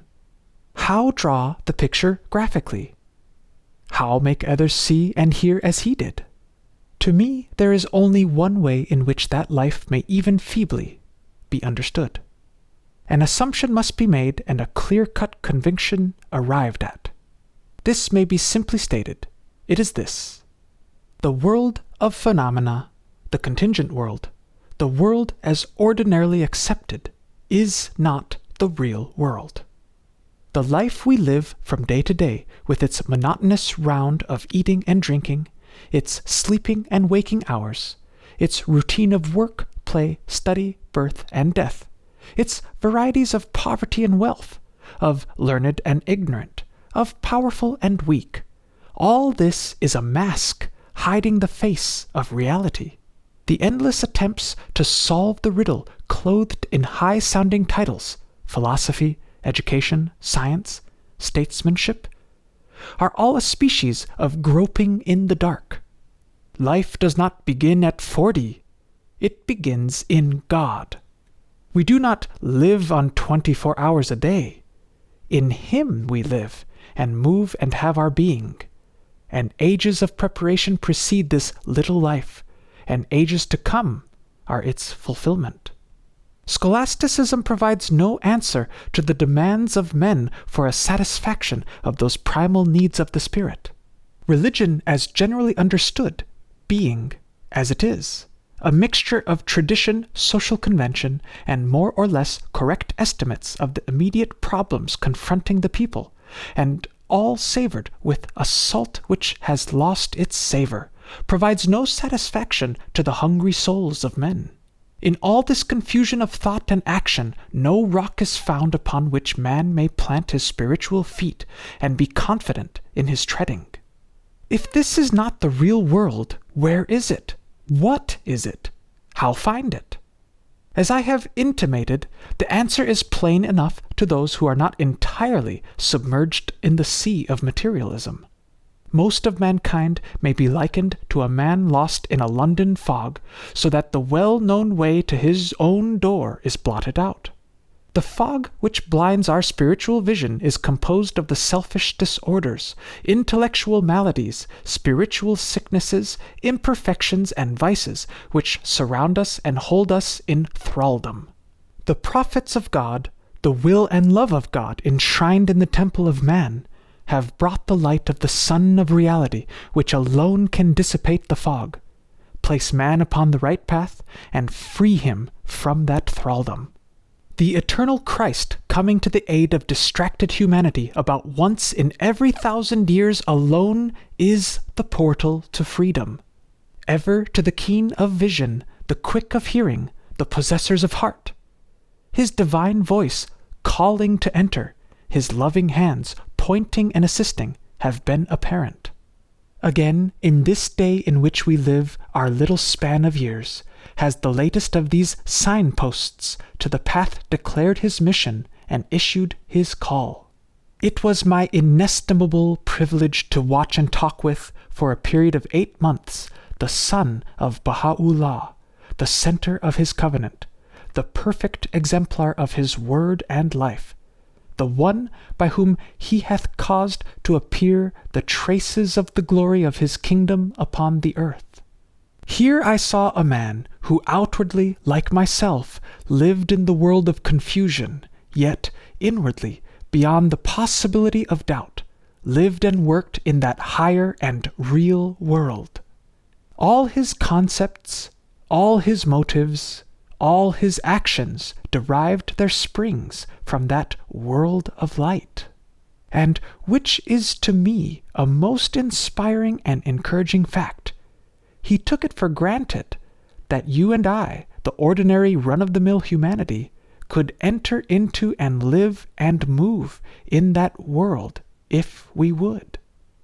To those who have read this chronicle with the eye of heart, some glimmer of conviction may have come that such a world is open to them, such a life may be approximated for themselves, such a portal may be entered by their feet, such a freedom be attained. It is with this hope that my story has been told. January 7th, 1937.